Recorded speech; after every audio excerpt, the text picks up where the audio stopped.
Hello world, hello splendidly sinister summer spectacle attenders. Hello Magic Jeff, hello Robert. How are you? We're going to have a good time. Hop aboard the Hydrogen Queen.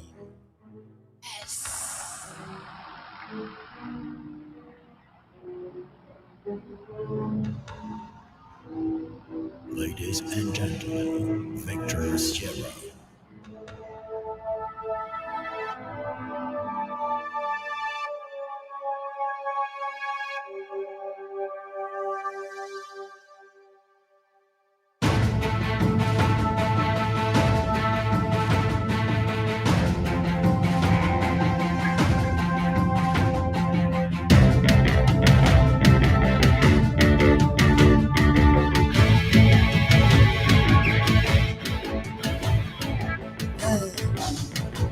It was another day when the revolution pushed us out of time. In limbo, she was wearing, quietly waiting for some partners in crime.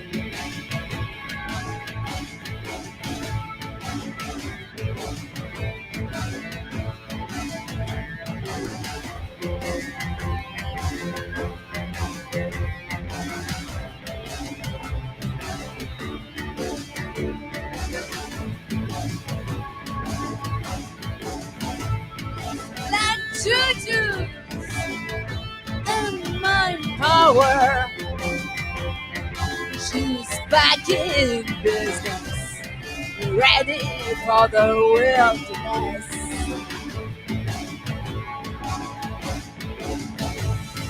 She stood by magic and chemistry, distilling gas oil, electricity, and you wrote and spin up from any industry. Can show you H for hydrogen, and Q for the queen. Traveling in a future that could have been heavily loaded with jack. Romantic just like she's on the radar screen.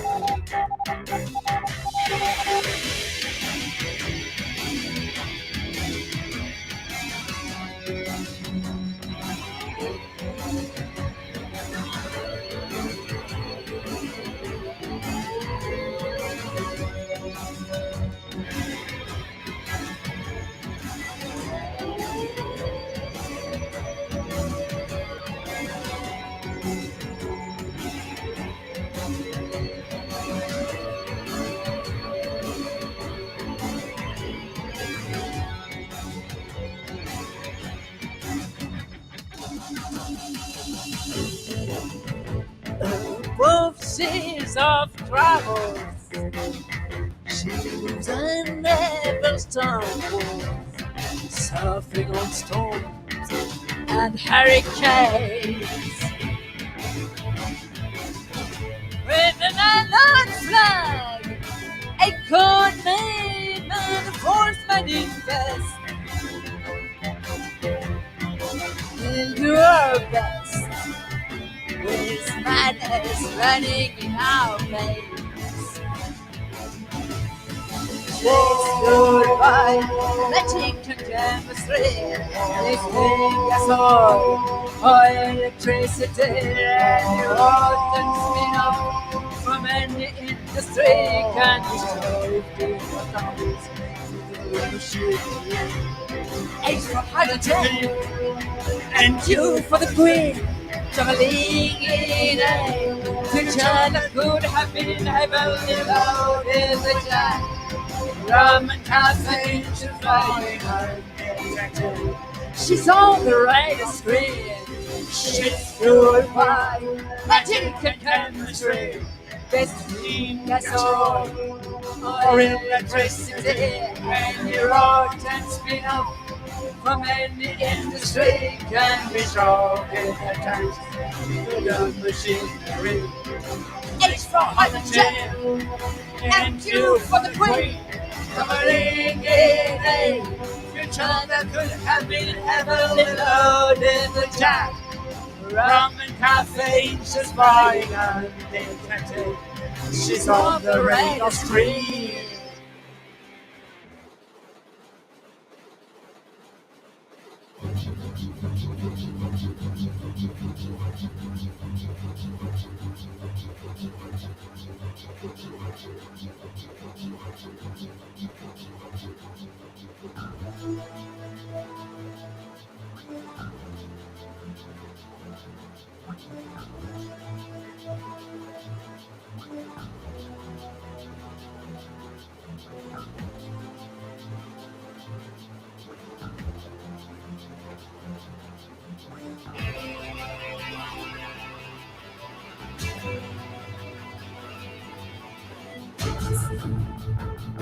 Lights of our wings.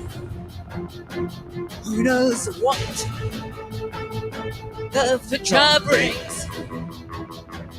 And the present feels such a bore.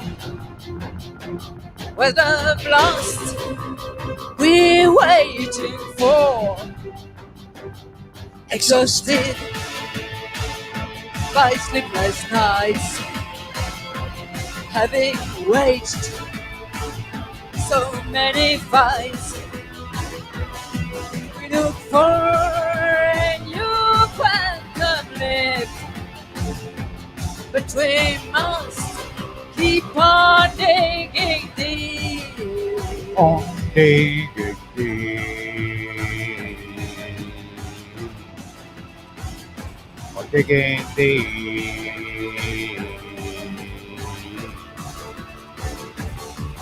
On Strangers rolling back the stone. Visitors from the twilight zone. Step by step, we're very scared. Of course, no one wants to hear. The song remains the same. We will change the rules of the game. the rules on the game.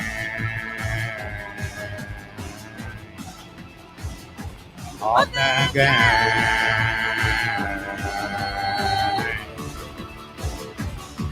From strangers rolling back the stone. Visitors from the twilight zone. The twilight zone.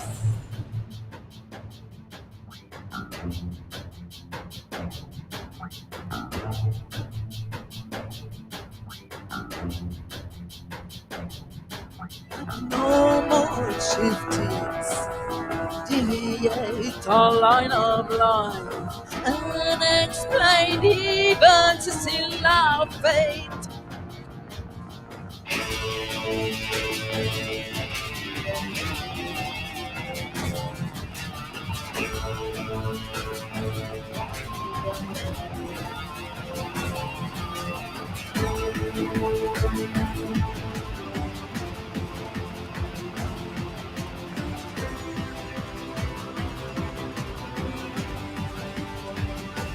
Without hope in this long rush, or will we meet a deathly hush? Lost strangers rolling back the stone. Visitors from the twilight zone. Lost strangers rolling back the stone. Visitors from the twilight zone. Twilight zone.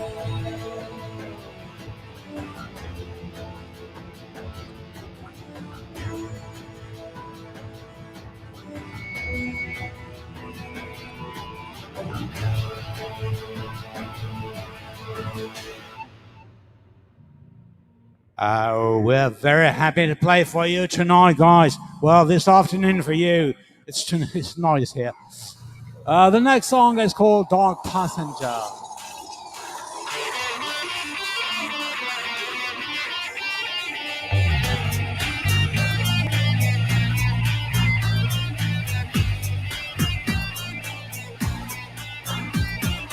Reckless soldiers, circus spirits of black light, pushing in the dead street to the middle of the night, trading secret pages of their broken lives.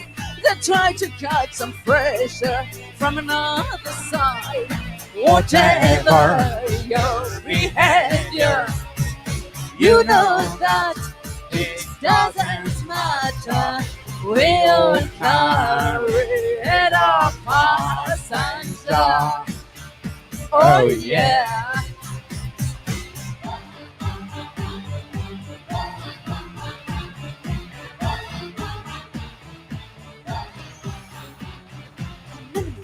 Bastards come and tell you what to think. Faces even still can get rid of everything.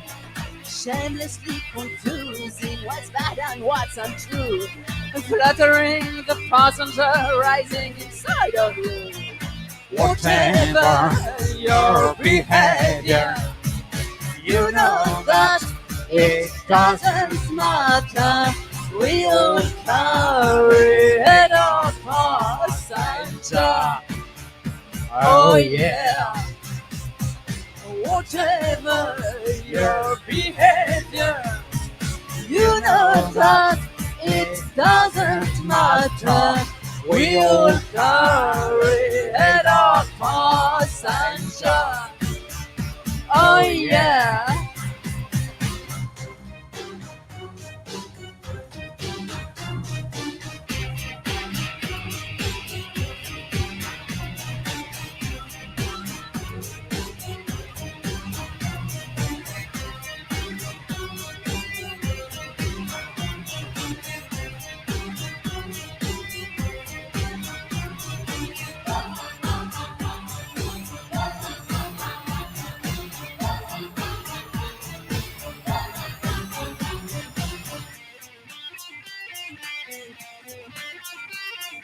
Whatever your behavior, whatever the quarter you stir,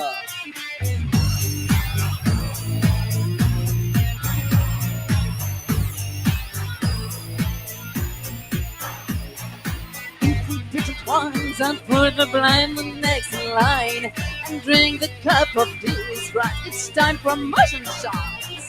Whatever your behavior, you know that it doesn't matter. We'll carry it all, passenger. Oh yeah. Our dark passenger. Oh yeah. Our dark passenger. Oh yeah. Or whatever Your behavior, you know that it doesn't matter. We'll carry it on, passenger. Oh yeah.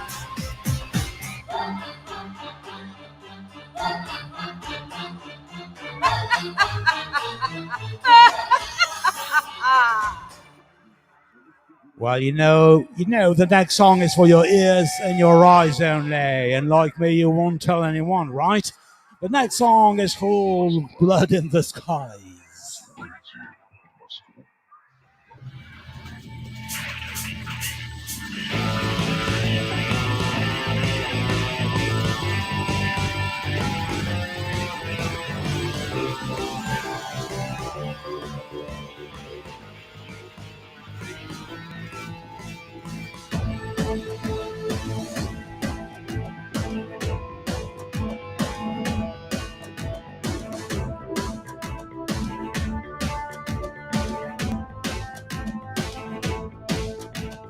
as we cross the borders of the Commonwealth.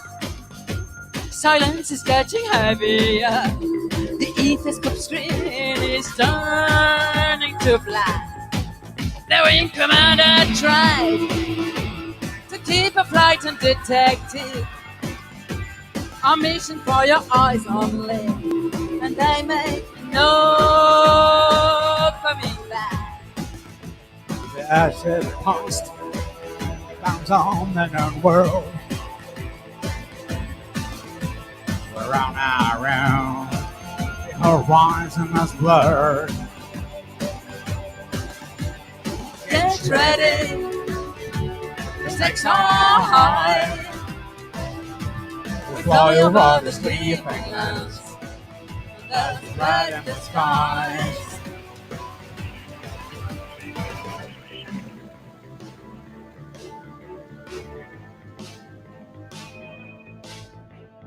Can you feel the future in a piece of steel?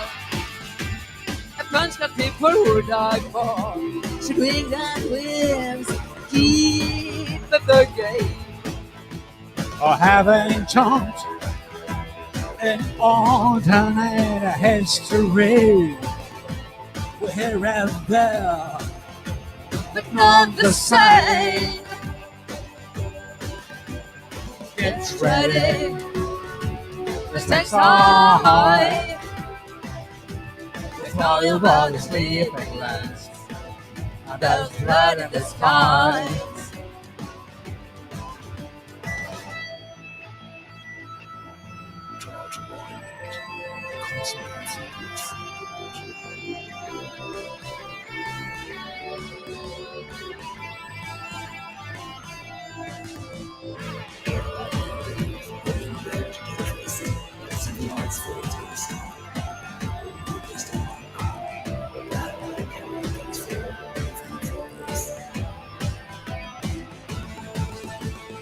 Get ready, the stakes are high. We fly over the sleeping lands, and there's blood in the skies.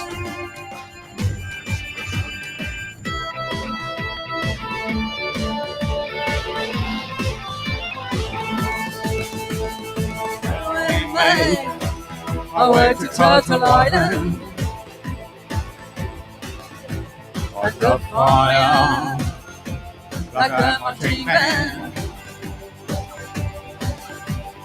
Get ready, the stakes are high. We fly over the sleeping lands, and there's blood in the skies. Get ready, the stakes are high. We fly over the sleeping lands, and there's blood in the skies.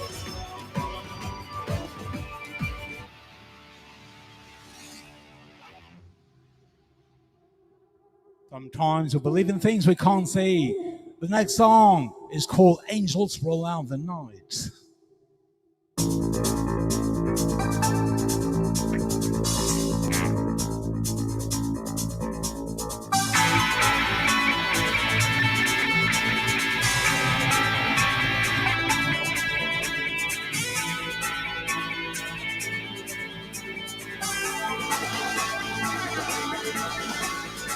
This is another witch.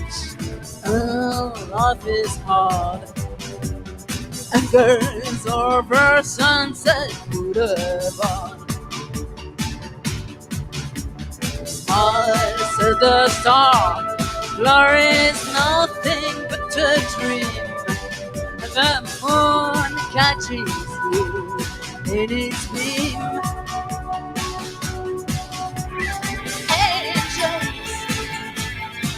Roll out the night, rainmakers, a pouring light.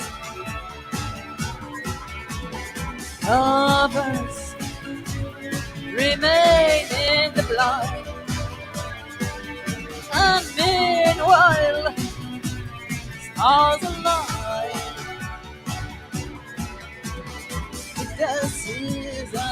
the fool, and the hope is low. Remains except the end of the show. Sat about on the wrong side of the street. This is not the place for conceit.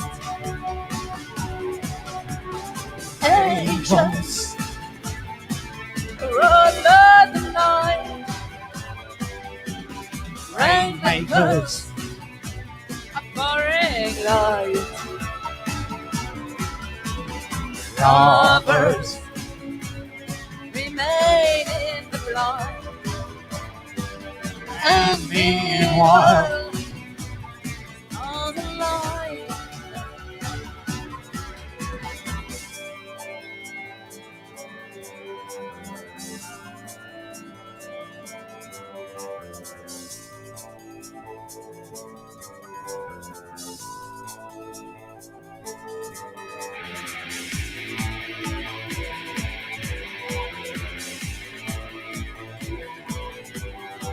Sinners break the law, lunatics wait for the throne. No one knows which way the wind blows. Preachers want your soul, fanatic and for that toll. Who knows where the blood river flows?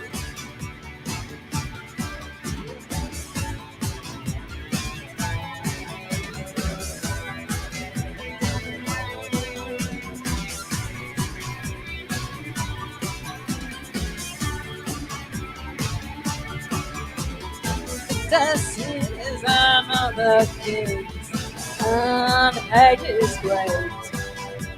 Revolutionaries just have to wait. Said a snitch, I'm aware of every trick. Whatever line on your pick. Angels roll on the night. Rainmakers are pouring light. Lovers remain in the blind. And meanwhile, on the light. Angels roll on the night. Rainmakers are pouring light. Lovers remain in the blind. And meanwhile, all the light.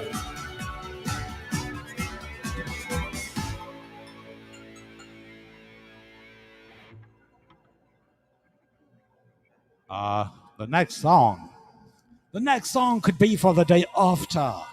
From our album, The Manchurian Pass, this is Static on the Radio.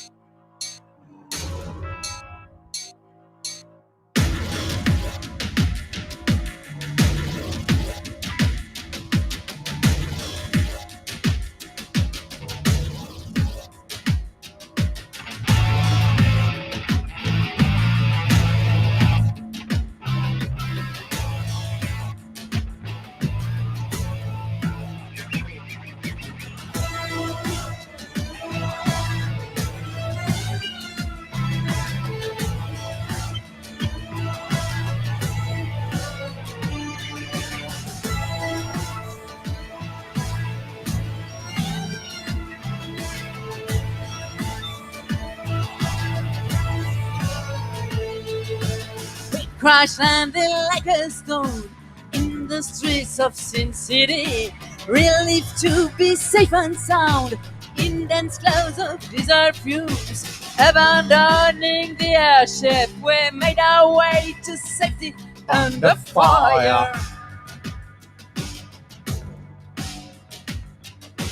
It's raining in the ballroom, with ghosts and bonfires. Each one holds a broken glass, standing still in the moonlight, petrifies in the golden years, eyes full of the desires and distress. We can catch We can nothing more nothing more than static on the radio. We pass the bridge. Past the bridge. We wander Yeah, the that no-go goes on. zone.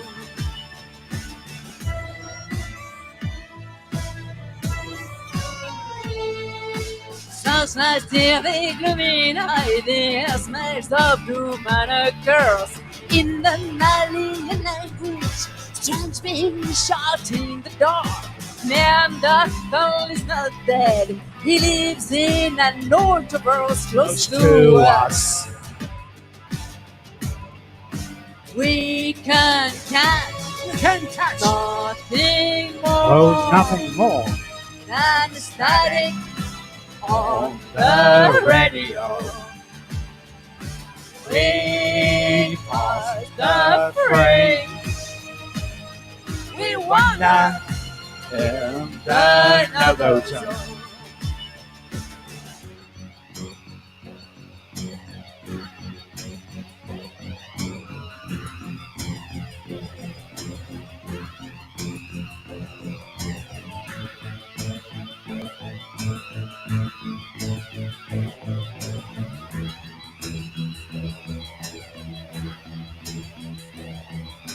Then we're face to face, hearts beating fast. New questions asked.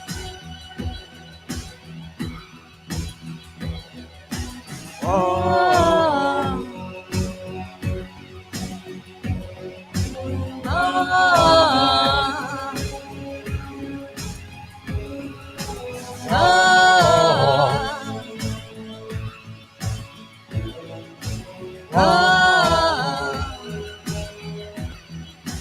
We can catch nothing more than static on the radio. We pass the fringe.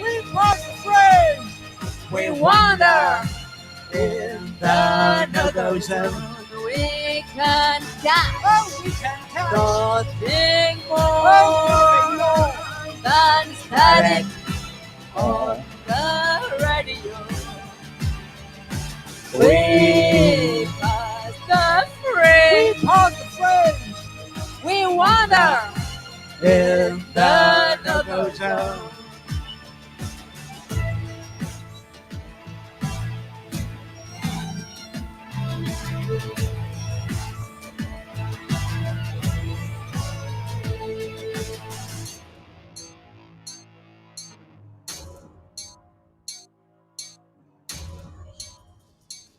Okay, the next song is Time Roulette, and it's the first time we played.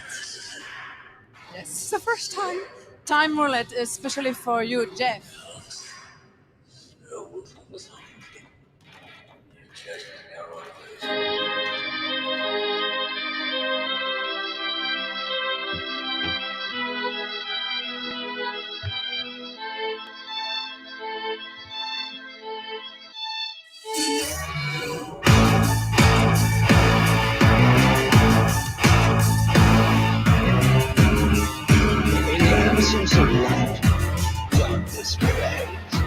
Gossips and poison candy are reeking all over minded and street. Science has proved these are inside jokes. When rules are broken, it's hard to compete. No one listens or chit chat. I go, bring it on.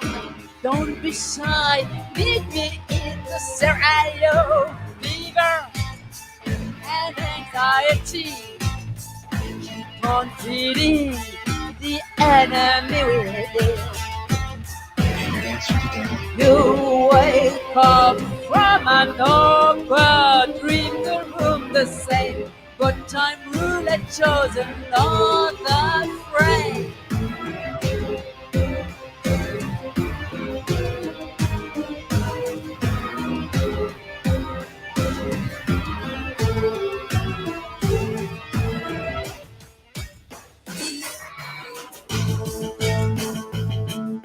Many of you within the sound of my voice will be present at the first of the 21st century.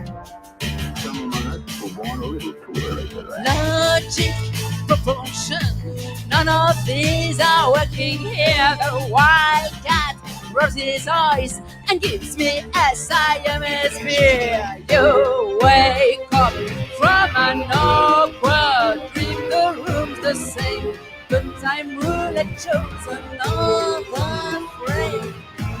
You wake up from an awkward dream, the room the same, but time roulette shows another frame.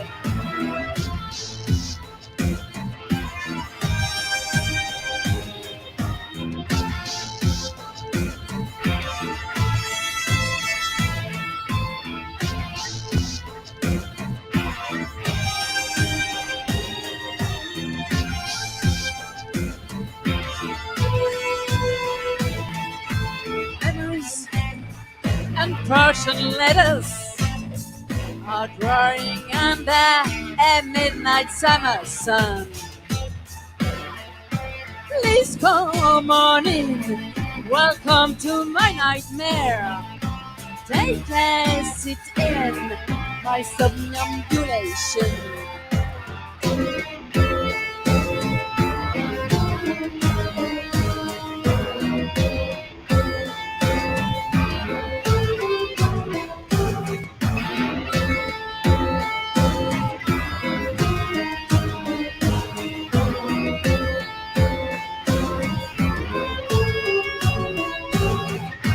You wake up from an awkward dream, the room the same, but time roulette shows another frame. You wake up from an awkward dream, the room the same, but time roulette shows another frame. You wake up from an awkward dream, the room the same, but time roulette shows another frame.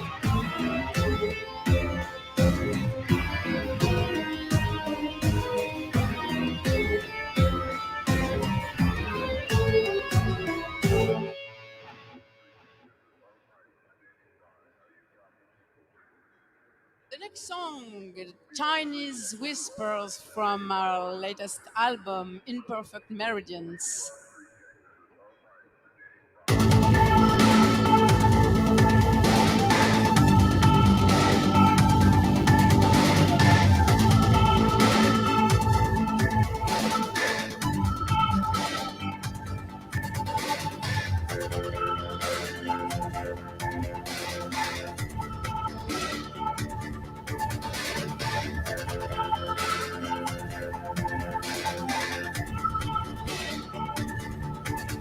We fly amongst gales, Chinese whispers, make no mistakes. It smells like return tales, Chinese whispers have what it takes. Some smart asses are lost at sea and pretend they've got it right. Others believe in the land of the free. Mostly when the game is loose and the rules are light. We do our best to dodge obstacles, deflecting hate and thought control. Sometimes tired of freaking oracles, your moral lows and your decency patrol.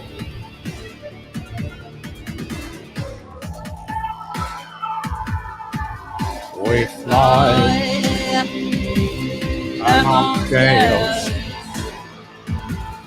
kindness whispers, make no mistakes.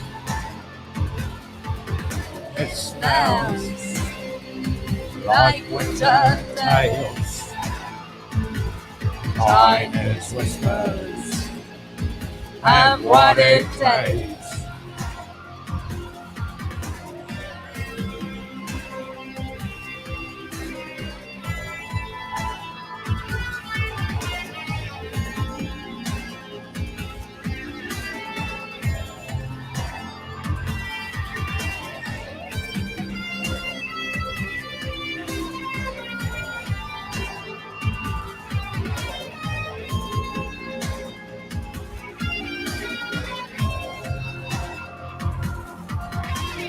Hovering around abandoned territories,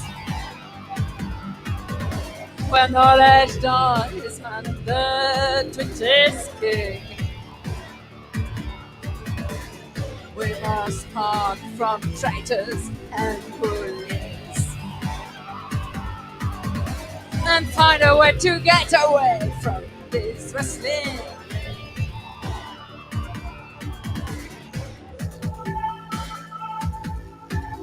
We fly amongst gales, Chinese whispers, make no mistakes. It smells like winter tales.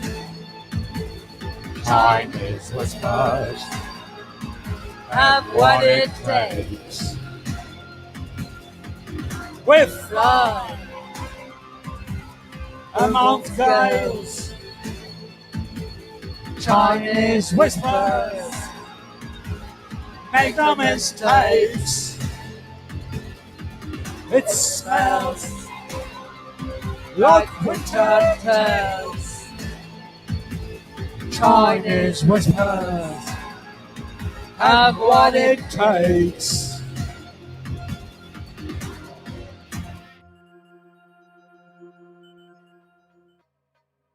Especially for you tonight, another song from our new album, Imperfect Meridians. This one is called The Witness. Are you the witness yourself? 4, 3, 2, 1.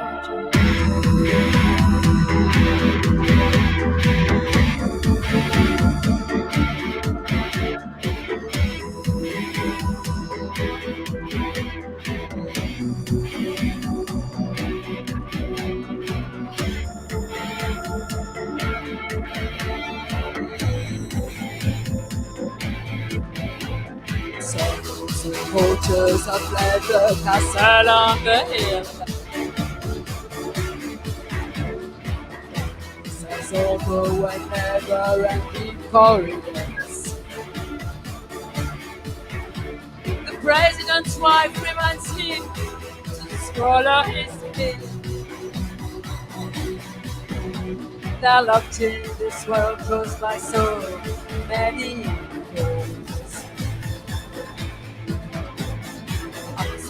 Breakfast comes out flooded the ATMs. Take away to close his why sound the loudest. More toys and forbidden books are thrown in the flames. Cause I sang to a eternal rest. Hear me, I'm the witness. Holy from the darkness.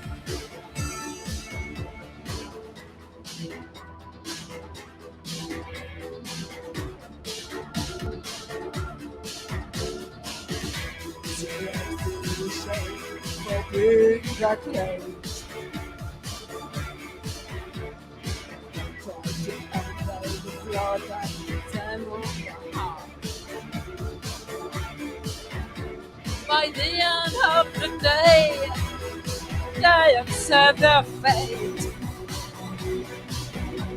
and they are grateful to be still alive. Hear me, I'm the witness.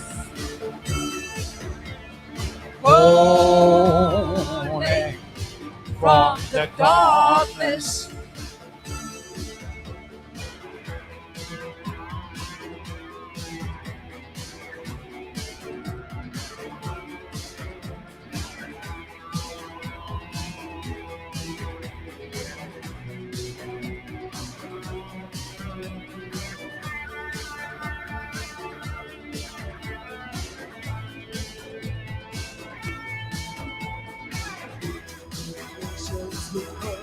The another life.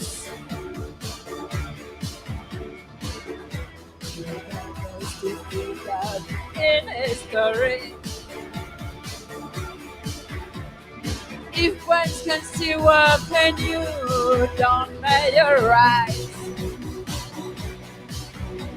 And I was reading verses, force and fury. Hear me, I'm the witness. Holy from the darkness. Hear me,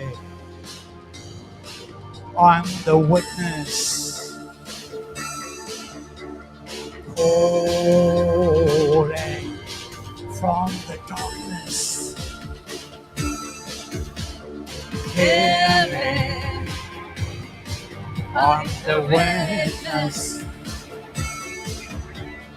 Holy from the darkness. Hear me,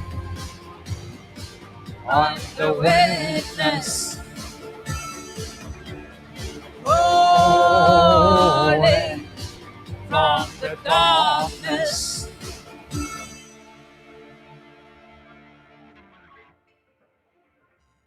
Oh, thank you guys. Another song from our new album, recorded in 2020, the year that never was. It's called In the Long Run.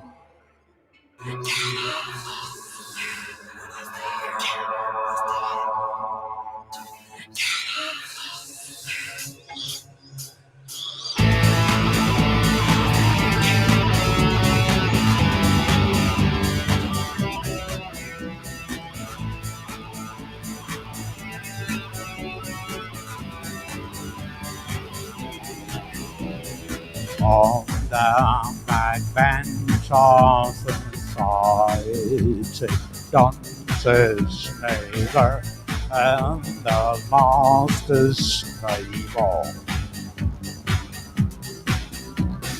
are flankers from the front row like a rear dimension, and we wait for the bell.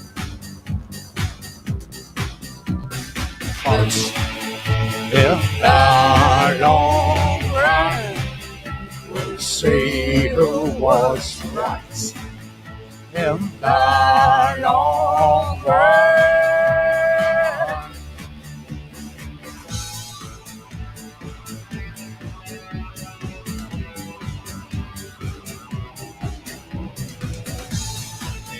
Changes forest, everything was written in the same old book. Bullets will be bullets, and praise will pray for the lost with the same fearful look. But in the long run, we'll see who was right. In the long run, but in the long run, we know she's the light. In the long run.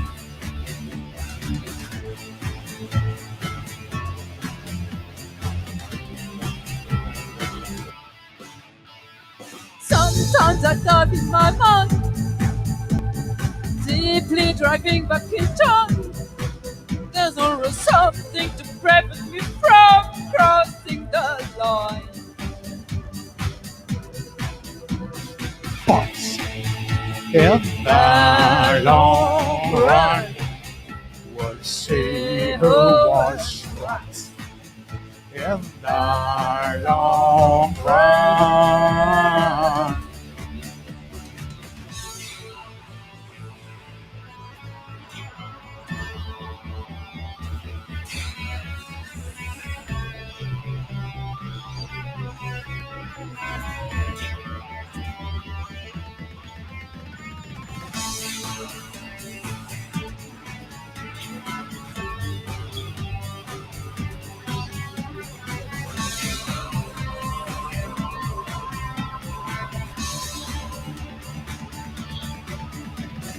But in the long run, we'll see who was right.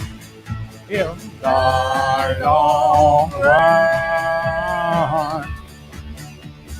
But in the long run, we'll never seize the light. In the long run. But in the long run, we'll never seize the light. In the long run. In the long run. Oh, thank you, everybody, all over the planet. Thank you, Magic Jeff. Thank you, Robert. Thank you for having invited us to perform at this fantastic event. If you want to purchase our CDs, go Bandcamp. And if you are more on the radio side of life, you will find us on Spotify. We also have a new music video, and you will see it, you will watch it on our YouTube channel. Meanwhile, guys, stay safe, keep clean, take care. We'll see you soon in real life. I hope next year. Okay? Yes. So, this is the last song for tonight. It's called Bridge to Nowhere. Bye bye, guys. Bye.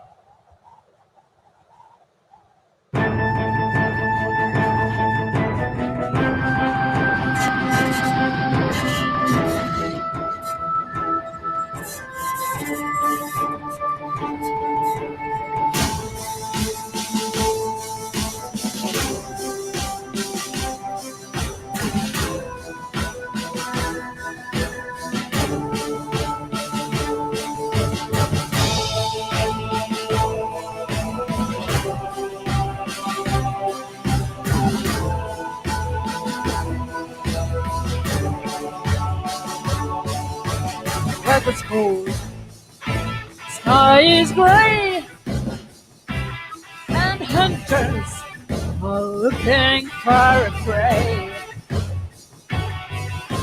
Northern winds raise the brains, increase the pain of heroes on the way. Time now has come for the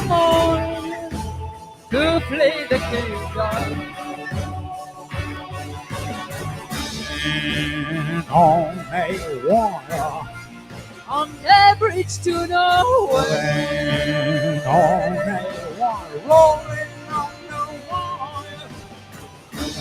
And on a wire. On the bridge to nowhere. And on a wire. Rolling on the wire. Still is weak. Rested wheels moving a dramatic squeak. Falling advice stations, heading for an unknown destination. And on a wire. On a bridge to nowhere. And on a wire. Rolling on a wire. On the bridge to nowhere. And on a rolling on the wire.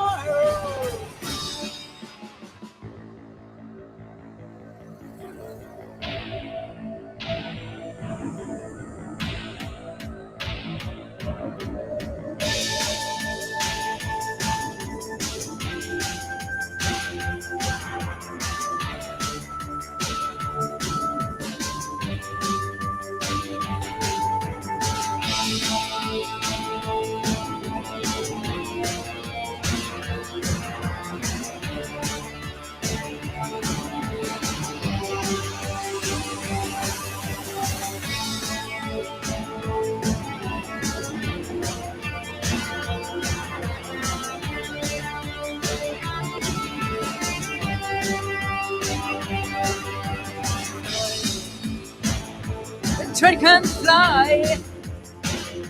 Switch on high. Take off now. Flying in my spine. Through the moon. To another world.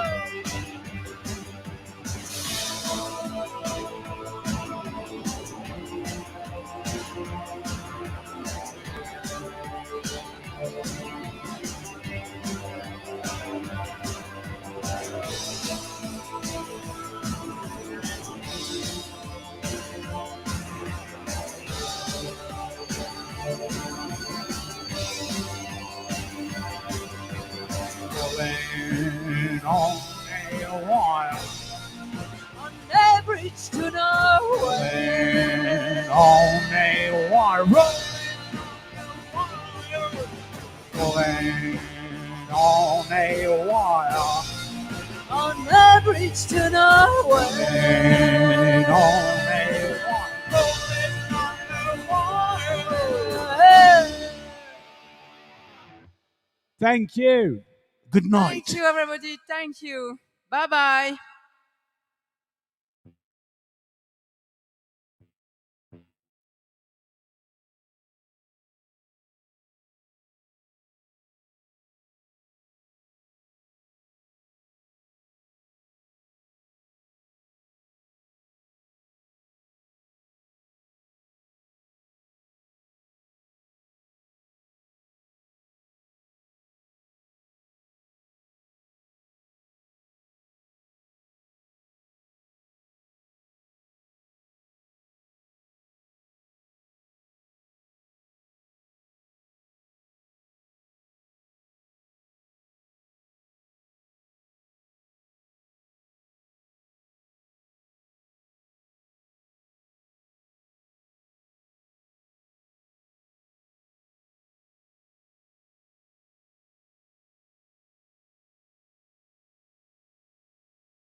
MG.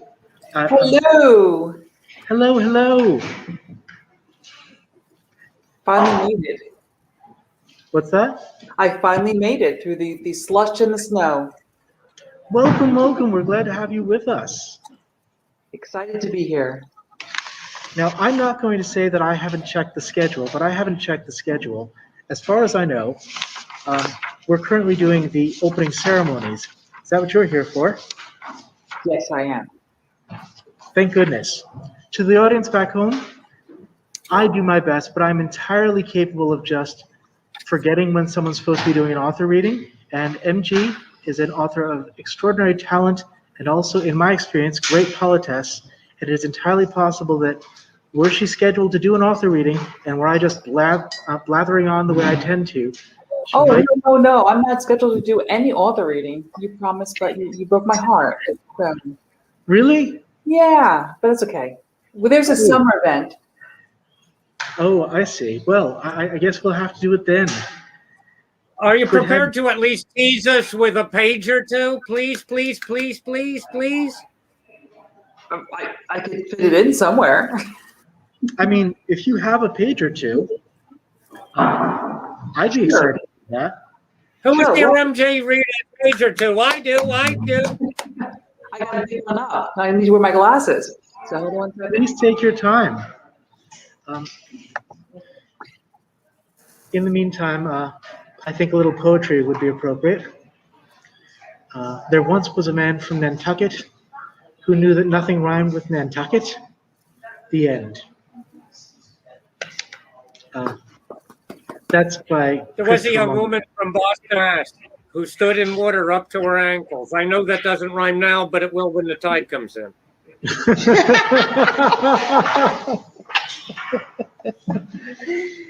Oh my gosh. So let me see what I have here. What would you guys like to hear? Would you pages of the first chapter, or would you like to hear negotiation with the demon? I'd love to hear some negotiation. Negotiation with the demon. I love that part. I'm all for that. Okay, I'm trying to bring up the project. Hold on a second. Take your time. There's no rush. I know an endless series of jokes. None of them are good, but they are endless. And we are technically in a part of what used to be the Borscht Belt. Therefore, I'm allowed to tell, I don't know. I'm just going to say that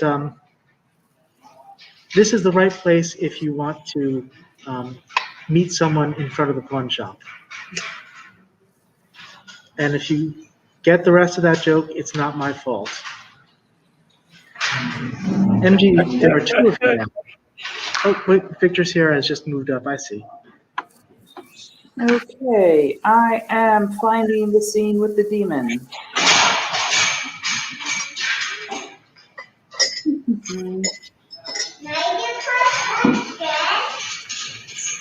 Let me just get.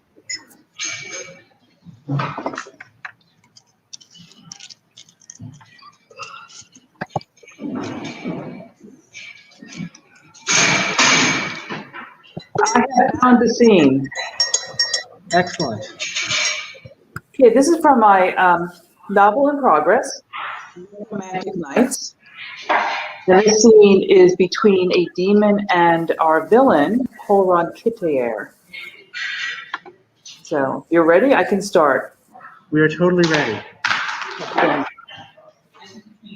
Why do you pester me so, mage? Our business is done. The voice rumbled low like a million moans of despair. The terms have not been satisfied, Polron explained in a cool, well-reasoned tone. Not yet. There seemed to be a chuckle in the darkness which filled the summoning circle. Have you gone mad, mage? Do not your enemies lay shattered at your feet? Did I not loan such power and knowledge upon you well beyond even your wildest expectation? Did I not bestow upon you all that Villigut has as his own? Was not, as contracted, your mate restored to your side? She has not been restored, Polron snapped. Once again you puzzle me, mage, for I've seen the girl cradle you in her arms upon her freeing. The voice was softly sibilant, soothing and coaxing. A freeing that satisfied all terms and conditions. Cease your evasions, Polron barked in command. We both know you would not have been so easily compelled to answer my summons were there not some debt upon your part. Polron was nearly deafened by its roar. His blood chilled suddenly, prickling raced over his skin, which caused his hair to stand on end. He took a deep breath and stood firm as the demon gave terrible voice to its laughter. As the evil beast raged, Polron could swear its roaring howl sounded increasingly like laughter. That can't be right.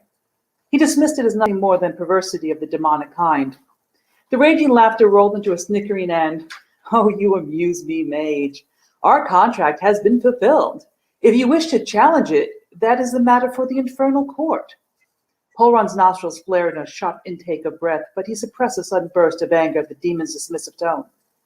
And yet you came when I summoned you. Why should I not? Our last dealing was so beneficial to us both. Not entirely. You must set it right. Must I, mage? The demon sneered. You must restore her to as she was before her abduction by Villigut. What gives you cause to claim she is not so? It was more a demand than a question. There is a... Polron struggles for the right word. Sickness. He was dissatisfied with the choice, but could not think of another word better suited to describe her waning. A sickness in her now that did not exist before. In all my years, I've never seen the like of it. I can find no reference to it. I can't even place a name to it. Foolish mage. I am the cause of affliction, not the cure, the demon boasted derisively. Whatever plagues her is rooted in Villigut's villainy. I am certain of it. He did things to her to cause this plight. You must know what he did. Pah! You know all that I knew. No, I have his power and his knowledge of all things arcane, but I did not know his reasoning. That insight you did not grant to me. The fault is of your own negotiation, the demon explained simply. You only sought the knowledge and power to reclaim her and end the threat he represented to you. You will tell me now, Polron pushed. What was he attempting at Chernath Ital, the portal of Danthos? I know not. You must know. Why must your kind persist in lying, Polron spat? You are in his bondage. Were it not for me, you would still be so enslaved. And you can be again. You threaten me, mage? Thunder crackled within the ward, and a foul bitter wind manifested in Polron's sanctum, nearly extinguishing the torchieres. The ward shook menacingly as if they were to shatter from the rage of the demon's righteous indignation. I do not threaten, Belron bellowed in return. But understand this, if I do not have answers to my questions, I will be forced to compel you. He could do it. He didn't doubt that the demon knew it. There was always a risk of losing one's own soul in the binding attempt, but Polron had an edge. Not only was his capability doubled when he took Villigut's power as his own, but he also knew the binding spell Villigut used when he enslaved the demon before him. The demon raged again, but now there was no laughter trilling in its howling roars. Fire joined thunder, and the wind whipped up in a frenzy within Polron's sanctum. And I will flay the skin from your mortal frame. I will feast upon your bones. I will torment you for eternity till you beg for my mercy, and then I will torment you for millennium more before I consume your soul. Polron grabbed the streams of mana, anchoring himself to this place, and prevented the winds from throwing him about like a hapless leaf upon a gale. A duke of its kind had a great power, and Polron could feel the ward start to buckle. He muttered a spell into the winds, reinforcing his protection, pouring more power into the arcane barriers to prevent them from shattering. The ward was the only thing that kept him safe and away from the demon's reach. Cease your bluster, Polron shouted above the winds. I offer you a deal. In a blink, the wind was stilled, the flames dampened, and the silence reigned where thunder had dominated. I am listening, mage. The demon's words were once again silent, sibilant and inviting. Polron calmed his own emotions and closed his eyes a moment to contain his frustration at the game's demonic fiends insist on playing at every interaction. It was always the same: bicker, bluster, and bargain. Now, would you like to hear the rest of the scene, or is that it for now? More? More? Okay. More. Aid me. Assist me in saving her from this new affliction. Share with me, honestly and fully, what you know of it and what can be found in the annals of your kind and of those with which your race deals to reverse this corruption. Laughter greeted Polron's words. You amuse me, mage, but you intrigue me as well. I am constantly amazed at the level of affection mortals have for each other. Tell me, what do you offer in return for this assistance you seek? Your freedom. I will judge the terms of our contract complete, and you will no longer be compelled to respond to my commands. Yes, intriguing, but your request is too broad and your understanding so limited. Let us come to better understanding. The darkness royalty began to take form, still cast in shadow, the hints of horns here and talons there. The contract of which you reference has been fulfilled. A tendril of darkness swirled forth, and a roll of parchment fell open. The contract, written in the twisted, maddening script of the damned, was revealed. Let us not quibble, for it is a successful partnership, the current state of your female notwithstanding. A gold-tipped talon pierced the shadow and slid down along the parchment to draw Polron's eyes to the seal of the infernal court, certifying completion. It has been judged. Fulfilled to the letter, but not to the spirit. Ah, but as to the letter to which we are held, the demon's copy of the contract vanished into the shadows. Do not scowl at me, mage. If you seek to cast blame, look to your gods, for it was they that set such restrictions upon my kind at the end of the Guard War, and enshrined in the celestial accord. The shadows finally coalesced as the demon had chosen a form to display. If it were left to me, I might wish to aid you, for you intrigue me, mage, and our partnership has been fruitful. But alas, I cannot, not without a contract. Polron's frown tightened, and the shadows departed, revealing what looked like an ancient Estrian master, a wrinkled old man donned in dun-colored robes, peering serenely at Polron. His hands were clasped behind him, his fingers played at the tail of his long gray beard. As with the style of the ancient masters, his long beard was braided as well with various silver charms woven within. It was his eyes that caught Polron's returning gaze, for it looked as if the stars of the heavens swirled within. Now that the demon had sought to fluster him in choosing such a revered form, typical, he was well prepared for such games and had played one of his own to test the demon's pliability. Though concessions were sometimes extracted post-contract, especially when the demon knew it hadn't really fulfilled its terms to the spirit, this waffling of will was often found only when dealing with an imp or other minor demon. Playing the infernal court card spoke to the demon's confidence. That august court was something all parties of the contract avoided. It was a given belief that even if its name was invoked in a preliminary discussion of a dispute, both parties could suddenly find themselves summarily summoned by the infernal court, which had already decided to take up the question. The penalties were beyond harsh for the party that court found against. For Polron, his soul would be forfeit, and that would only be the beginning of his punishment. If the demon lost the case, Polron could hardly fathom the extent of the punishment. Contract fraud was a breach of the celestial accord and had the potential to bring down the wrath of the gods, both dark and light. No one invoked the infernal court lest he was confident of prevailing. Very well, demon. We'll discuss a new contract. The old man smiled wide. I always knew you to be a reasonable man, mage. He began to rock back and forth as it was said the ancient masters did when in deep contemplation or when engaged in others in deep discussion of creation's mysteries. Now, if I understand your request, you seek to know what afflicts your woman and saps her vitality. I seek a cure or cures as well as knowledge and understanding. Excellent. You will, of course, provide the woman to me. Absolutely not. I will not expose her to any demon kind. Be reasonable, mage. He stopped rocking and looked directly at Polron. How can her affliction be known unless I can examine her? Polron was firm. Neither you nor any of your kind are to approach her, speak to her, engage with her in any way. I will not have her exposed to the manipulations and corruption of your kind. You wound me. Nonetheless, the demon in man form waved away his umbrage. You have not answered my question. I reiterate, how can her affliction be known unless I examine her? I will arrange a way for you to view her and examine her aura, but at a distance and through wards. She is not to be endangered or molested. For any other examinations, you will tell me what you need, and if reasonable, I will perform the test and provide you with the results. Needless complications. If you will not have me examine the taint within her, then allow me to bring forth the mage of my... The demon paused. No, that will not work. What won't work? I do not often have a foolish thought, mage. He shook his head. But as I thought to call upon the services of a mage who was in my debt, I saw the futility of such a gesture. You are a master of legendary escry, a descent of those that walked with the gods, the demon continued seductively, one who, and I do not flatter, knows more about diseases and the healing of such than any I have encountered, and whose mystical ability surpasses few other masters of your sadly reduced sect. His smooth voice caressed Polron, but he was too smart not to realize the demon was flattering him and speaking the truth in such a buttery way. But still, it warmed him. The demon knew enough to respect Polron's power and sought to gain his favor with such abject fawning after their earlier tiff. The demon sighed, his aged shoulders dropped. You burden the effort, mage. He started rocking again and resumed the manner of the ancient Estrian master. I cannot guarantee results, but it will be as you request. Let it be recorded that even if I were to examine her as I would desire, the affliction may remain unknown. You must make every effort to determine what it is. Yes, yes. The demonic old man nodded and rocked still.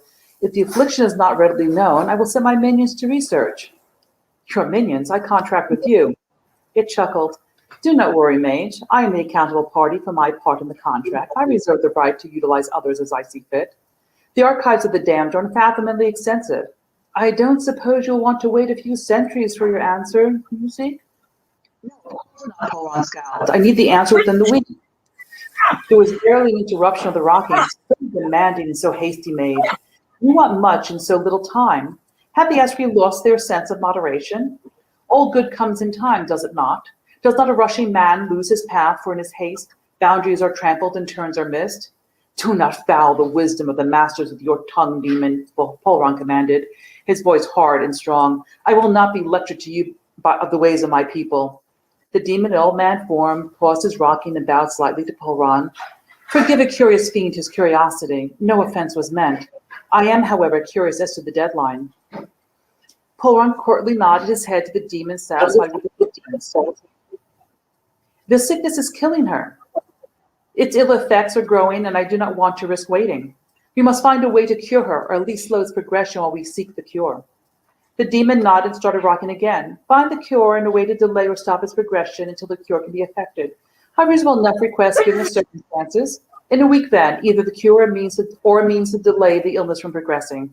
Yes, I believe it is all the result of whatever Villigut was attempting at his accursed portal with the help of the Dantosi. You must pull the truth from him. Villigut, yes, you took his soul. Wring the truth from him. Mage, it is not I that has his soul. You have its remnants. Alas, it was destroyed when his power and his arcane wisdom was extracted and poured into you. Polron gasped softly. You knew that he was unmade. Certainly. It is a natural result of when you squeeze the power and knowledge of a mage. You either have to fill it with something else or discard it. Polron had thought something had been left of his rival, something the demon would torment. He felt no guilt for the apostate deserved nothing less, especially after he kidnapped Charisse. He may be gone, but you have the souls of his followers and the Dantosi. Certainly some of them must know the evil village that was attempting. Most of that treasure trove remains. Very well, mage. I will have my tormentors torment them with purpose. Do you seek anything else? All I want is Charisse restored. Yes. Let me summarize the services you request to achieve that. Firstly, identify the illness that affects her soul. Secondly, find the cure or cures if more than one exists. Thirdly, within the week, identify a way for the sickness's progress to be stopped or delayed. Fourthly, torment the souls of Villigut's followers and allied Dantosi as to what Villigut sought at the temple of the Charnock Ital. Fifthly, leverage the infernal archives of the ancestral knowledge of my kind so the path through Villigut's followers do not yield what is needed. Did I leave anything out? No, that is what I want. Excellent. Now for the price of what you desire. For what you desire is costly. Polron pursed his lips. Name your price, demon. What is it? The old man laughed through a cough. That is the question, is it not? Well, mage, I could demand your soul, and your love for your woman would practically require you to offer it. Polron tensed, for the demon spoke the truth again. He would give anything for his beloved. But I do not want your soul, mage, the old man smiled tranquilly. I'd rather have you living, for you continue to enrich me. What do you want, then? A service from me in return? Oh, no. I have many mages that service me. The smile turned to a disturbing leer for a brief moment. I also have no immediate need for a mage of your high caliber. I do not like installment plans. Pay must be immediate upon services rendered. You cannot have Charisse, Polron cried, aghast at the thought. Calm yourself, mage. I do not want your woman. The old man laughed. My kind may be perverse, but I like you, and I would not take your woman after such an effort to cure her. Tell me, he continued before Polron could make another guess. How many souls do you hold in trust? 28, is it not so? What? Polron's brow furrowed. What do you mean? I don't understand. Surely you do, Polron Kitayer. I know what your farm hands are. There are those that sought your help but were beyond your ability at the time. They died, but you kept them here in the realm of the living. No, Polron shook his head firmly. You can't have them. They are under my protection. Oh, is that what they call it? Unpaid labor, you can make do anything you desire. You don't have to feed them or keep them warm. They don't have to sleep or think. You promised them life and gave them eternal servitude. Is that what you call protection? No, I'm protecting them from the likes of you and yours. I promise them life, and one day I will resurrect them if they are not too far gone. I will not betray their trust in me. The old man shrugged. Very well, mage. The price is 28 souls. Agree to the price or there is no deal. I can't. Is not dear Charisse worth it? Of course she is. Then you agree. No, I can't. Not them. Then who? Why do you want more souls? You took at least 200 when I slaughtered the Tosai and the Diligatzone. Many of them were my own followers and apprentices. You should return their souls to me so I can raise them again and rebuild my sect. That collection was under the auspices of our prior contract, considered a bonus gathered as we executed the agreement. You have a saying in my realm, mage, finders keepers. The demon chortled at his own witticism. Come now, 28 souls is a pittance. I make you a generous offer. It is not a pittance to me. I know these men. Ah, that is what makes you so squeamish. You know these souls which slave for you. Very well, let's make this easy. I will cull 28 from the village nearby. It is a large place with 250, if not 300 souls. The village, Polron paused. His stomach turned. Those people have done nothing. Yes, and that is a problem with people. They do nothing. Worthless lives, really. Oh, wait, you didn't mean it that way. Do you know them all as well? Are they helpful to you in any way, or do they demand services from you with nothing worth your interest to pay? That isn't the point. No, Charisse is. Will you not give up to some strangers whose live worthless lives? I tell you what, mage, for I truly do like you and I respect your Escrian sensibilities.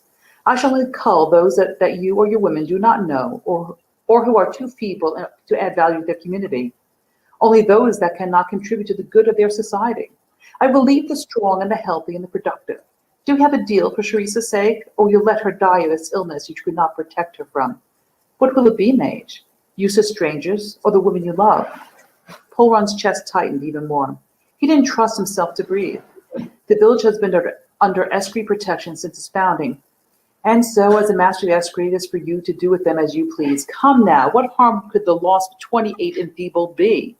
It would be a relief to those that remain. You and your lady have done so much for them. Is it not time they do something for you, for Charisse? It went against everything Polron cherished, against every precept of his order, but without Charisse, he would have nothing. Life would not be worth living. The demon said you only take those too feeble to bring value. Images of the aged of the village came to mind. In many ways, he knew it would be a blessing to them and their families when they finally passed from this life. Their suffering would be alleviated, and their families would be relieved of the burden their care required. It was tempting to trade what remained of their lives for his Charisse, but he knew what the demon wanted. He knew it was more than just the elderly and terminally infirmed. Two feebles meant babies and the very young, those whose lives depended on the care of others and unable to return the favor in a timely way. The demon's words whispered in the back of his mind. Were they helpful to him and Charisse in any way? No, they were not. They asked for far more than they could ever repay. They thought because he was a mage, he must do for them. A few chickens here and there and other payments in kind were hardly equivalent to what he had done for them. Worthless lives. They may not be entirely worthless, but they were not worth as much as Charisse was to him. If some of them were the price to pay to restore the one thing he loved to her true and proper state, then so be it. They could always make more of their own. They always did, and not all of them ever fulfilled the promise of their lives.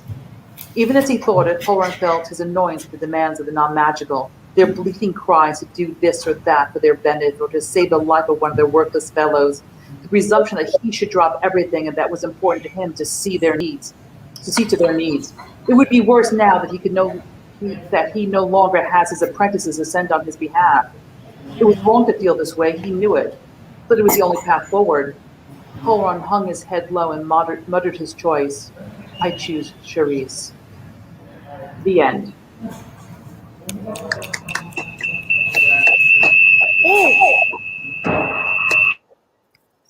So that was the demon scene. I like it. Good, I'm glad. So I should ask you to let our listeners know where they can acquire a copy of your book and read the rest of this. Well, it is in progress of being written. So hopefully later this year, if they want to keep track at my website, mgmartin.org, that would be great. I promise to start posting more regularly on my website. And I'll give progress reports, but it is about halfway complete. And I'm hoping with discipline and good luck, I will be publishing by the end of the year. I love it. I like your demon character a lot. Thank you. Thank you. He's fun. He's fun to write. Because everyone knows demons are liars, and they're always trying to get the advantage. So it's fun to write that type of character that's manipulative.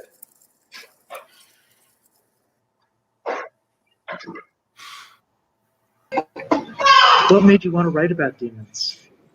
He's actually not the main character. He just happens to be a secondary character who moves the plot along, but in important ways. It's actually the novel Necromantic Knights is about a duo of archmages that find themselves allies to a trio of adventurers, a trio of avatars, a swashbuckling half-elf, and her very peculiar friend, in a bid to save all creation from evil so great that even the gods hide. So the demon is part of the subplot that is bringing the great evil back to the world.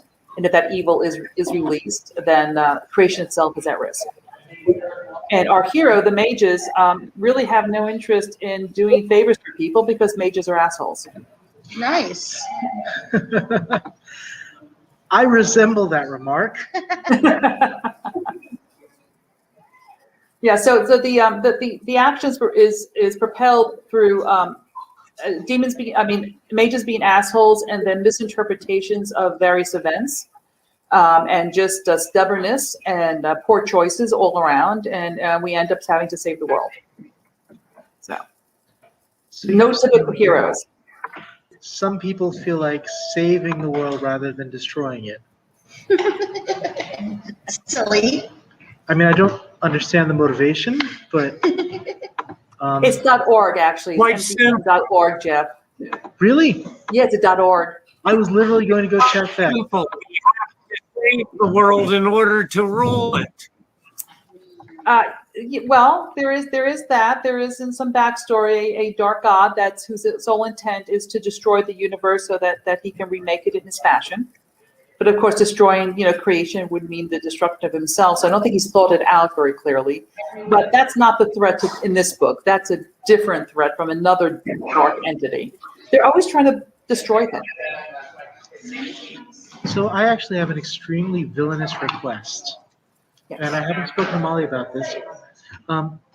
There's this table of super well-behaved young people, like very small people, right over there, and they've been super great, but I feel a little bad for them because I didn't plan on setting up exactly in this space.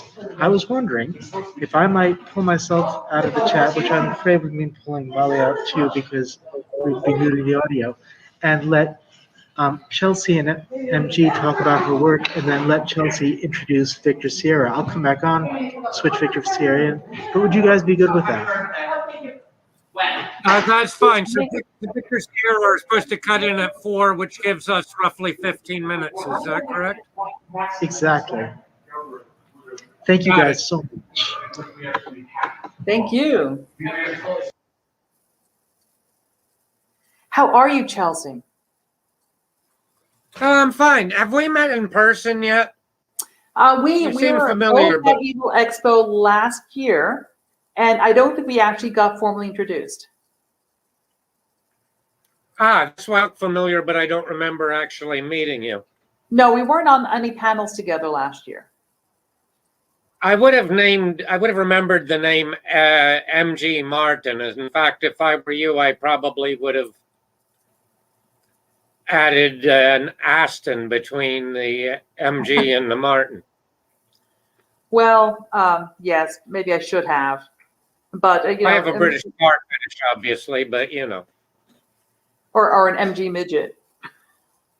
I am only 5'2". So have you?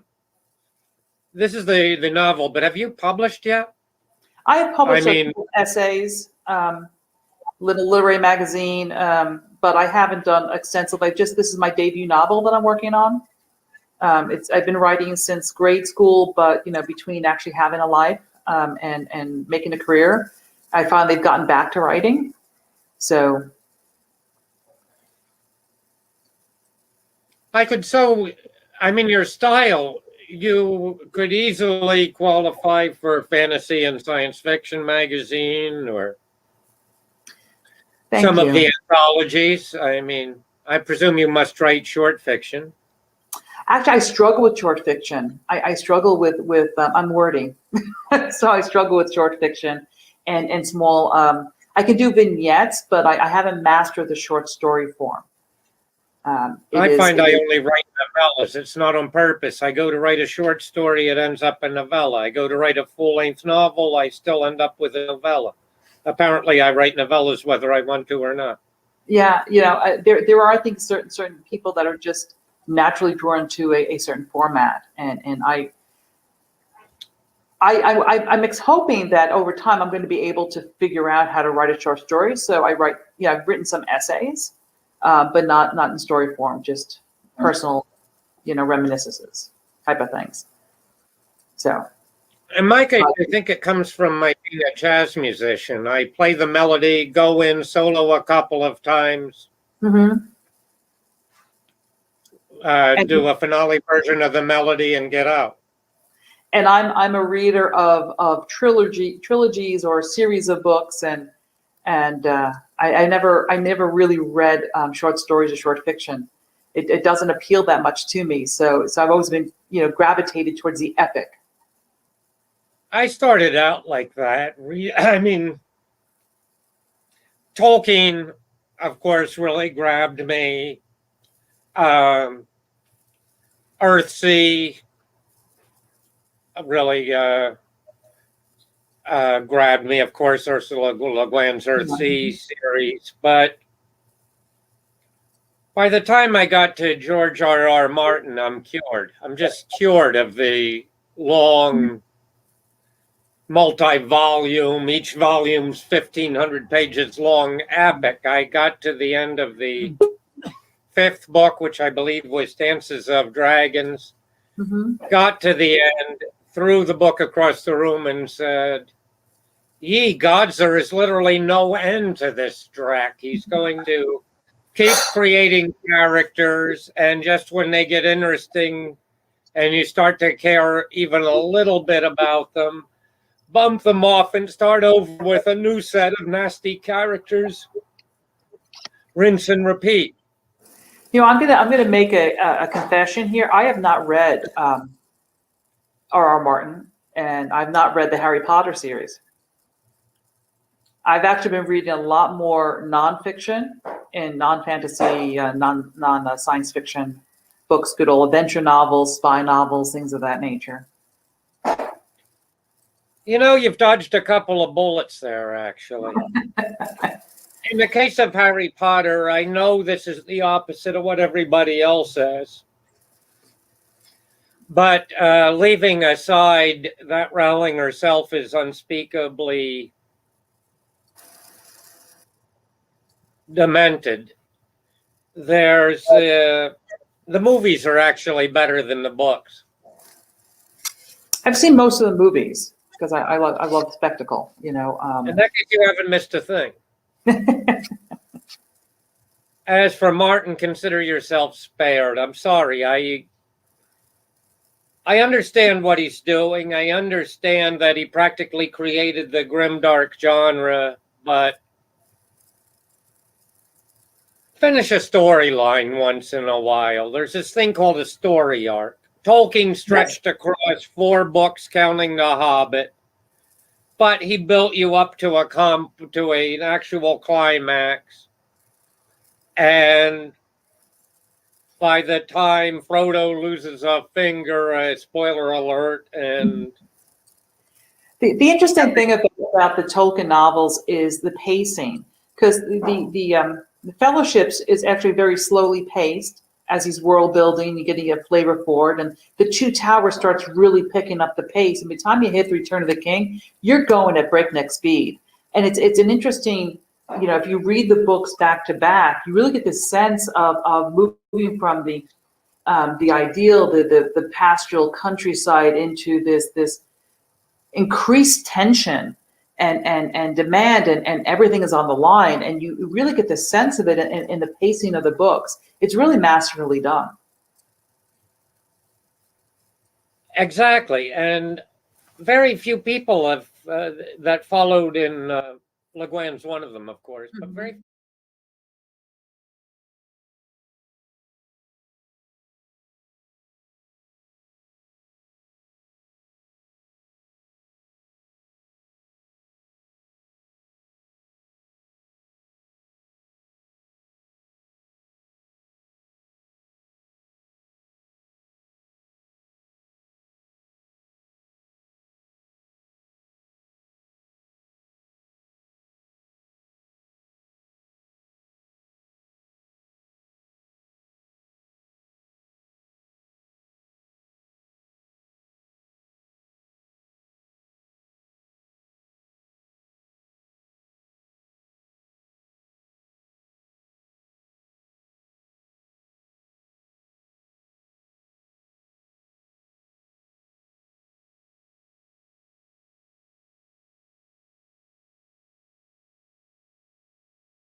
fleshed out.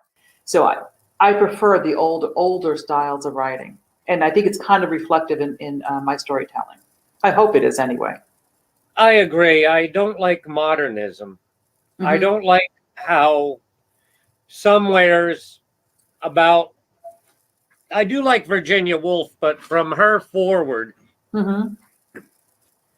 anything that was linear and just told a coherent, straightforward story got marginalized as genre fiction, a murder mystery, a gothic, a horror novel, and anything linear got marginalized as genre fiction, and that was somehow inferior.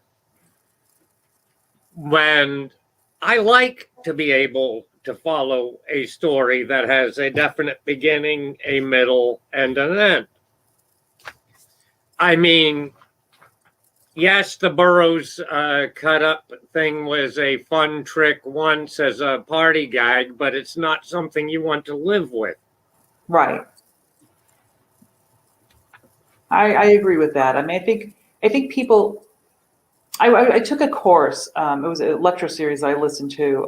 It was about the survey of great American literature. What the academics say is some of the greatest books ever written in American literature, and a lot of the stuff are things that people don't read today. Not to say that they're not well written. Nathaniel Hawthorne, who wrote Moby Dick. Melville. Herman Melville. The interesting thing about Herman Melville, he was a very popular James Michener of his age. He wrote these exotic tales of adventure on the high seas, going to exotic ports in Japan and China and all around the world, and very popular serialized author, because back in the day, you didn't really write books, you wrote for serial magazines, and that's how you made your living. And then he got hooked on Hawthorne's very symbolism. And he wrote Moby Dick, and he pretty much lost half his readership, when he started going down that path of symbolism. And the point I'm trying to make is these are great novels of American literature, but they're so great that no one reads them anymore but academics or people who are into literature as literature. Not to say that they're not good in their way, but they didn't survive the test of time. Oh, I don't know. I think Hawthorne stayed relevant between House of Seven Gables and The Scarlet Letter being the two hits, but Right. Young Goodman Brown and so forth. Stephen King always names Hawthorne along with Poe and Lovecraft as his three biggest influences. So Poe was interesting. Poe was very innovative. I mean, Hawthorne was as well, differently. I like Poe. Say I don't like short stories, novellas. I like Poe a lot. But Poe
tut nicht weh. Keine Albernheit, kannst du auf der Straße singen, ich zitiere deine Bücher. Ist ja nix. Ich singe deine Lieder. Ist ja nix. Ich sag dir immer wieder, ich will doch keiner verbringen. Ich leiste wirklich Spaß. Du machst doch immer Spaß. Friss doch einfach Gras und gib mir deine Tanzthemen. Kannst du nicht, mir doch egal. Darfst du nicht, mir doch egal. Will keiner, mir doch egal. Kurz vor Oscar. Kurz vor Oscar. Kurz vor Oscar.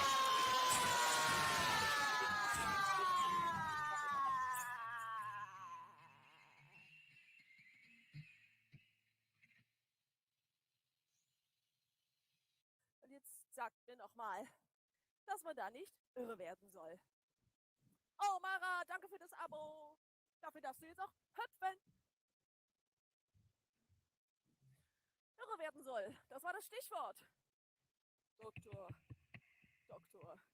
ich brauche Ihre Hilfe.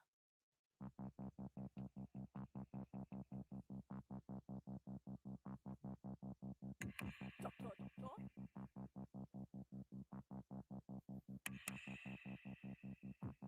Doktor, ich brauche Ihre Hilfe.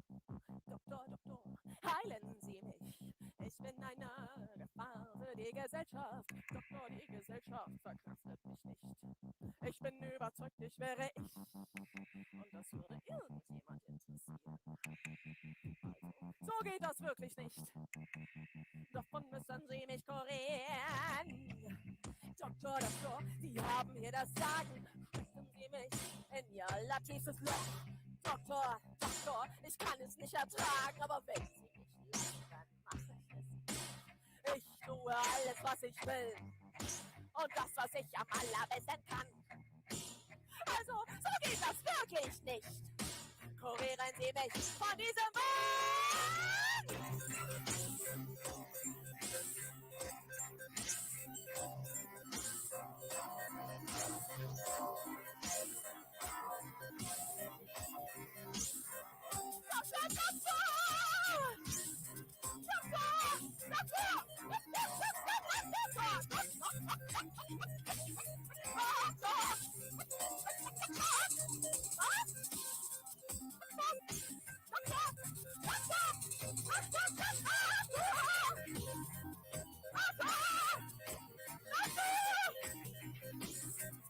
Doktor, ich brauche Ihre Hilfe. Doktor, heilen Sie mich. Ich bin eine Gefahr für die Gesellschaft. Doktor, die Gesellschaft verkraftet mich nicht. Doktor, holen Sie die Spritze, geben Sie mir Ihr allerstärkstes Zeug. Doktor, ich mache keine Witze. Stellen Sie mich lieber so schnell wie möglich ruhig. Ich sage alles, was ich denke. Und ich denke über vieles nach. Also, so geht das wirklich nicht. Niemand will den ganzen Griff. Doktor, ich brauche Ihre Hilfe. Doktor, heilen Sie mich. Ich bin eine Gefahr für die Gesellschaft. Und die Gesellschaft verkraftet mich nicht. Ich bin überzeugt, es wäre ich. Und das würde irgendjemand interessieren. Also, so geht das wirklich nicht. Nein. Warum müssen Sie mich verlieren?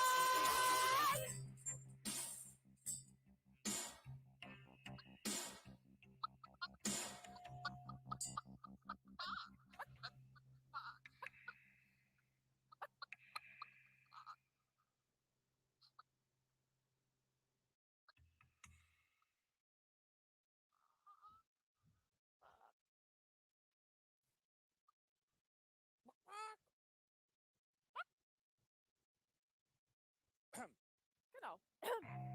Jetzt kommt der große Übergang zum Trigger Warning Teil. Und die Frage, sollen wir jetzt hier weitermachen oder sollen wir zu Evil Expo rüber? Hast du einen Link Verdammt oder gute was? Frage. Do you have a link? Mara, bist du nicht? Angeblich habe ich jetzt einen Link. Aber Mara, bist du noch da? Du bist bestimmt noch da, oder? Ist sonst jemand da? Anybody out there? Anybody Hello? out there? Exactly.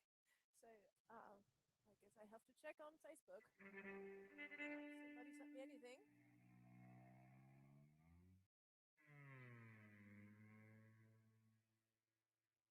Which doesn't work, obviously, because... Okay. my computer wants to keep on playing. Hey, da seid ihr ja auch. Chris und Dandra. Ja, wunderbar. Dann bleiben wir doch einfach hier und machen hier weiter. Das war der deutsche Block. Denn die Evil Expo will uns offensichtlich nicht sehen. Vielleicht sind wir heute mal wieder zu deutsch. Oder es geht einfach alles drunter und drüber in diesem Lande. In den Staaten, wie hier auch und überall. Und ich bin ganz verwirrt. Egal. Das waren schon mal 3 Songs von unserem Upcoming-Album Kunst fordert Opfer. Ein paar davon habt ihr schon gehört auf dem Darkstream. Ich glaube, ihr wart alle da, richtig? Und ich mache da mal weiter. Also, jetzt kommt die elegante Überleitung zum schwarzen Teil, zum düsteren Teil, zu Trigger Warning. Ich glaube, ihr habt es alle mitbekommen, eventuell sogar beteiligt. Wir haben ein Album gemacht, das wir genau zum Lockdown-Beginn letztes Jahr rausgebracht haben, Trigger Warning. Und im Unterschied zu den eben gespielten Songs ist es auf Deutsch, ist es eben nicht auf Deutsch, sondern auf Englisch. Deshalb mache ich jetzt auf Englisch weiter. Vielleicht guckt ja doch jemand von der Evil Expo zu. Dann sowieso. Und dafür machen wir mal den Chief ein bisschen dramatischer. Mich ein bisschen gruseliger. Nein, den Chief dürft ihr auch sehen. Ich habe Fernbedienung für meine Lampen. So ist das, wenn man streamt und muss alles alleine machen. Und ich versuche dabei noch möglichst gruselig auszusehen und Klavier zu spielen. Also, weiter geht's. Das war der unelegante Überleitungsteil zu Night. Ihr wisst ja, das Monster im Innern und so weiter.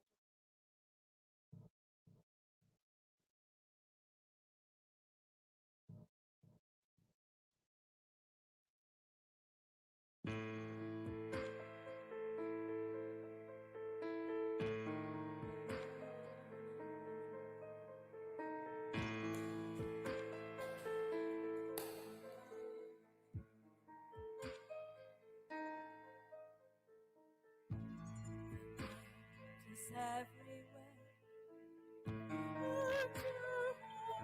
And your eyes in the dawn, a black and glassy spell. It is the sky allows those darkest eyes. And the system has gone away. You must get up and down. This is the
listen, don't even try to understand. Don't move, don't fight. Just sit back and breathe, and don't forget to smile. It's a lovely day. You're not in control. I'm not in control.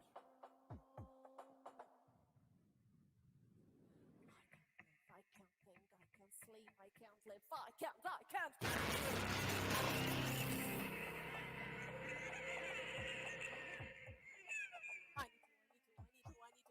I need to.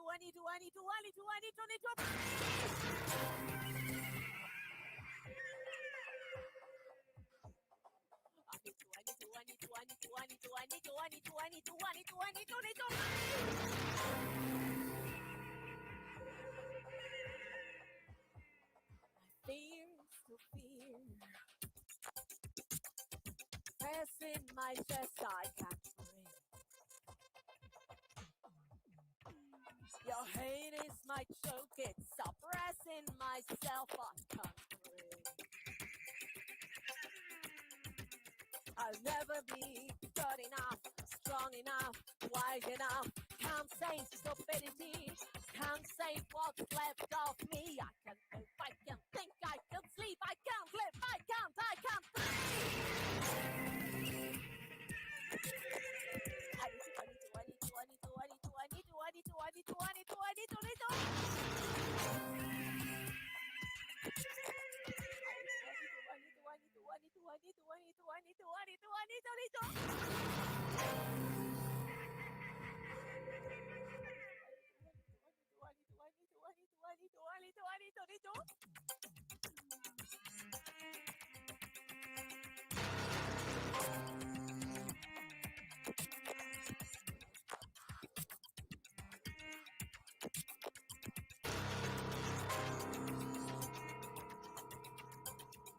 Air is poisonous. This world is poisonous. This hate is poisonous. This life is poisonous. This hope is poisonous. These words are poisonous. I can't move, I can't think, I can't sleep, I can't live, I can't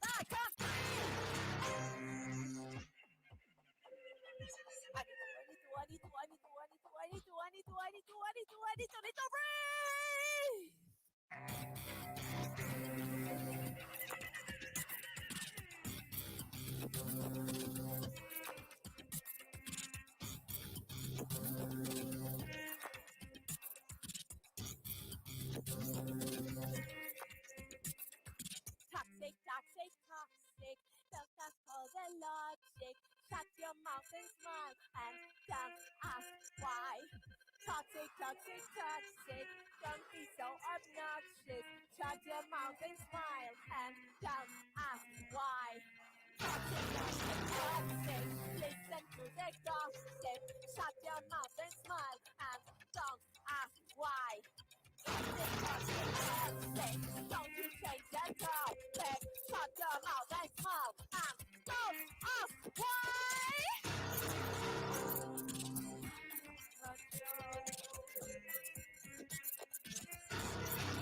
Not in control.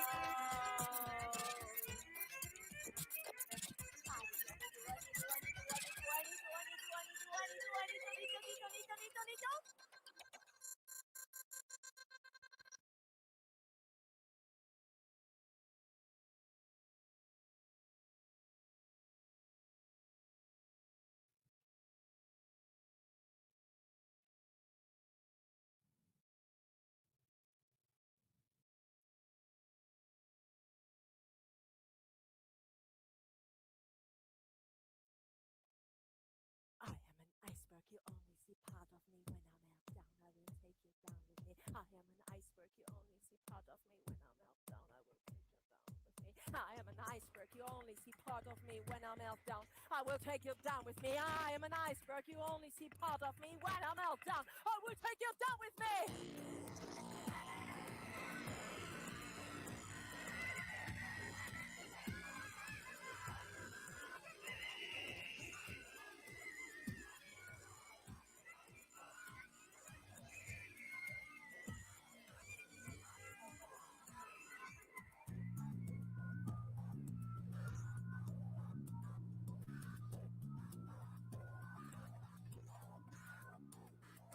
life is running away from me. I chase it and dust and breathe. My life is falling away from me like flakes of skin off an ugly disease. My life is running away from me, falling apart in front of my eyes. My life that I built from so many years dissolves in a mist and dies. I stand and watch, unable to move. I silently cry for help, but no angel lowers its wings on me. I turn away and fly myself.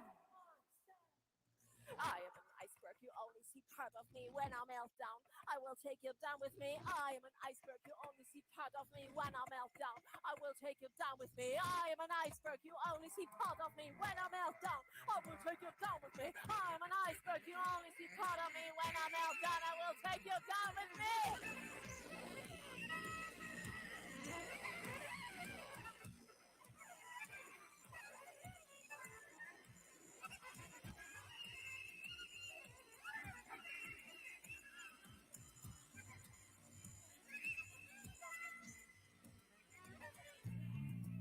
Running away from me.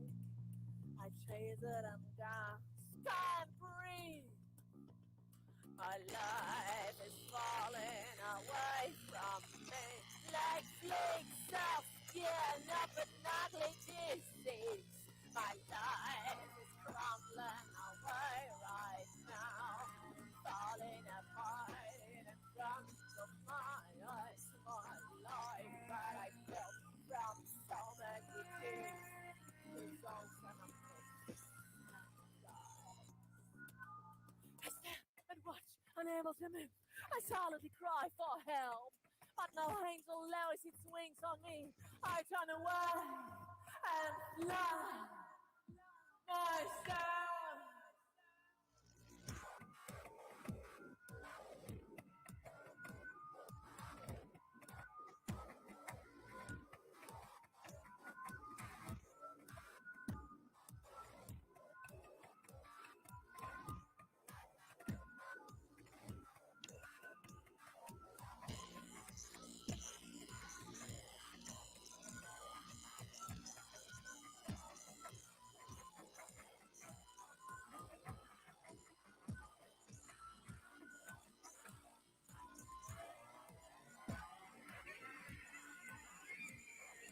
I know, you'll never hear me call. I know, you'll never hear me call.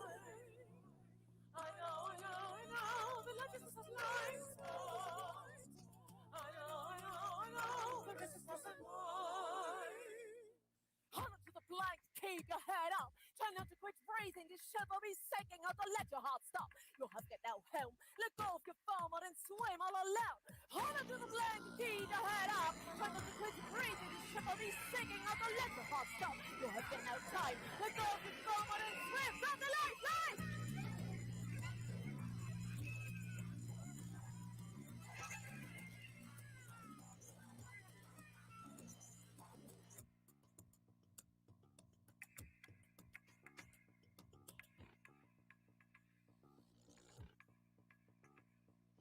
I am an iceberg, you only see part of me when I melt down. I will take you down with me. I am an iceberg, you only see part of me when I melt down. I will take you down with me. I am an iceberg, you only see part of me when I melt down. I will take you down with me. I am an iceberg, you only see part of me when I melt down. I will take you down with me.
iceberg. You only see part of me when I melt down. I will take you down with me. I am an iceberg. You only see part of me when I melt down. I will take you down with me. I am an iceberg. You only see part of me when I melt down. I will take you down with me. I am an iceberg. You only see part of me when I melt down. I will take you down with me. I am an iceberg. You only see part of me when I melt down. I will take you down with me. I am an iceberg. You only see part of me when I melt down. I will take you down with me. I am an iceberg. You only see part of me when I melt down. I will take you down with me. I am an iceberg. You only see part of me when I melt down. I will take you down with me. I am an iceberg. You only see part of me when I melt down. I will take you down with me. I will take you down with me.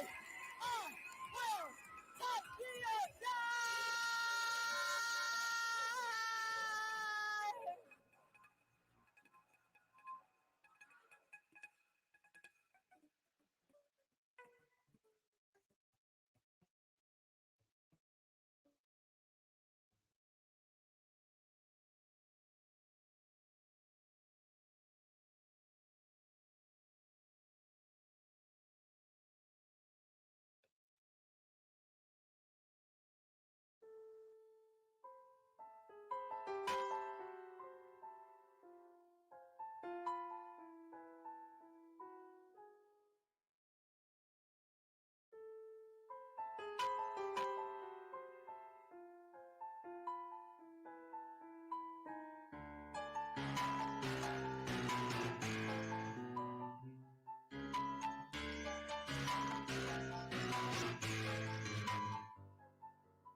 Is this reality? Is this a nightmare featuring all the decisions I've made? Should I be on the street of this moment? Should I write a song?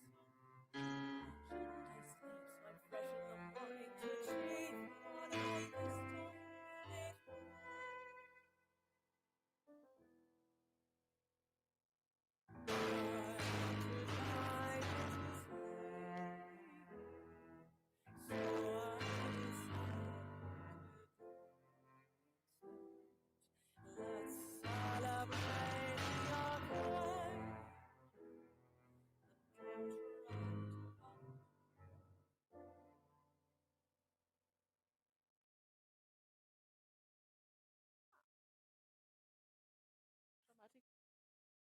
missed because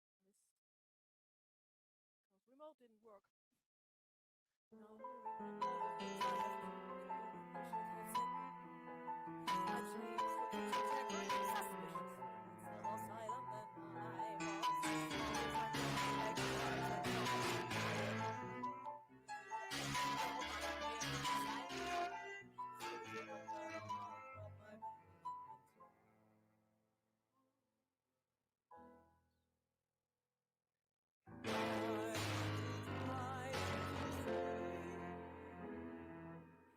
Always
I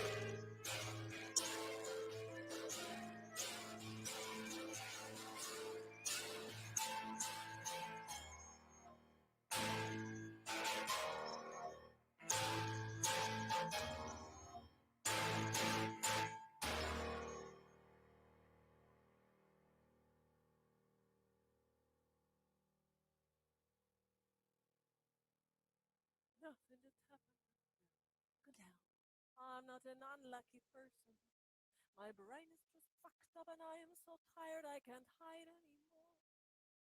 The sounds of a waking world muffled by the soft noise of warm lake wings.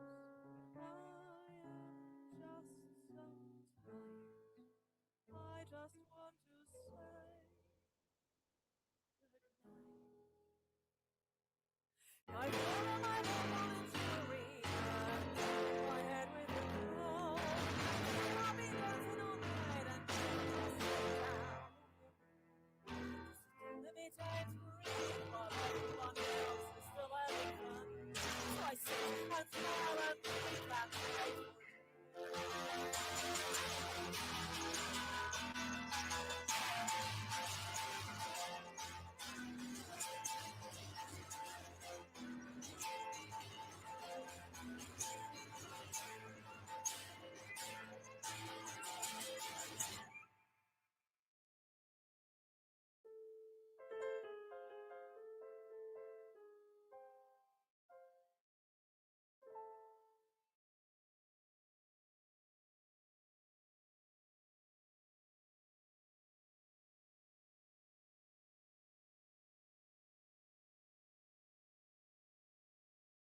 Vielen Dank, ihr Lieben, für den Applaus und hi Tessa. It's time for the last third, für den Weltuntergang. The apocalypse is Dear mankind, I really hate to tell you, but you fucked it up. You fucked all of it up. We are fucked.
Suffocated in light.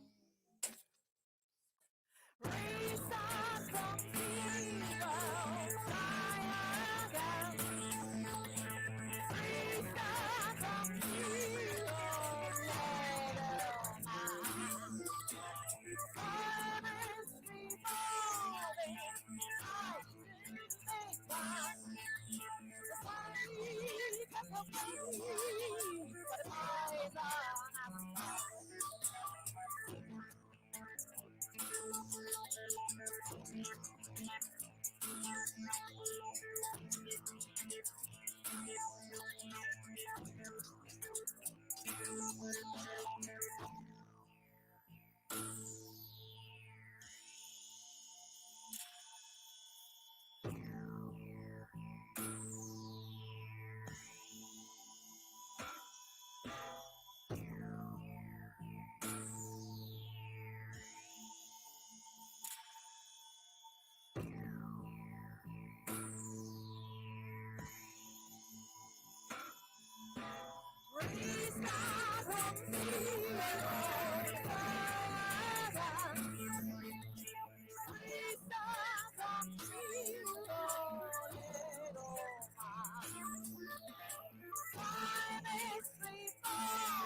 are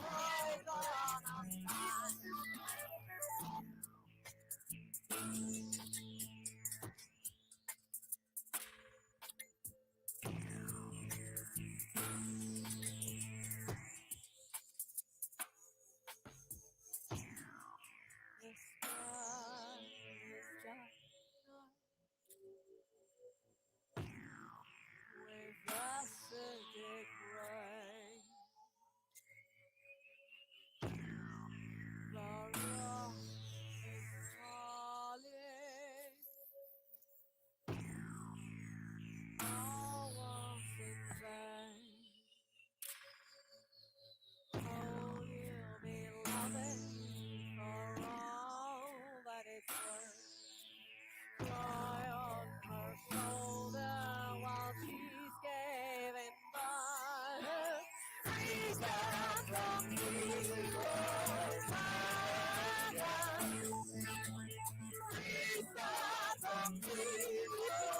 freedom from evil. Time is revolving, time to make time. Got no pain for the birds on our side.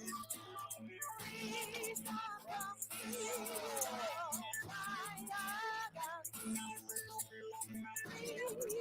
from evil, let all time. Time is revolving, time to make time. Got no pain for the boys on our side. Try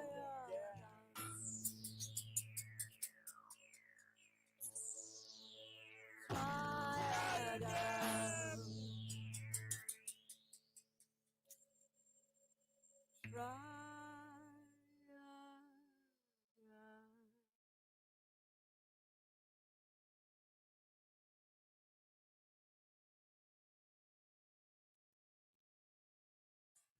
Danke.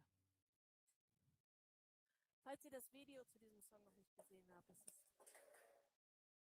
unter den letzten, die wir auf YouTube veröffentlicht haben. Es ist gerade erst frisch raus. Oh, danke, Tessa. Erinnerst du dich an den, natürlich erinnerst du dich an das Die-In von Extinction Rebellion, wo wir diesen Song, ich glaube, außer beim Phoenix das erste Mal öffentlich gespielt haben, in der speziellen Version. Danke euch. Ich glaube, ich bin gerade ganz froh, dass wir hier sind und nicht bei der Expo. Ihr seid wundervoll. Genau, weckt die Nachbarn auf.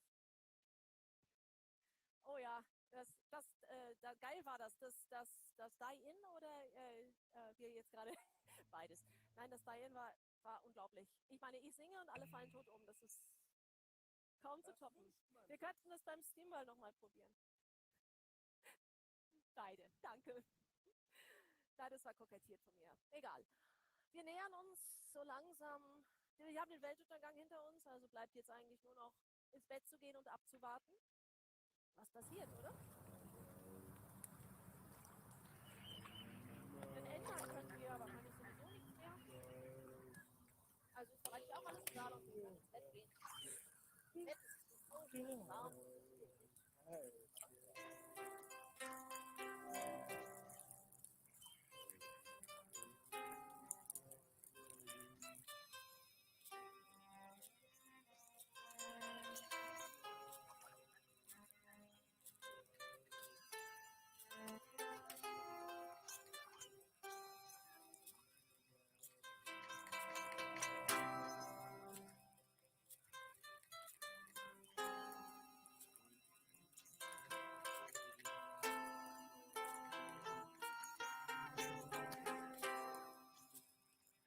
It feels so good to stay in bed. So pull the cover off your chest. And turn around and snuggle in. And let the world be swimming. It is so easy sleeping. Pretending life is just a nightmare. Without faithful and let them worry. Better to sleep, maybe you sick. Let's stay in bed. Let's be the world is cold today. Let's stay in bed. Weather with it. We make it. But let's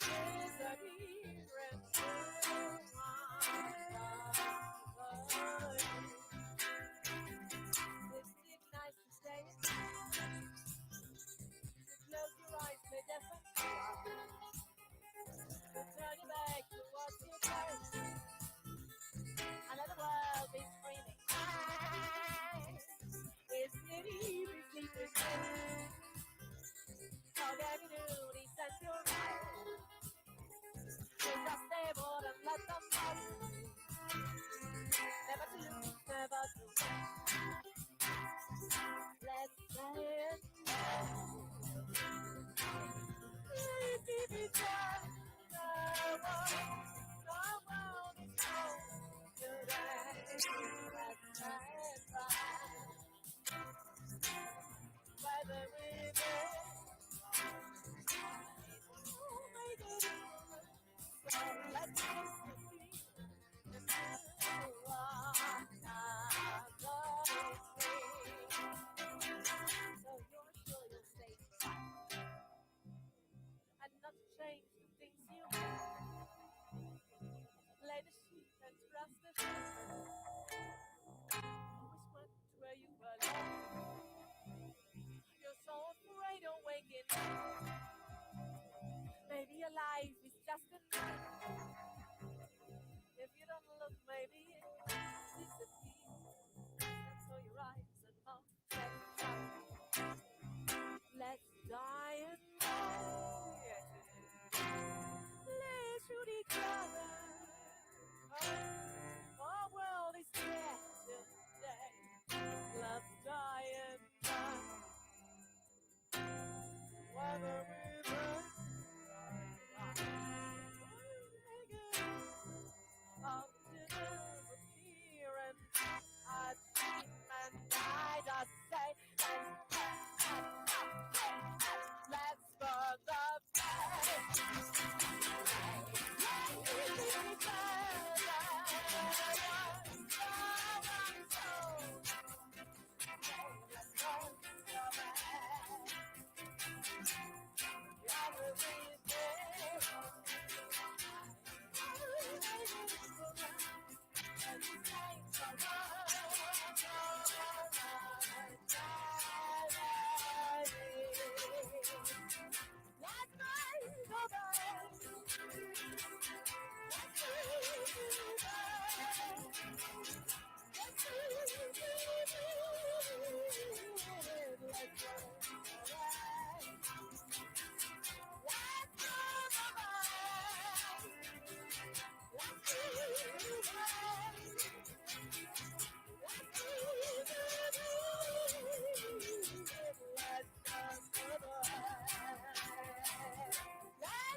Hättest du nicht noch was zu sagen, Chief?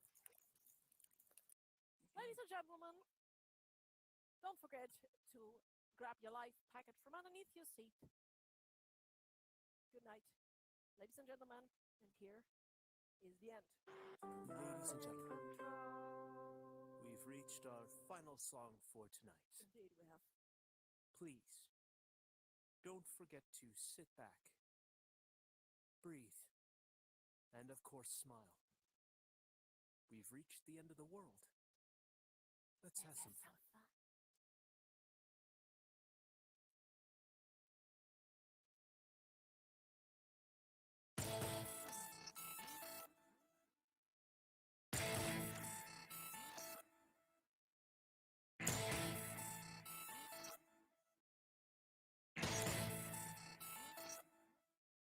It's a feather in my hat. It's a pearl around my neck that makes me bad.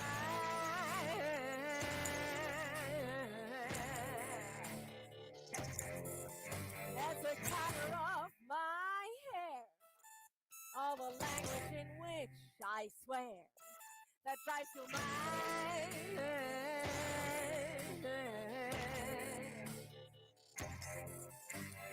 I'm not correct in what I do.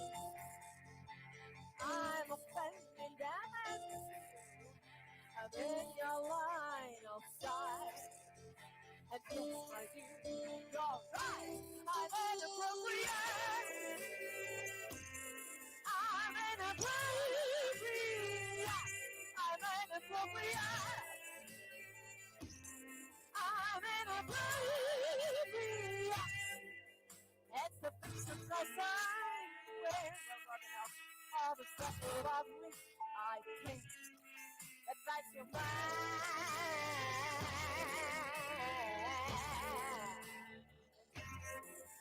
It's the nipple of my tits, or the place on which I sit, that drives you mad.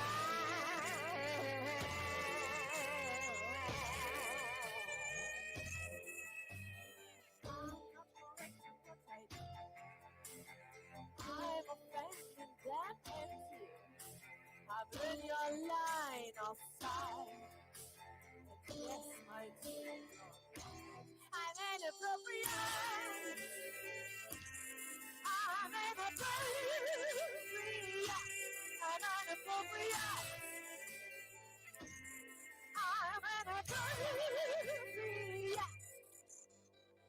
You've lost control over your eyeballs and over your typing on the scroll. Look at why you're so frightened. What you see, you have to tell.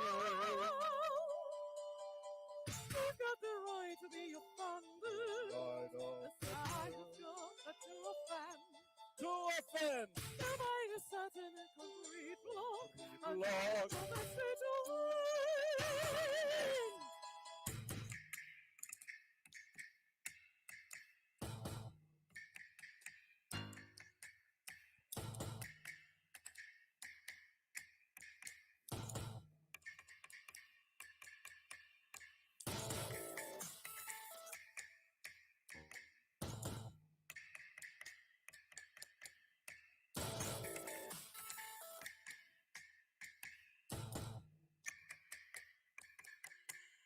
You can't do this because you're female.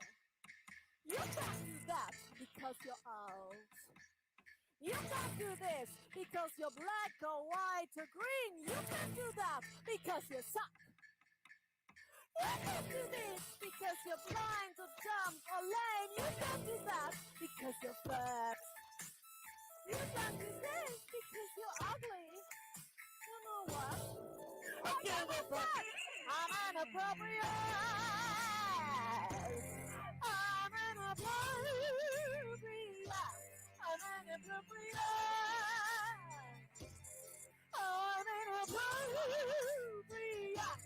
I'm inappropriate. I'm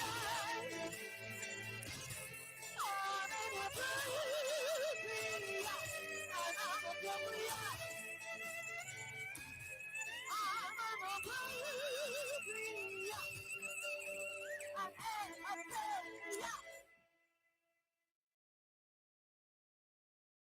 Imagine rushing applause.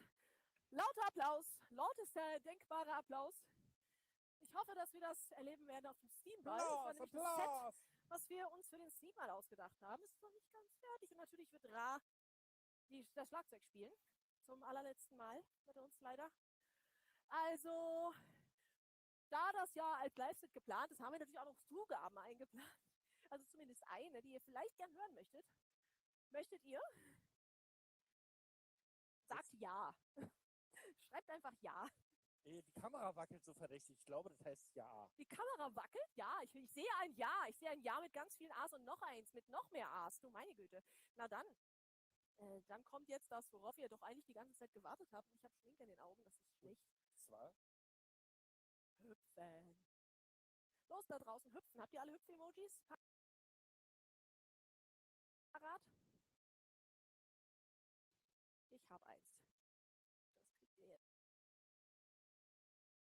Das kriegt ihr jetzt. Achtung. Hüpf, hüpf. dir.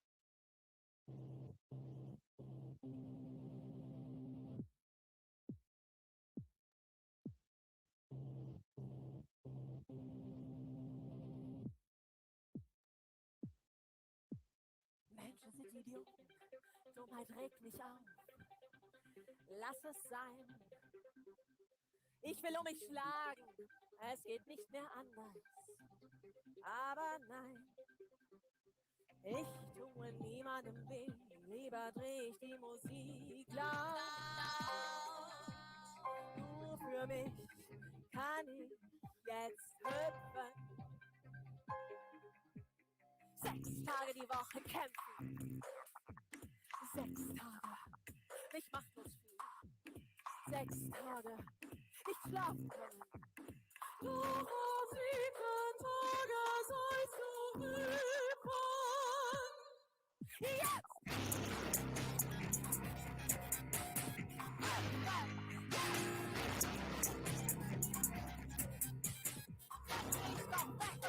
Alles wecken! Virus wecken! Dummheit wecken!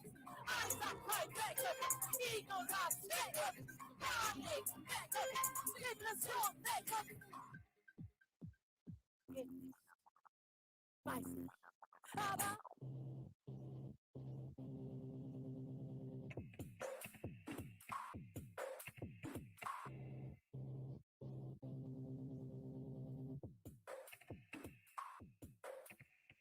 Menschen sind verdammte, unveränderlich, schwach und klein. Keine Kraft mehr übrig für Evolution. Lass es sein. Ich gebe lieber auf und dreh die Musik laut. Das macht mich endlich wach und ich muss hüpfen. 6 Tage die Woche aufgeben. 6 Tage nur schreien wollen. 6 Tage das Messer leben. Doch am 7. Tage sollst du hüpfen. Jetzt!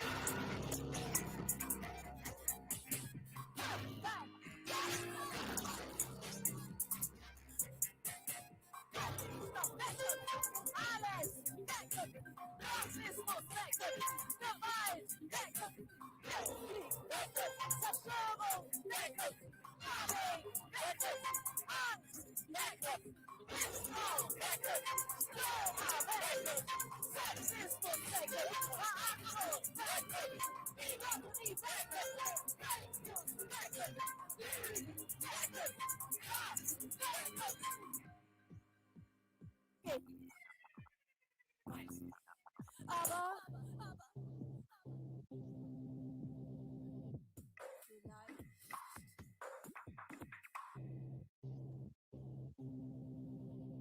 Doch.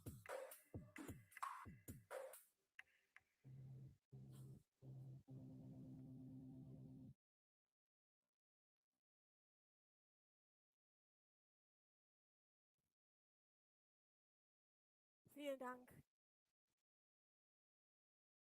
Thank you for watching. Danke fürs Zuschauen. Ich hoffe, wir sehen uns auf dem Steamball. Wenn nicht, dann auf dem Streamball, genau hier an dieser Stelle. Auf Twitch am 4. September. Vorher seht ihr uns hier bestimmt auch nochmal twitchen. Ich danke euch, dass ihr da wart. Es ist wunderschön, euch am anderen Ende zu wissen. Und ich wünsche euch noch eine wunderbare Nacht und ein schönes Wochenende. Und bis bald. Bye bye.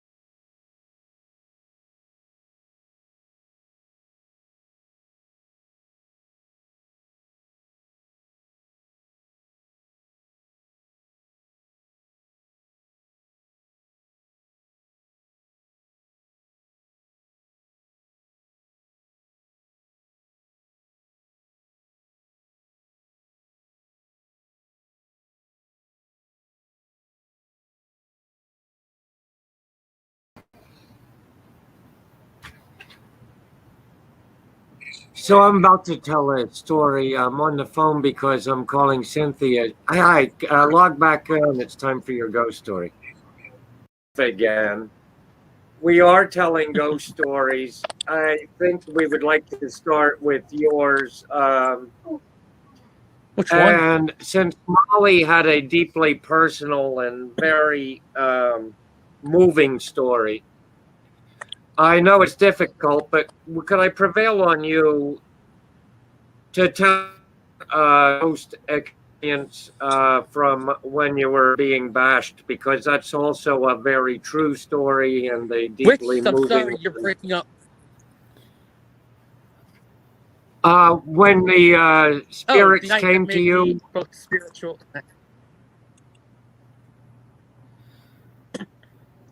Okay, yeah, okay.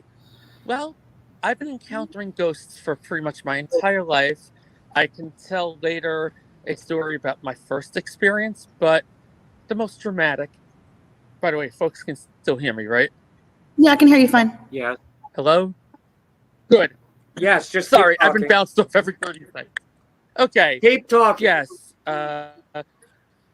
Basically, in August of 2000, I was nearly murdered by a lynch mob that decided they wanted to kill me for my gender. I happen to be transgender and intersex at the same time. And walking home from a movie with a friend, we got jumped. They chased us. They threw every object they could at our heads. And we ducked behind and underneath a parked car in a parking lot, little strip mall kind of thing. And my first real prayer in my life wasn't just God bless mommy and daddy and my brother and the dogs. It was any power in this fucking multiverse that doesn't want us murdered by these assholes better fucking show up. Now, Ladylike Gentility was not present in the foxhole, and this was August. It got cold. It got almost as cold the way I felt it as it would be walking outside in this current winter. It was midnight, but it got darker. It got darker all around. The clouds got darker. The sky got darker. And suddenly, this gigantic arc of energy just engulfed the car that we were hiding behind and under and blasted outward. All the haters got knocked backwards. I could tell that some of them had actually sunk into their knees and been flung backward. And they suddenly had someplace better to be than killing a couple queer people in the middle of the night. And they ran the hell away. And my mundane friends and relatives tell me, well, you guys got lucky and you snuck out. No. I could feel presences that night, not just a presence, but multiple. I didn't know who it was, but apparently, from what I've pieced together from my experiences since, it's the spirits of the transgender, intersex, gender nonconforming dead who didn't want me to have to join the ranks of the murdered and intervened directly, Pulp Fiction style, to have me not get killed. And I didn't know what to believe. I was a little scared of my own experiences for a couple years. And then I started encountering ghosts. I mostly, because I'm legally blind in this body, I mostly hear and feel them, but I do see sometimes with my metaphysical eyes, the spirits. I've helped 5 murdered children who were murdered by idiots because they didn't like the kid's gender. I've helped those spirits cross over to whatever's better than what they'd been through. And I feel my life was brought back to me that night. The price is I speak on behalf of the dead. I do work for the dead. I'm glad to do it. I'm just not glad for the way a lot of my basically whatever you call the people who go to a caseworker, I'm not happy with the way they got there. Wow. Wow. I'm sorry that you had to see such evil, but it is a blessing that for whatever reason you were chosen. That's beautiful. Thank you. That is, I've tried to do this for good. I'm shaking again. I thought I stopped shaking and now I'm shaking again. That was amazing. Like, just, I know it's intense for me to tell. I'm sure it's intense for y'all to hear.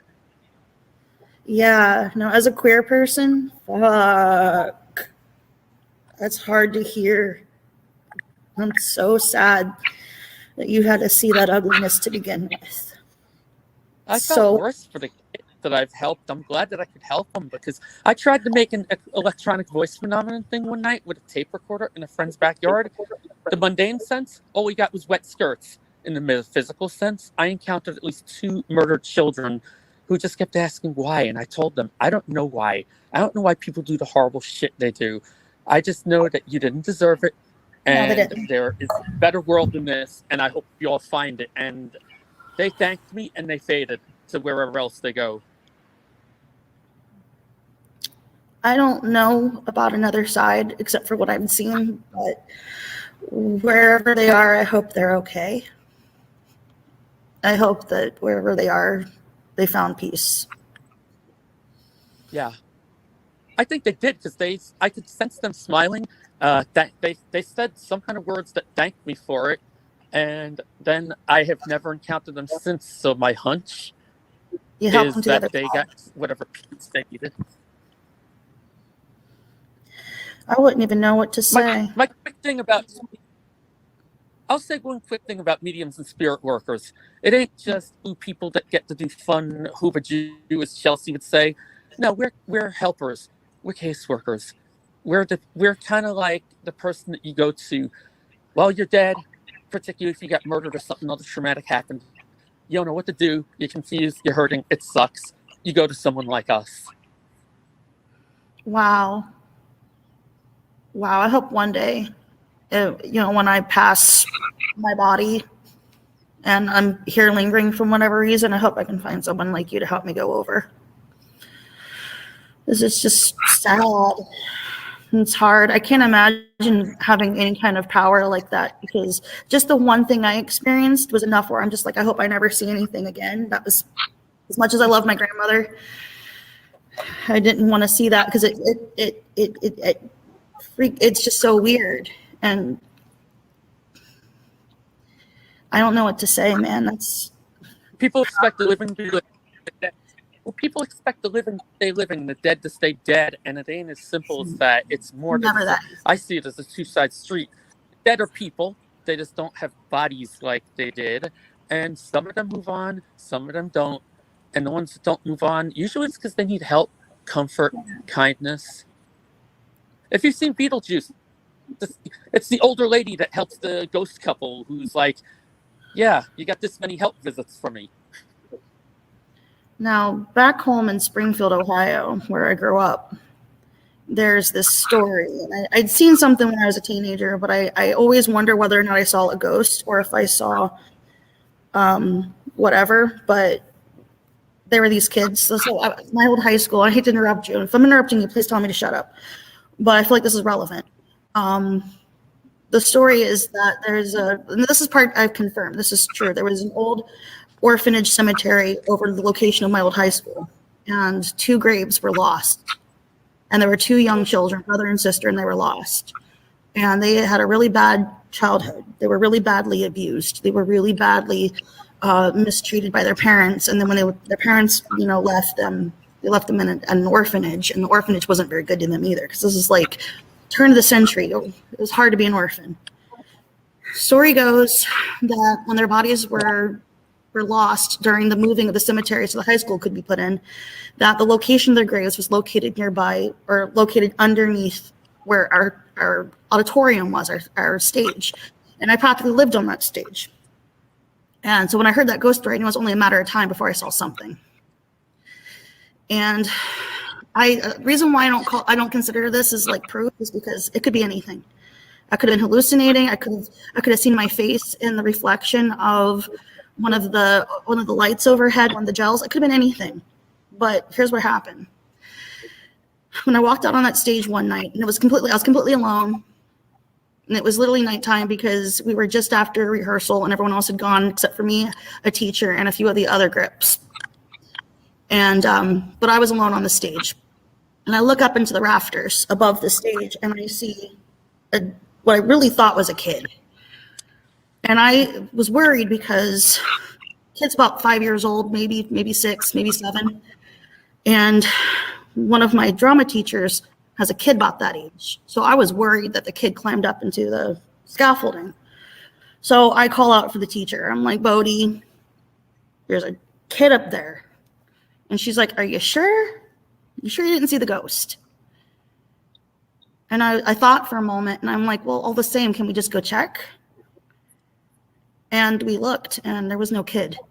The teacher that had the kid wasn't even in school that day. So then the thing No is live kid. so I feel like that if those kids are still there, it's because they weren't loved.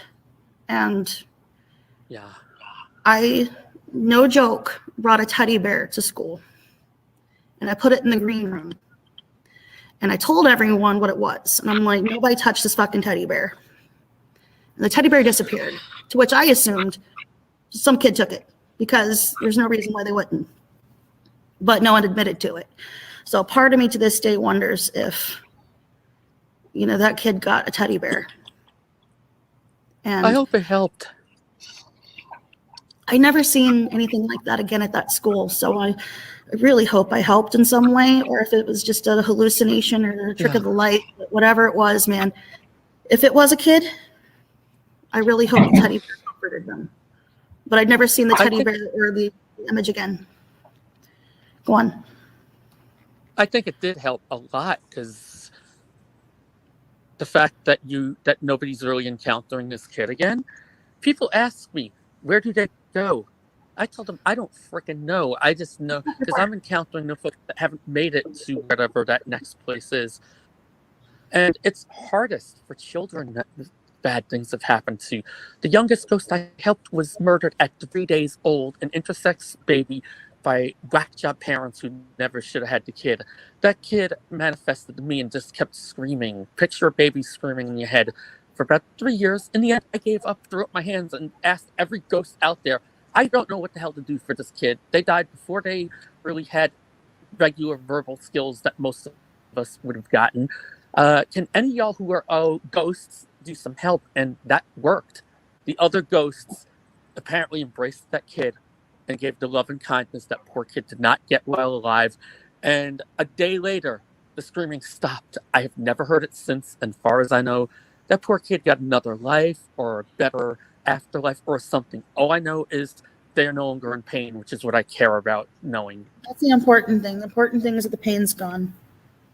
Especially children shouldn't have to go. No one should have to go through that kind of pain, but especially someone who's innocent who never did anything wrong. I mean, not to say that doing wrong means someone deserves pain, but especially kids don't deserve pain. Especially, you know, kids didn't even have a chance first. They got a chance to grow up. That's heavy. That's what you mean. There's some real darkness in this world. Humanity is so. Yeah, I should have given a warning at I should have given the subject that ain't gonna be light. My stories are intense, but I think people need to know about this kind of stuff. Watch the ghost hunter shows. They go to all these places, particularly what's the one I watch all the time? Ghost Asylum, where the brothers go to this asylum, and it's always an abandoned asylum they go to. The one brother is, I think, the first openly autistic ghost hunter on a major TV network. He usually encounters people who are tortured for that in these asylums. Asylums are horrible for that because families of LGBT people would just. It's all about helping heal pain. It's all about help from the cruelty of mankind causes so much damage. Love and kindness and mercy.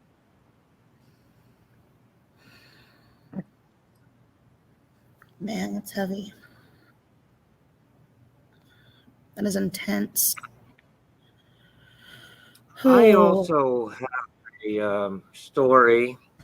Well, hopefully Cynthia will be logging back in. She keeps getting bounced out for some reason. It's all right. I just keep letting her in. Mine doesn't have any great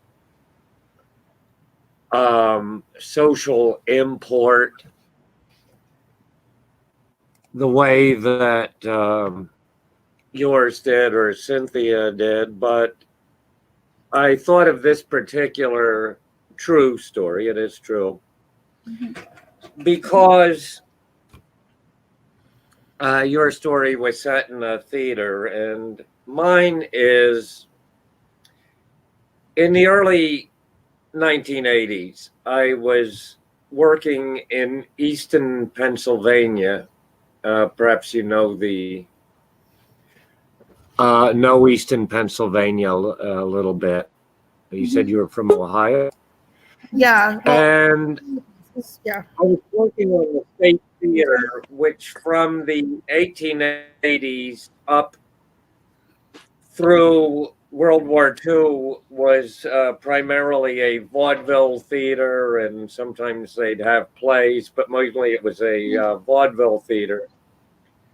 And then during and after World War II, when vaudeville was coming to an end, it became a movie theater, and it was the movie theater that I went to see movies when I was a kid, but the movie screen could still be rolled up for live performances, and sometimes in the 60s and 70s, rock bands would play in there.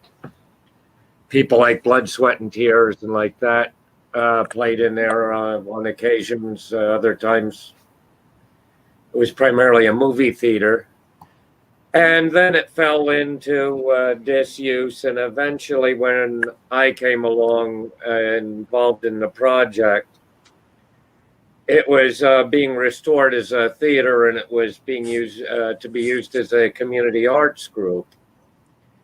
And early on, when I was working in the place, I believe it was when we were preparing for a roadshow production of Brigadoon, and I was working as a roadie and stagehand on production, unloading the truck, setting up the scenery and so forth. Later on, I did the same with the trapezes and so forth for the Flying Kamarasov brothers. You might have seen them. They juggle chainsaws and stuff.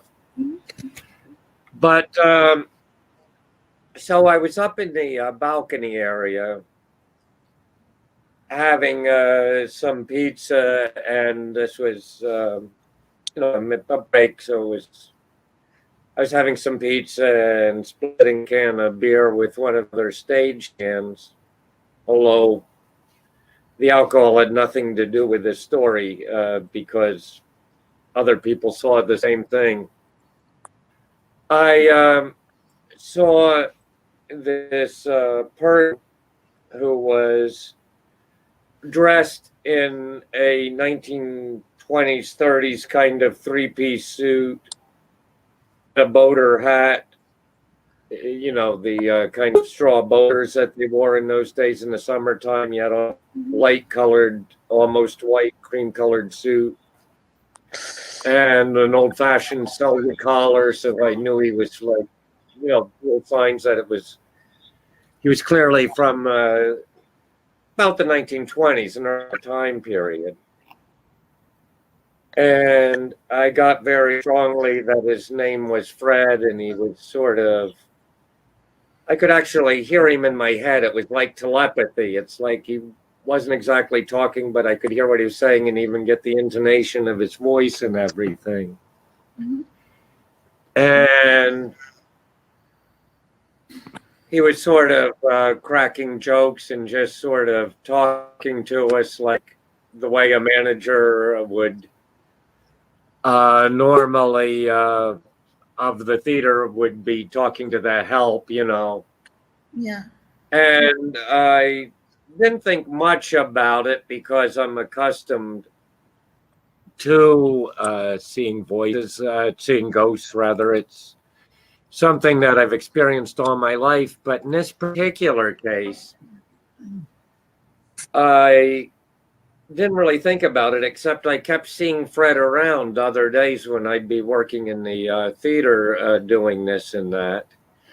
And then, and also, my son, baby at the time, like less than a year old, would be like giggling and seemed to be playing with people. And at one point, he actually said the name Fred. So I got the idea that obviously Fred the ghost, as I called him, had followed me from the theater across the Easton Phillipsburg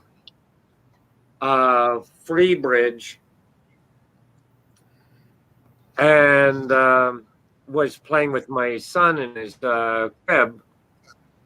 And the other people living in the house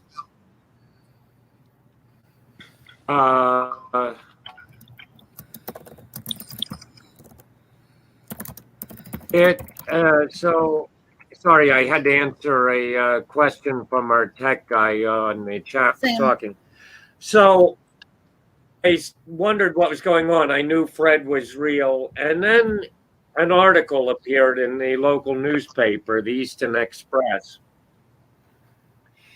And it seemed that, according to this article, that Fred had indeed been the manager of the theater from the 1920s, when it was still primarily a vaudeville house, through when he died sometime in the late 50s, early 60s. And people had been every once in a while reporting and even calling into the local paper about how they were seeing his ghost. So apparently I was just another person that was working around the State Theater that had encountered. But to have that newspaper article appear when it did, to confirm that Fred was indeed real, and I wasn't the only person that saw him and had conversations with him, I found fascinating. I also, and just to give you an idea of what the State Theater was like, the theater itself, is when we were working on the stage during the restoration, we found the trapdoor with an elevator device from the late 1800s, when Harry Blackstone Sr. had this special elevator trapdoor arrangement installed for a trick when he made an elephant disappear, like in the late 1800s. Harry Blackstone Jr., who we grew up with when we were kids, this is his grandfather. Wow. Who had played the place. Any big name in vaudeville you can think of, like the Marx Brothers or Bing Crosby, you name it. When I was researching the place, when I was working there, I found that Bing Crosby was there with brother Bob Crosby and his Bobcats in 1931. It was, a major Keith Thornton vaudeville house. And and I myself have always, I've always felt like in a way I was out of time or out of space or something, because I am by at heart a vaudeville performer. That's my first love. And the reason I love doing steampunk shows and conventions with Jeff and so forth so much is because what we've really done with the conventions, and particularly steampunk, is given a chance for vaudeville performers, or people who are in love with vaudeville and want to do that type of live performance, a space to do it. It's sort of given vaudeville and vaudeville performers a second life. And I feel that the ghost of Fred, the manager of the State Theater, has sort of been an inspiration carrying me through my life, especially the performing part of my life. And that's Wow. Why I mentioned the story. And that's probably a good place to leave that. That's incredible. One quick thing. I have a friend who I won't identify by name, who grew up as a child playing with a ghost. To her, it was just another kid that was around. Her parents and family eventually freaked out a bit when they saw her big wheel moving by itself as far as they could see. Children are definitely very more in touch with the spirit world than people give credit for. I Sure. had a little sense of this as a kid. It was actually in my teens that I first became aware of spirits seriously, though. Wow. For me, it came in early childhood, but I think I actually have a theory about this. When I was about 5 and turning 6,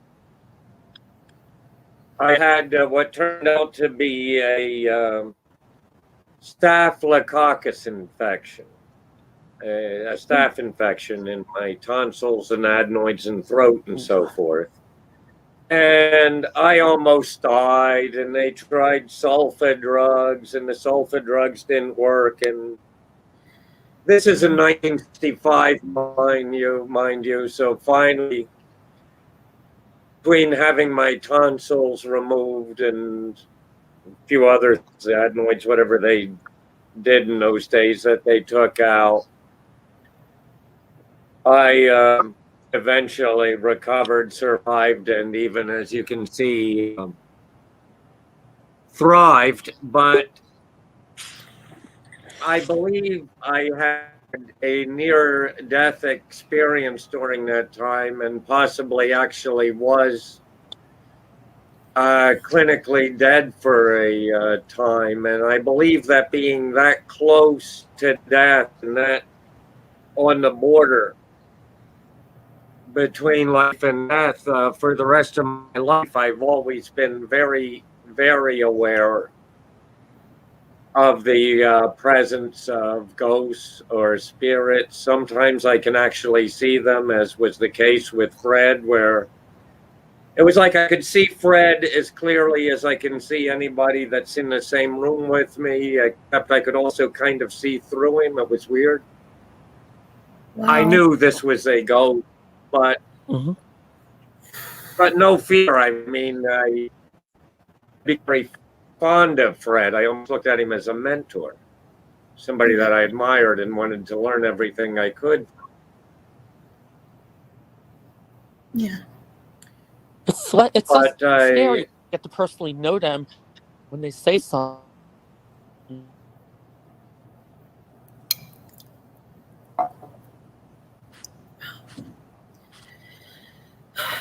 I got the chills. Well, also, but Fred is not like an impersonation, not like it's this guy or anything, but his manner of dress, body language, he smoked cigars. You could actually smell the cigar smoke. Like, I believe that 100%. the other people living in the house when he was with my son couldn't see him, but they could smell the cigar smoke, and they were even asking who's been smoking a cigar in here, and nobody was. It was Fred. Wow. But he was very much cut from the same cloth as people like George Burns or Milton Berle. He was one of those classic, very dapperly dressed, cigar smoking vaudevillians from. Wow. Wow. I feel like, and correct me if you think I'm wrong here, because I think this is interesting. I feel like there's a direct correlation between performers and ghost stories. There's so many stories that you find of haunted theaters, of haunted stages, of haunted movie memorabilia, of haunted movie sets, of cursed actors.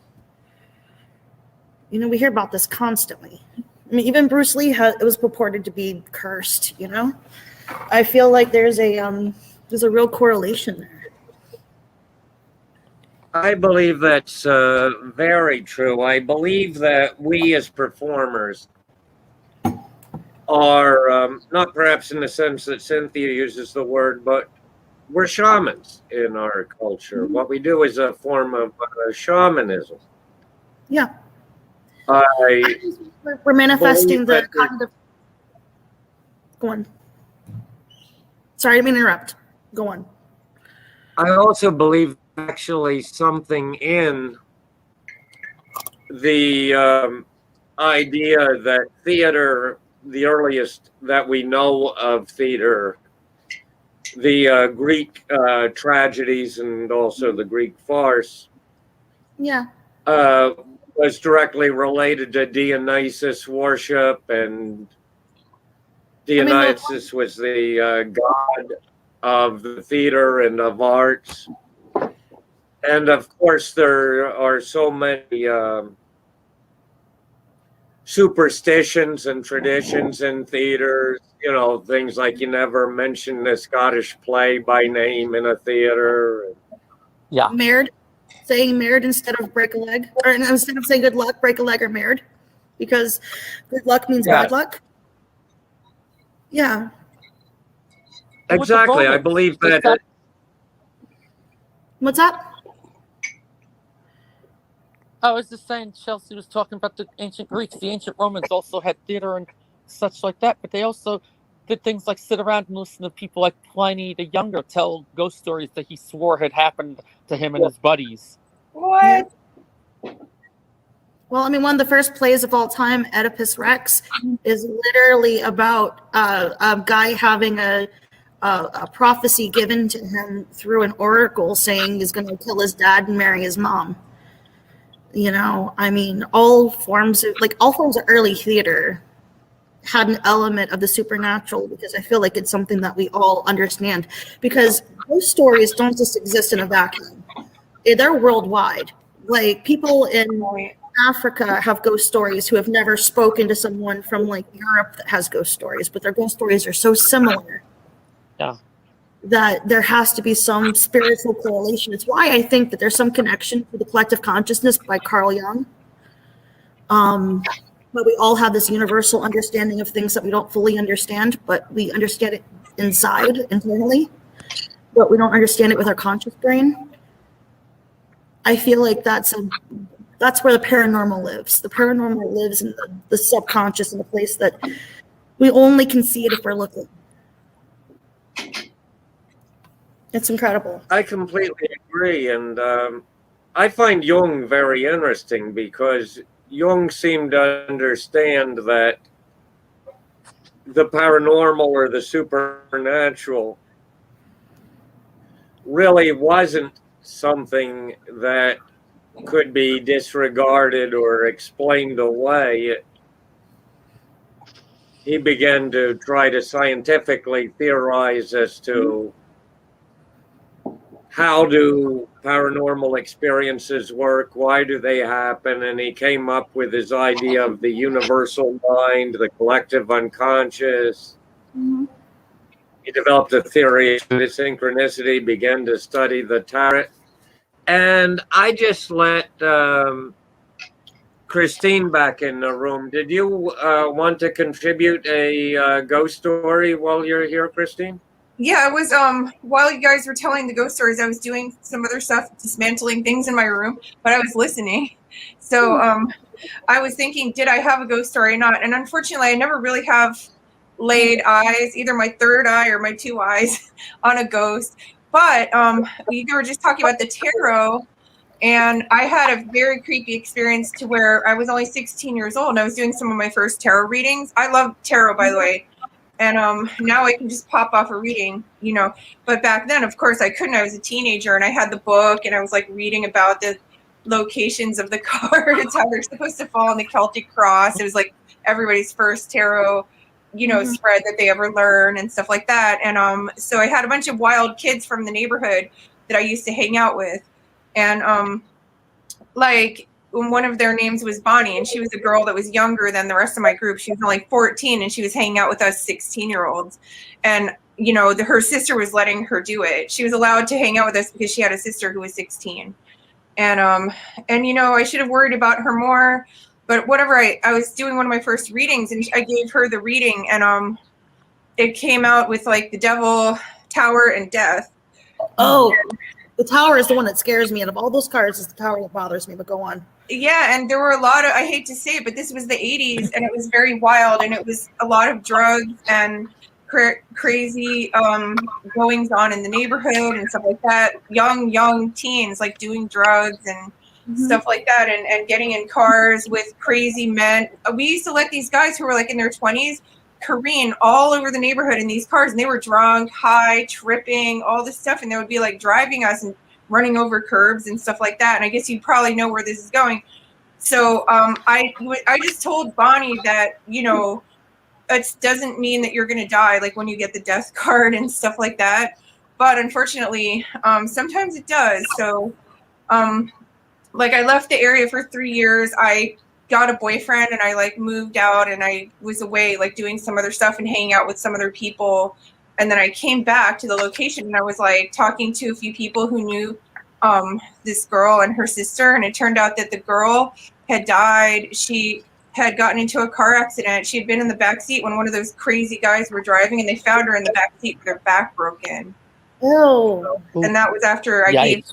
So I know that there's something to the tarot. Like immediately, I flashed back onto that reading that I had given her, and I realized that, like, you know, they try to soothe you and they try to tell you that you're not, you know, just because you get the death card, that doesn't really mean any. It just means change and like all this stuff. But no, actually, in this case, it was sometimes it is the literal meaning of the card, right? And it happened when I was so young too, and it was definitely an initiation into the ability to be a diviner, you know, in a powerful way.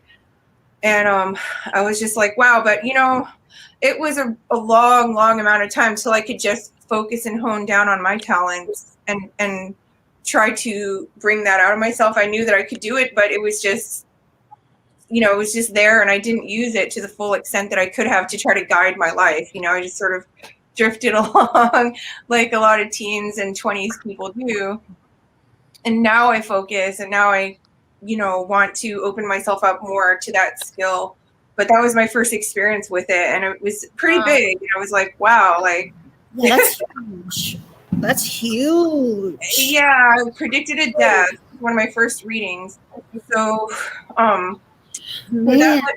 it let me know that there's truth to it, and there really is a so-called supernatural, or whatever we want to call it. And another experience I had was basically I had the first guy that I was ever like truly in love with, and we were trying to send each other messages. We were laying down next to each other. I was like 18, and was imagining in my mind that I was like driving in my car, and he was able to see that vision in his mind too.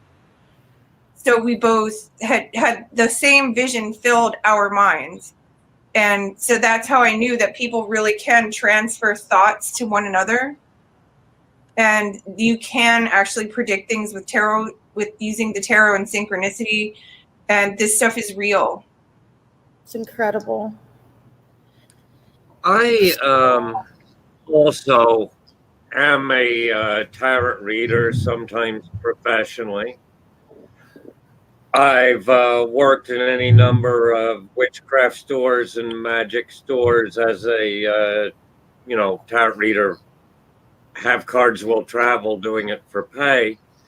Okay. But also one of my gigs has been for people who might still be watching, who are actually physically at the Blackthorn. In the seance room of the Massacre Mansion, I, for quite a few years, did a quick 3 card readings for just people picked out of the audience as they went through the seance room at the Magical Mansion between scares. And surprisingly, I do these quick readings for volunteers from the audience, and they became surprisingly accurate to the point where people would come back and go through the whole haunt because they wanted me to do another reading. Yeah. And where I'm going with this is, it's not, again, everybody else has these deeply moving stories that are very intense and important, and mine are, quite honestly, interesting but frivolous. No, not at all. Yeah, nobody's like frivolous. But at the last Wicked Fair, when Wicked Fair was still being done by JME, not counting the very last Wicked Fair. Actually, it might have been Glimmerdark. Yeah, but not Glimmerdark counting was great. not counting the Wicked Fair that was done by Silver Phoenix, the last when it was still JMA. It was Glimmerdark because there was a event or panel activity, call it what you will, called Drinking with Puck, where we had a fellow dressed up, obviously as Puck, and we were Nice. doing mead tastings, and somebody had a deck of tarot cards, and everybody, picked one card, or and they handed out the whole deck. And I got the tower, which I was moved to tell this story, taken from Christine. The tower is probably the card in the tarot deck, one of the ones that disturbs me the most. The Three of Swords, or the heart that got the sword through it, like a pincushion, bothers me. The Ten of Swords, where the guy's on the back like a human pincushion, bothers me. But the tower disturbs me more than death, because death I always take to, well, this is a phase of your life is ending, but a new phase beginning. I don't take death usually literal, although in the case of Christine's story, unfortunately, it was. Yeah. So at the Glimmerdark, the card I was given was the tower, and Jeff walked past me. And Jeff could see my face. I was obviously concerned, or I must have looked concerned. Yeah. Like, what's with you? And I was like, well, the fellow handing out tarot cards just gave me the tower. Yeah. And Jeff said, you don't deserve that. Took the card from me, crumpled it up, and ate it. Oh, no. God damn.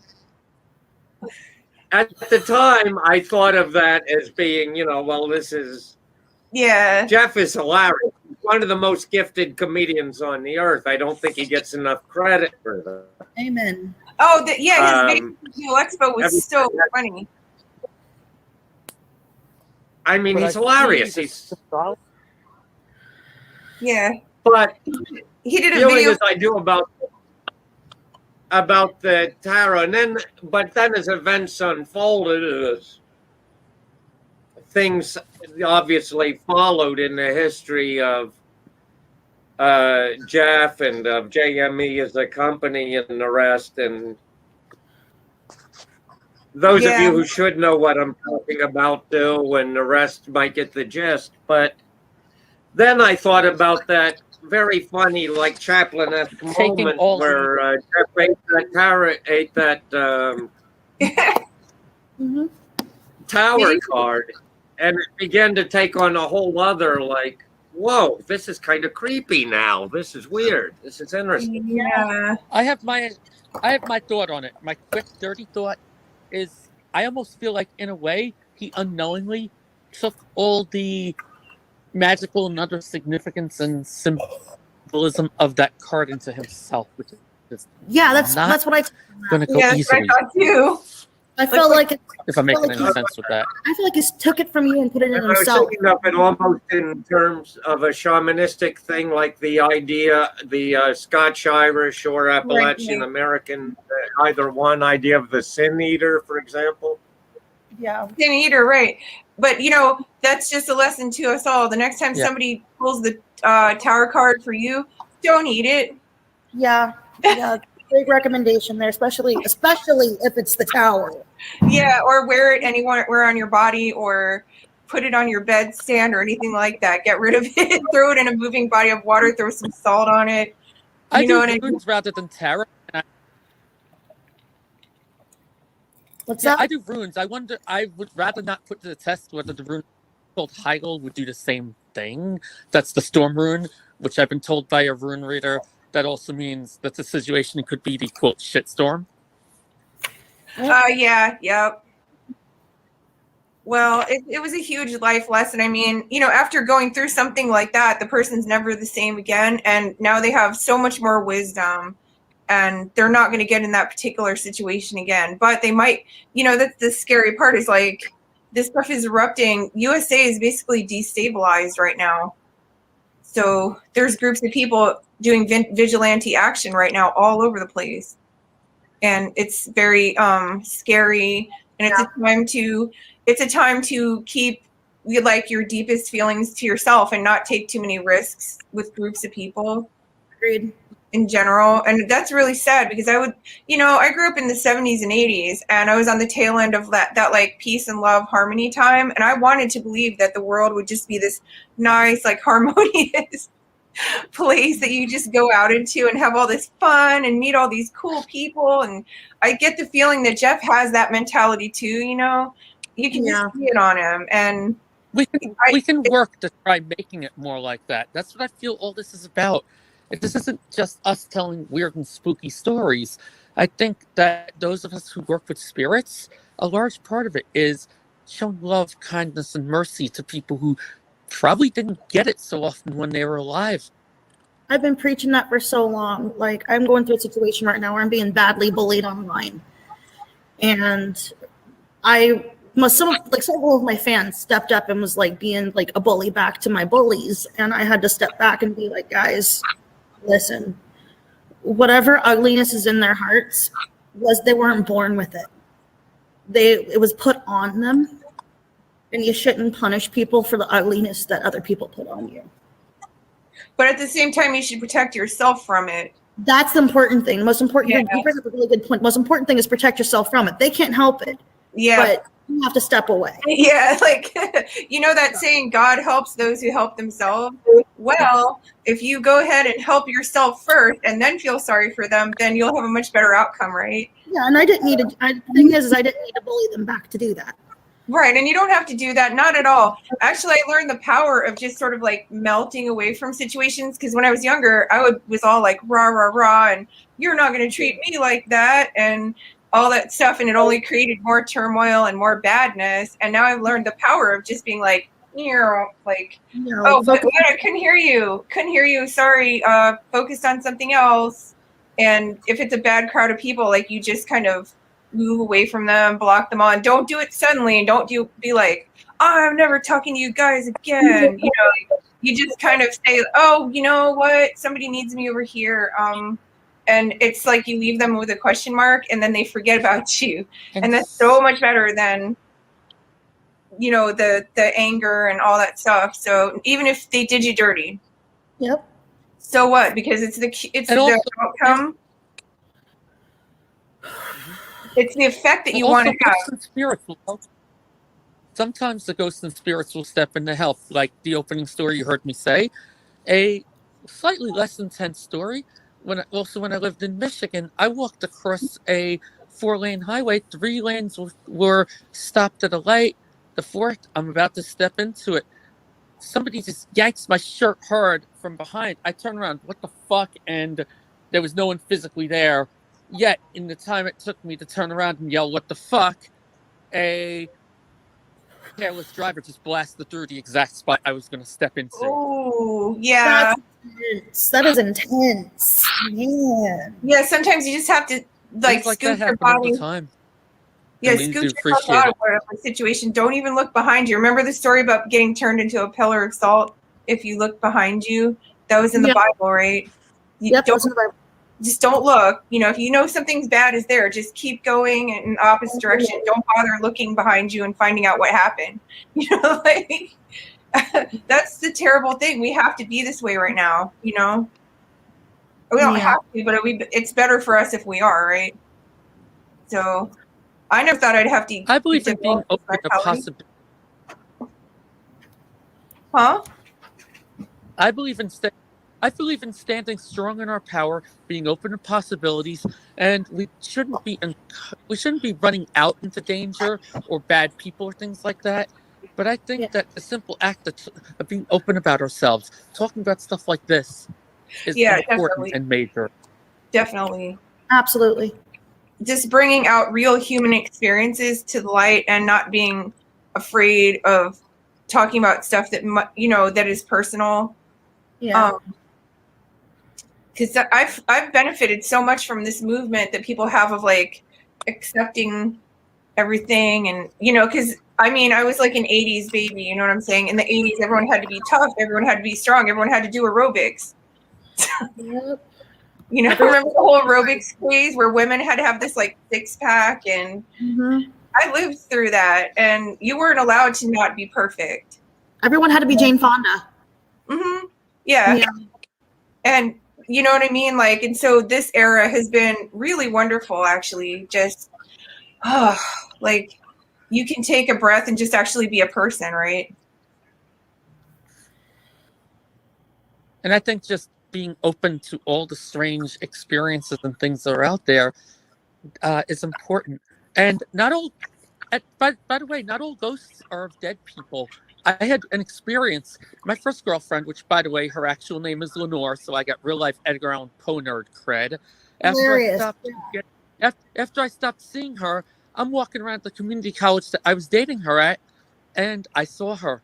I literally shoved two of my friends each side of me, ran to the professor's office, which had only one door into it, and nobody had seen her except me. And she was wearing a haircut that would have grown out like a year before that practically, and wearing a jacket that I'd seen her throw out because it had gotten too ripped. Whoa. And yet, this is the ghost of a live person. Maybe the echo she left of the time we spent in the college. I don't know. But the thing is, I will not discount the experience I know I experienced. Yeah. And that's the important part, is that we're open to our experiences. And even if they seem weird, even if they're super intense, that we acknowledge that they've happened. My first time that I ever encountered a ghost or spirit when I was a teen, I admit, I heard partial words in the room I used to share with my brother, and I was freaked about it. I was not the brave person talking about this stuff tonight. I ran and hid in my bathroom with a newspaper over my head for 2 hours before I started figuring things out. Wow. But so anybody who says that, they weren't open at first, I don't know if any of us are. Point is, we're open to it now. We're talking about it here. That's what's important. Yeah.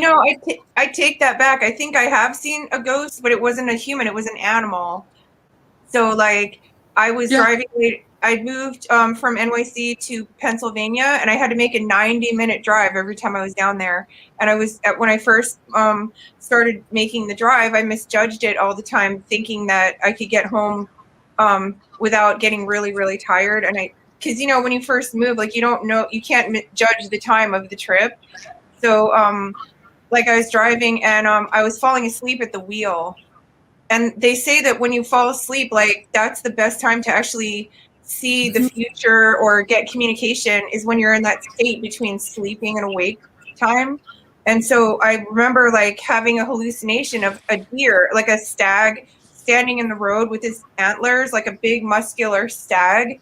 And I was like, oh my God, there's a deer in the road. And I swerved to avoid it, but it wasn't real. Like it actually disappeared when I really looked at it. And then maybe like a mile down the road, there he was lying dead in the road. So I think I saw the spirit of the deer before I saw the actual body of the deer. You see what I'm saying? Yeah. Wow, that's intense. Yeah, but it was an animal. It wasn't a person. So, like, I'm someone that really just spent this entire con holding a dog. Like, I connect more to people. Like, I made friends with the dog before I made friends with any people here. Yeah. So when people talk about animals, I consider them on the same emotional, spiritual wavelength. I believe that animals are, especially cats, are supernatural. Like, there's something magical and mystical about the connection, especially between human and animal. I'm going to have to peel out here soon. My ride's going to be coming to get me. Okay. But I just wanted to... You're at the Blackthorn? Are you at the Blackthorn? Yeah. Oh, wow. Okay, so that's the area where it was like the main area behind you? Wait, back. Yeah. Was that the area where they had the party? Yeah. Yeah, we had the party in here. Like, let me do a little thing here. Awesome. Yeah, I'm literally sitting in here. Nice. We have it all set up. We have it all tricked out. Vendors. Earlier today, we had about a dozen people. It was really nice. I'm so sad. I wanted to come, and then I live in Milford, Pennsylvania, and then we got dumped with a whole bunch of snow, and it went on till like 4 or 5 o'clock, so I couldn't get out of here. I used to dog sit there. What's that? I used to dog sit there. Oh, in Milford? Yes. Yeah, it's nice. But guess what? I have to leave in the end of March. They sold the property that I'm renting. So now I have to find another spot. So I don't know where I'm going to be yet. Oh, boy. So, Molly, before you split, before you split, this is the last panel for tonight, or at least for me it is. Yes, this is a Do you know past what time do things start tomorrow? Let me pull up What the time docket. do I need to log in on tomorrow? Okay, so tomorrow, first thing in the morning, is going to be at 9 a.m. It's Reiki 1 with Raven. We got Mike's art at 9:30 on stage 1. Let's see here. I'm going down the list. I'm not seeing your name here so far. Let me keep going.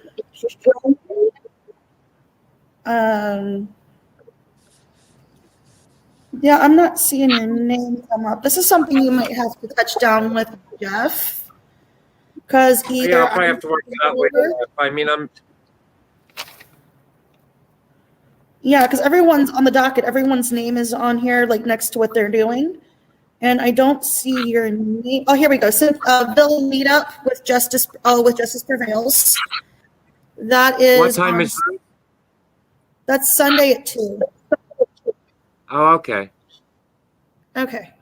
So I mean, I'll be on tomorrow. I was just trying to figure out what time I needed to log on.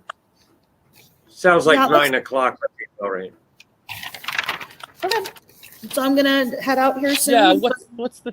Is there anything I'm on tomorrow? What was your name again? I'm sorry. Cynthia Bryan Kate. What's that? For me, Cynthia. Okay.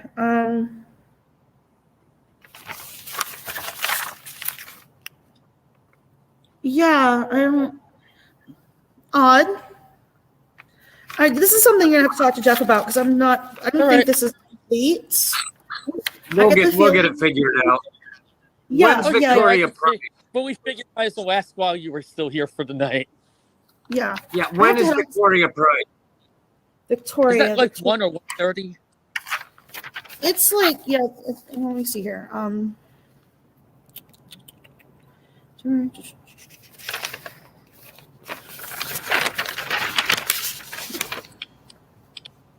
The website said it was like. Well, Victoria is going to be Saturday at 1:30. Okay, that's what I thought. Okay. Yeah, okay. So if you've got any questions, ask Jeff, because either it's not in here yet, if what you want to know is not in here yet, or we haven't planned it yet. So, okay. So I'm going to get on out of here, but good night, guys, and thank you for the weekend. Thanks. Blessed be. It's been a pleasure. This was wonderful. It's been a pleasure meeting you, and enjoy the Blackthorn breakfast tomorrow morning. They do a great breakfast. Oh, I'm doing it, definitely. Yeah, like the menu for tomorrow for breakfast is going to be. That's Chelsea from my email at a feature point. I'd love to keep talking with you folks outside of this. Yeah. I'm really sorry I can't be there at the Blackthorn physically with you this time, but Dr. Hassenkopf didn't think it was a good idea to let me out of Happy Dale. Yeah. But yeah, so we're having breakfast bonanza with eggs, any style made to order, assorted breakfast items, juice, coffee, and more.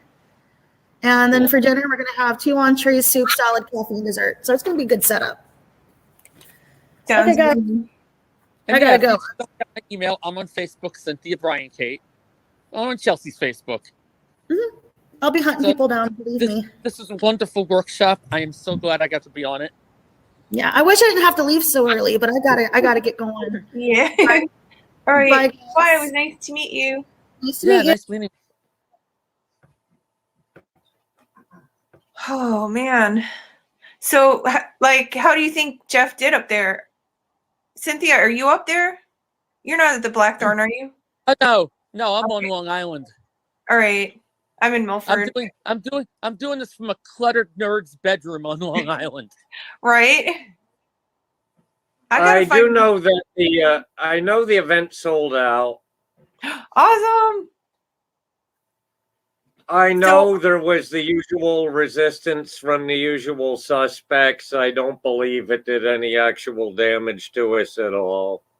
Yeah, just more publicity, right? It's like, thanks for the blog. She has all the stuff about the convention on her blog. Like, that's not, You know, I call her and the people that are following her the Amber Herd. the Amber Herd. Okay, Chelsea, am I correct? Unintended, of course. Well, you know, I was reading the blog today. I tried to stay away from it, but then because the convention was today, I just went ahead and delved into the blog, you know, and she has so much on there about underage this and underage that and like blah blah blah. Like that's mainly like her big theme of it, and I think that's probably what set her off. Wasn't she Jeff's girlfriend or partner or something originally? And That's he hooked my up with. understanding. And then he hooked up with a young person while they were dating. So it threatened her, right? You see what I'm saying? And now she's out for blood because that happened and made her feel insecure. Because it was legal, like the hookup was legal, but she didn't want Jeff to do it, obviously. Maybe it was okay when he hooked up with partners that were more like her, but apparently this partner that he hooked up with is the one that like was, you know, it broke her. And now she's stuck on destroy Jeff mode because of that. Because it's like she has a space on the side of the blog that says like, if you know of anyone interacting with anyone that's underage, you know, like call this number right away. And like, and then she repeats the same theme like throughout the blog. Almost every post has a reference to that specific incident. Out of all the incidents that he's accused of, that one keeps on being belabored again and again and again. So I get the feeling that that's the, and I understand like her feelings were hurt. He hooked up with a younger woman. You know what I'm saying? And it hurt. But I mean, to continue on for 3 years about it is just excessive and crazy. Like, okay, the man hurt you. Go get another man. You know what I'm saying? The Victorians had a word for it. In Victorian times, they called that type of obsession monomania, right, Chelsea? Yeah, it is. And there, you know, Yeah, I'm with the I'm sure she has a variety of, you know, these disorders or whatever. She probably has a whole, you know, toolkit of the disorders or whatever, you know, like, but whatever, like that seemed, I swear to God, like if it wasn't for that one incident, this wouldn't be happening. And it was, and the incident was legal, but she was threatened by it. And it's because he, you know, they probably had this open relationship and the open relationship was fine until he hooked up with like a very attractive, barely legal, you know, porn star fetish girl. And then it wasn't okay anymore. You see what I'm saying? And now he's like this monster that has to pay. I have no idea. I have this quaint idea that other people's private lives are none of my damn business. They aren't really, like, none of us should be talking about this at all, but unfortunately it's been splashed over multiple blog pages, postings, and we're, you know, like almost everything that we're doing right now is a result of this incident, you know, this obsession that this one woman has. If she would just drop it, everybody else would go. I didn't intend to get into this, but the one thing I will say, I've said this before, I'll say it publicly, and especially when I catch flack, like, how can I be working with Jeff? Don't I know he's a monster? Well, no, I don't. But apart from that, I was at the Blackthorn in the bar when two people were very loudly, drunk of course, plotting how to drive Jeff out of his company with allegations, and they were actually making this stuff up and running through their story, not realizing that they had left their microphone on. So there's 200 people drinking in the bar hearing every word of this. Shit. Yeah, well, listen, like, do you think that if Brianna dropped her charges, so to speak, that everybody else would forget about it too now? Because she seems to be like the driver of it. She keeps on refreshing everybody on this with her blog. And if there wasn't the blog, I don't think that it would continue. I mean, maybe I'm wrong, because it also, like, there's an anti-blog now called The Lazy Crucible, which I also delved into, and it has its specific call outs of the people who are kind of like the main drivers of this situation. One of them is named Gil Canan or something, some guy named Gil. And I went on his Facebook page and he seemed like a piece of work. So I went ahead and blocked him. But apparently there's a couple of different people who are like the main drivers. And if they would just stop doing this, then, you know what I mean? Like, he could get it back together. But it's like they won't allow the situation. They keep on just like every time he gains a little bit, they push him over. Do you know what I mean? I do. And honestly, I mean, for me, this is over. I've stopped listening. I've stopped paying attention. I didn't pay attention until today. Like, today was when I did my big, like, dig into it. You know what I mean? I didn't, because at first, like, when I first met Jeff, then I read the blog and I read the accusations and I went to Jeff and I was like, is this true? And he was like, no. And he, you know, told me about the reasons why they were making the allegations. At that time, I didn't understand that, like, he was doing that much business and that was a very juicy and tempting target. And all this, you know, there was a lot of other situations layered on top of one another as to why somebody would want to do that to him, you know. So ever since then, and I think I met him like 2 years ago or something. And so I hadn't delved into it for 2 years, but then he came out with an anti-blog that somebody else is doing. So that kind of sparked the interest. And then because the convention was today, I was like, all right, I better go and read whatever material is on there. So I read it. And that was my analysis. I saw, because I try to look for like repeating themes. And then that was the one incident that this girl seems stuck on and just can't let go of. Even though it was... Steampunk World's Fair at its height had 120-something bands, 6,000 attendees. Damn right that was a juicy thing for him to want to go after. Yeah. And think about it. Somebody has that 70 grand and it's not Jeff. Somebody has the money. And there was also... And there was also, it just like happened at such a strange historical moment. And two people have just joined, one of whom is wearing some kind of a strange helmet just as I was about to end this part of the evening. Are you here for the ghost stories or? Good evening.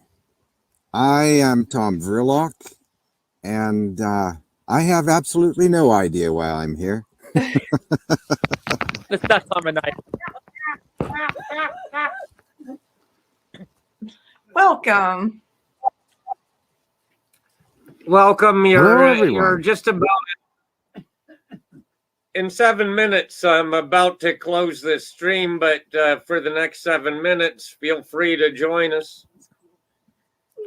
Oh, what happens with the next stream? Do I have to log on to that? I have no idea what happens next. This is my first time on this platform. I have no idea. It was a little difficult getting here.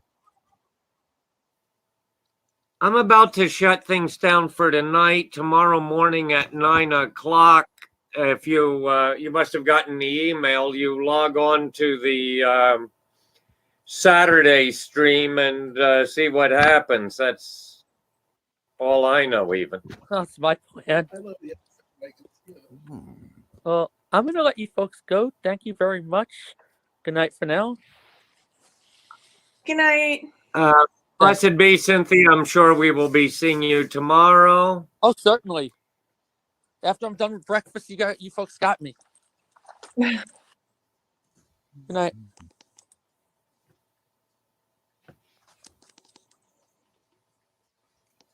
So, are you cosplaying a character, or have you been riding a motorcycle, or you just dove out of an airplane, or what?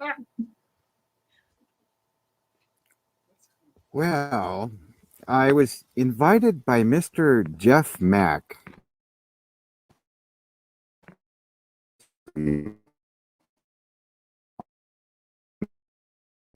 Okay, I'll bite. What's psionics when it's at home? Are we doing the interview now? I was assuming I'd be on for a couple of hours or so. Have things changed?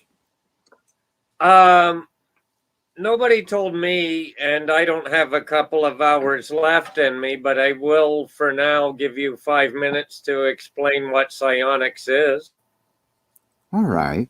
Well, psionics is simply mind and machine magic. It's based on the art of dowsing and divination, except that we're working with machines as opposed to working with runes or other kinds of staves and magic. Essentially, it's a form of magic. Is that like the ghost box, like those ghost boxes where you can actually hear, like you bring them to places where there might be paranormal activity? That's an excellent question. I've actually never seen one myself, but that could be considered psionic, sure. Usually we're working with radionic boxes. I don't know if anyone here is familiar with a radionic box.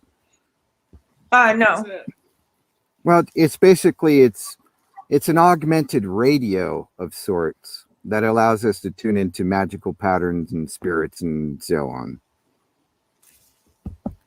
Cool. Do you have one? Yeah, I just didn't put it next to me. Oh, okay. I was planning to start off with more of a philosophical startup about the whole psionics thing, and I assumed Jeff had some questions lined up for me. So what makes the radio specifically able to tune into spiritual frequencies? Well, that is the question of questions, because I guess going back in history, maybe in the early 1950s, the pioneers of radionics assumed that this was a science. And actually, nobody knows how or why it works. We all have our various, ideas about why we think it works, as I have some of my own. I think it works because we sort of live in a bubble reality right now. And outside of this reality is the infinite chaos. And radionics sort of allows us to tune into the all-encompassing dream world that surrounds this little bubble that we live in, that we call reality, and we think is so solid and finite. It's so Lovecraftian. I was going to say, you do realize how Lovecraftian this is, right? It very much is. I go to sleep listening to Lovecraft's audiobooks every evening. I love Lovecraft. So do I. But like we live with certain basic principles, right? So what makes anyone think that these principles wouldn't exist off of our planet? They're on Mars and Venus and elsewhere in the universe, the galaxy. So why does it have to be chaos out there? I see what you mean. In a sense, what we perceive would then be order, because that's how we see it, and our minds filter it that way. Chaos is, I guess it's really coming up with a term that we don't really have another word for it. But I would say, in place of chaos, you might say infinite possibility. Oh, okay. Yeah, that's right. Because, they have some of the same elements. I've been watching the cameras that are on Mars right now, like the Mars rover. And honestly, it looks like Nevada. and it's red, and there's a lot of rocks and clay and stuff like that. Not necessarily clay because there's no water, but it looks like there was once water, and there's that type of earth, like that red earth. And I was like, wow, like every other place has this almost the same order that we have. We don't think of it that way until we can see the photos, right? Right. And Yeah, so absolutely. maybe the chaos is what's inside of black holes and other situations like that in the universe. Like there are other places where this order does not apply. Indeed so. You guys don't hear that, do you? What is it? My computer is trying to speak to me. Never mind, it's just the AI. Ignore it. Well, maybe any electronic item can be used for psionics. For instance, that movie The Ring, where the ghost was able to come and communicate with people through the TV and through videotapes. You know? Oh, sure. Actually, the simplest psionic instrument I can think of is like this here, a flashlight. And essentially what that is when you turn the light on, your intent is going to be carried by the beam. Similar as to working with radio waves. The earlier explorers of radionics were working with radio waves. I imagine you could possibly do the same thing working with other elements like water fountains. I don't know, depending on how creative one gets. But actually, probably the most primitive form of kinetic type of magic would be going back to fire.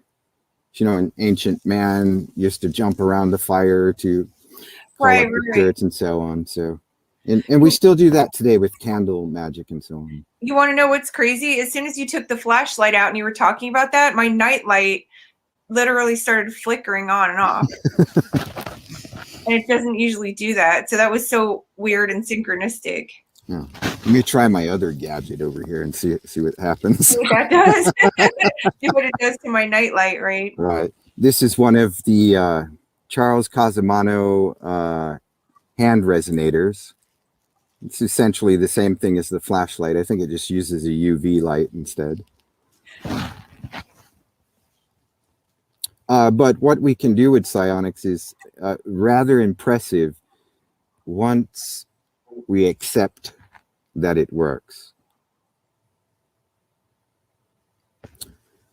But originally, what got me into all of this was my my childhood started out with very just absolutely terrifying paranormal activity. And that's what sort of got me, I don't know, following the path to discovering psionics as a means of defense and putting my life into order, as opposed to being a mere pawn in the scheme of things. So are you saying that the psionics can be protective? Oh, definitely. So how would you use it to protect yourself? Oh, it depends what we're trying to protect ourselves from. But the simplest means of defense, going back to, well, I don't know, witchcraft perhaps, is to tape your picture onto the backside of a mirror. And that would sort of deflect incoming negative energy. Okay. Mine would be to use, I would draw a hexagram on a flat surface such as poster board and place my picture in the center. And if I wanted to do some sort of prayer or incantation, I might light a candle on top of that. That's pretty standard, witchcraft and like because you're using the hexagram, a geometric shape. That's more like high magic, like ritual magic, like being a ritual magician.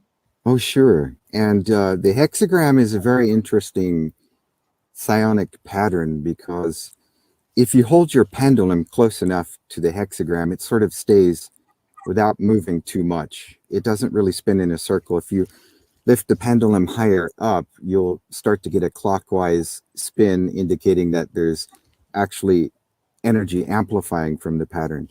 And what this tells us is that the geometry is a balanced geometry.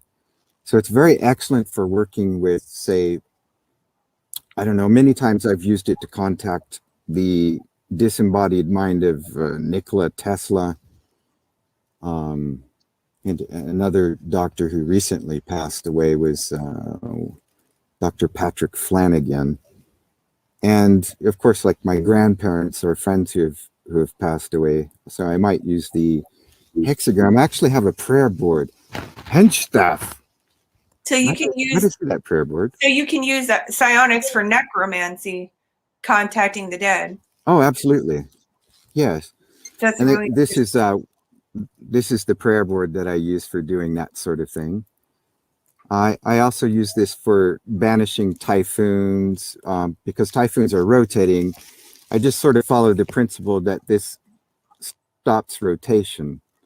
And so what we do is remote atmoskinesis is what it might be called, or in some cases when Japan had their 311 attack, when Fukushima had the power meltdowns, I worked on healing the mantle under their main island of Honshu, working with this what I call the miraculous prayer board. I believe the paranormal researcher Joshua P. Warren has his own variant of that. I just didn't bring it with me tonight.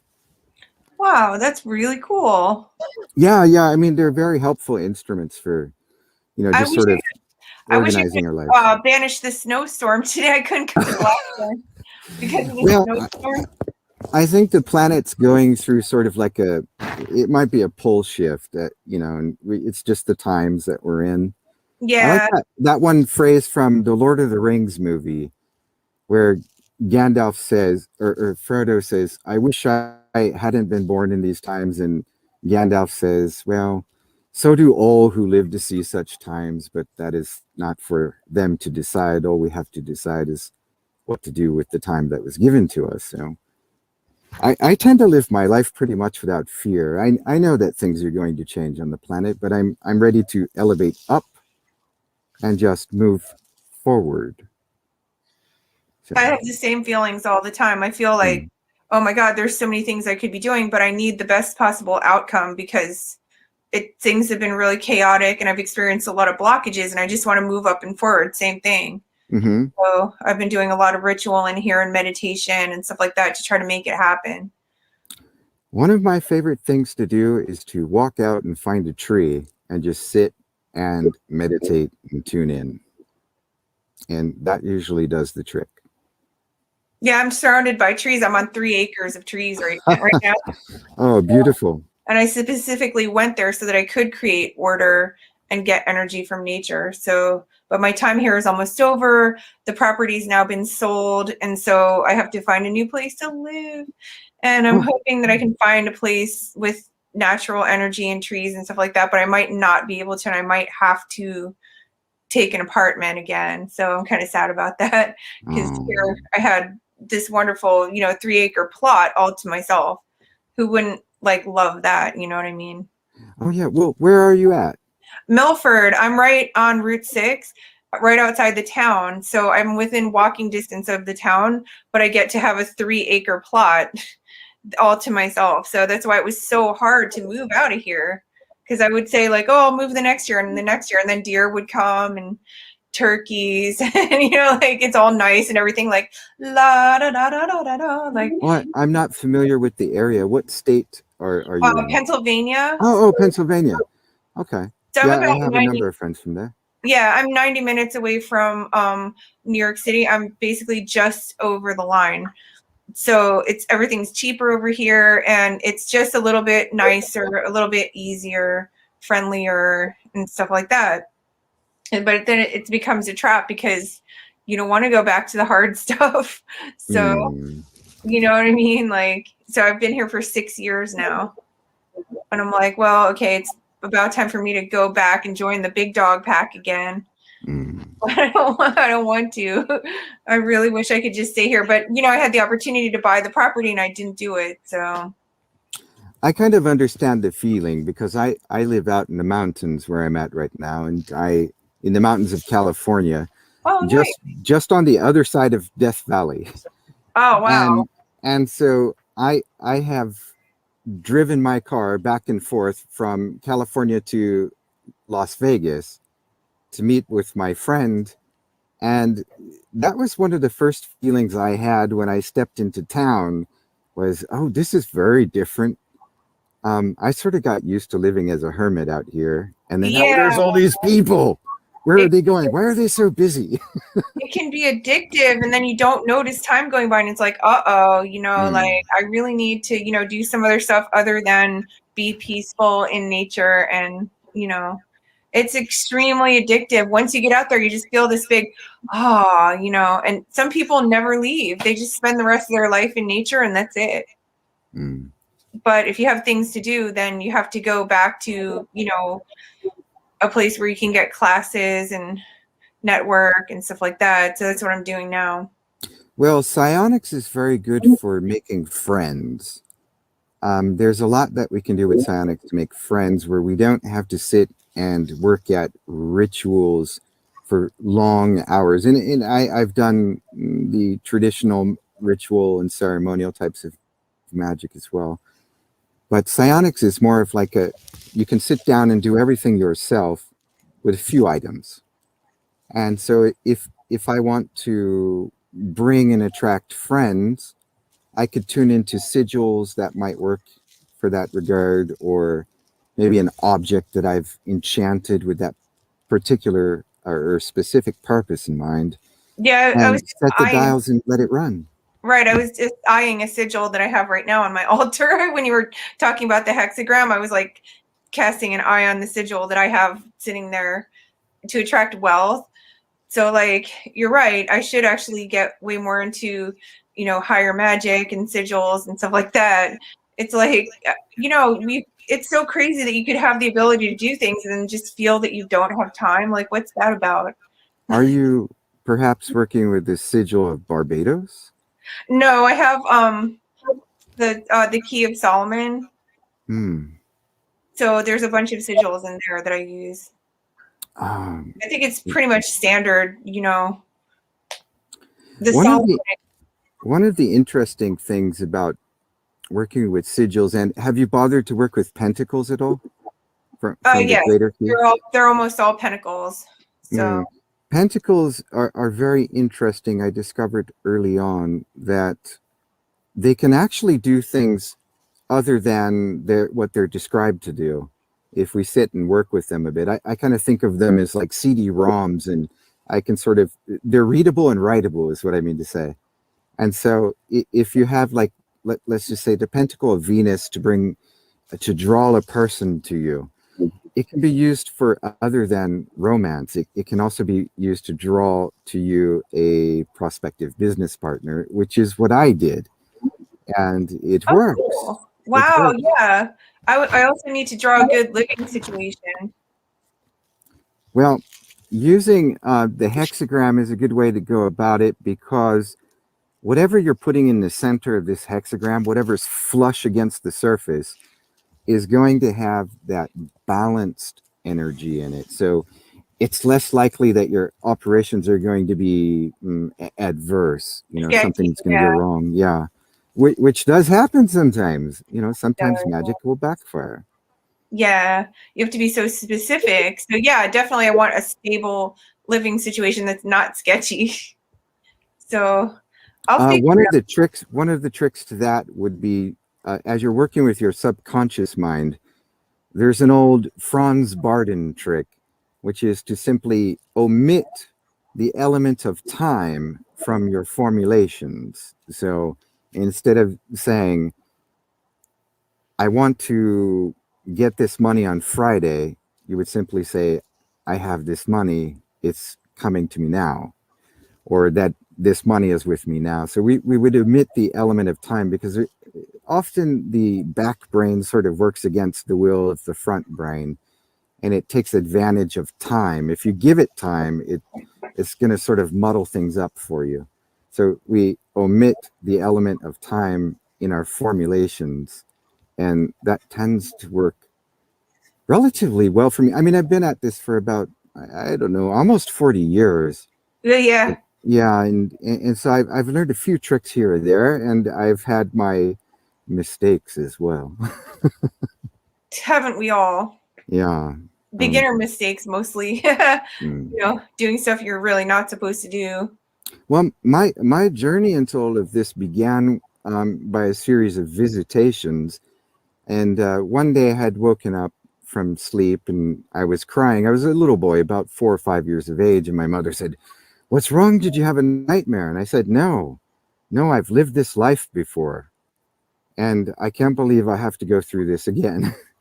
And so things would happen where I'd know Wow. when grandma's going to call on the phone, when I'm going to get sick, who's going to die, and that lasted for a little while. And then, as things sort of settled down, then I started receiving visitations, and they gradually became more insistive of my attention. And that eventually, I have a saying: they come to us as devils and leave us as angels. And so in the beginning, these things are frightening because these entities know that it's easier, far easier to remember a bad or a frightening experience than it is to, say, remember something that was really That's good that true, happened to us. Yeah. If you have a pleasant experience, you just might chalk it up to, oh, I was just imagining things that day or whatever. But if it's something scares the lights out of you, then you'll remember it. Oh, definitely. Definitely. So so you have that on that board. Is that board made out of plexiglass? Yes, it's made out of acrylic. That's correct. I'm detecting kind of a little bit of an accent. I'm wondering, are you from USA originally, or? I am. I attended an international school when I was 6. Oh, interesting. Okay. I've lived in and out of the country. I hear some Scandinavian kind of. Oh, well, it just may be me. Oh, okay. It sounded a little bit Swedish, a little bit something else. I couldn't really place it. Oh, it could be this crazy mosque too. Yeah. I've lived in Riyadh, Saudi Arabia as a boy, and I spent some years in Japan. Okay. And I've traveled around the United States a little bit. Nice. It's a beautiful world. It actually is. It's a lot more beautiful than maybe today. People are very not possessed. What would you say? Too focused on what they're hearing on television and so on. Yeah. Well, various forces have made a very big effort to capture the public imagination using the media. So, and it's worked on a lot of people, not all people though. Oh, there is a wonderful white paper on this subject published by DARPA. I just happened to have a friend who got a hold of this white paper for me, and it's all about narratives and storytelling in order to control the general public. So. Oh yeah, and that's a big thing they've been hammering on is like narratives, and I understand that narratives are really healing. I've used narrative therapy in my healing situation and stuff from family and everything, but it's gotten out of control. Like there in a country, there can only be so many narratives because the country has to stick together as one unit. Sometimes, in some cases, the heart can be wiser than the mind. And when it comes to family, we have to remember what makes us bond together rather than our conflicting views and opinions. Yeah, so I call all these people who are SJWs out there raising hell and being rabble rousers, I call them enemies of unity. I just made up the enemies of unity hashtag and put it out on Twitter because it's got to be, we have to call an end to like all the divisiveness because how far are we really be splintering ourselves down into groups? All these groups are now like out for themselves. And that's an enemy of unity that, like in the 90s, the USA wasn't that bad. Like I remember having a genuinely good time with people from around the world. I was in New York City I had friends from every walk of life, all ages, genders, colors, creeds, whatever, and there wasn't a problem.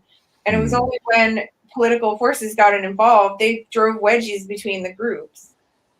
And so I hear you. enemies of unity hashtag, and I just don't want to hear it. Like a lot of times when SJWs come on there and start bitching about this or that, I'm like, damn, it's like, can you not be a little bit grateful that you just live here and you have the opportunity to go out every single day and live your dream, Have you experienced the notorious hashtag hijacking?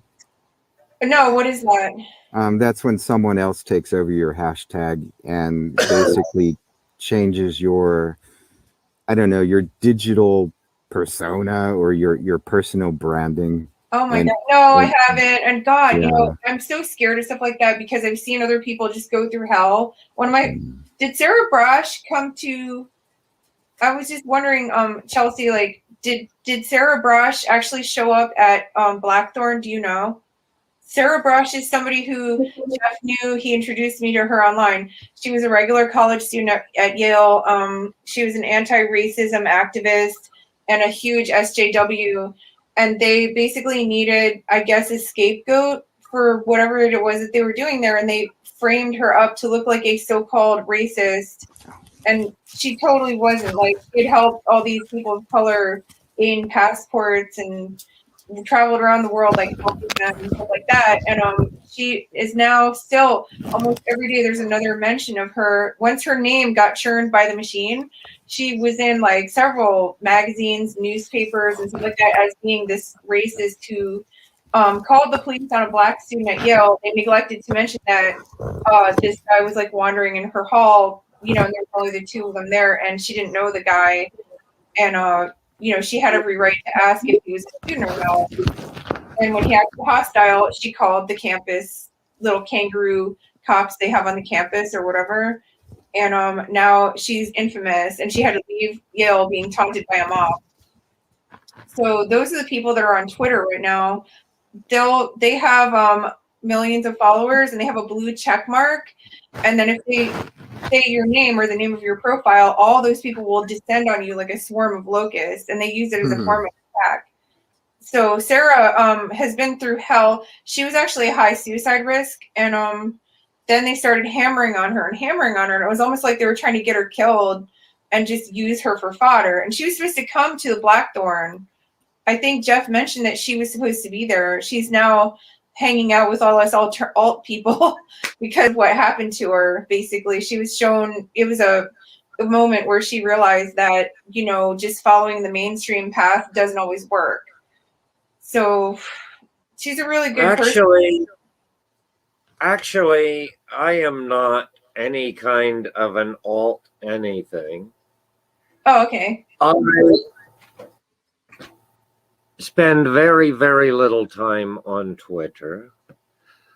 I don't use the term SJW, or which I understand is an acronym for social justice warrior, at all, usually. Right.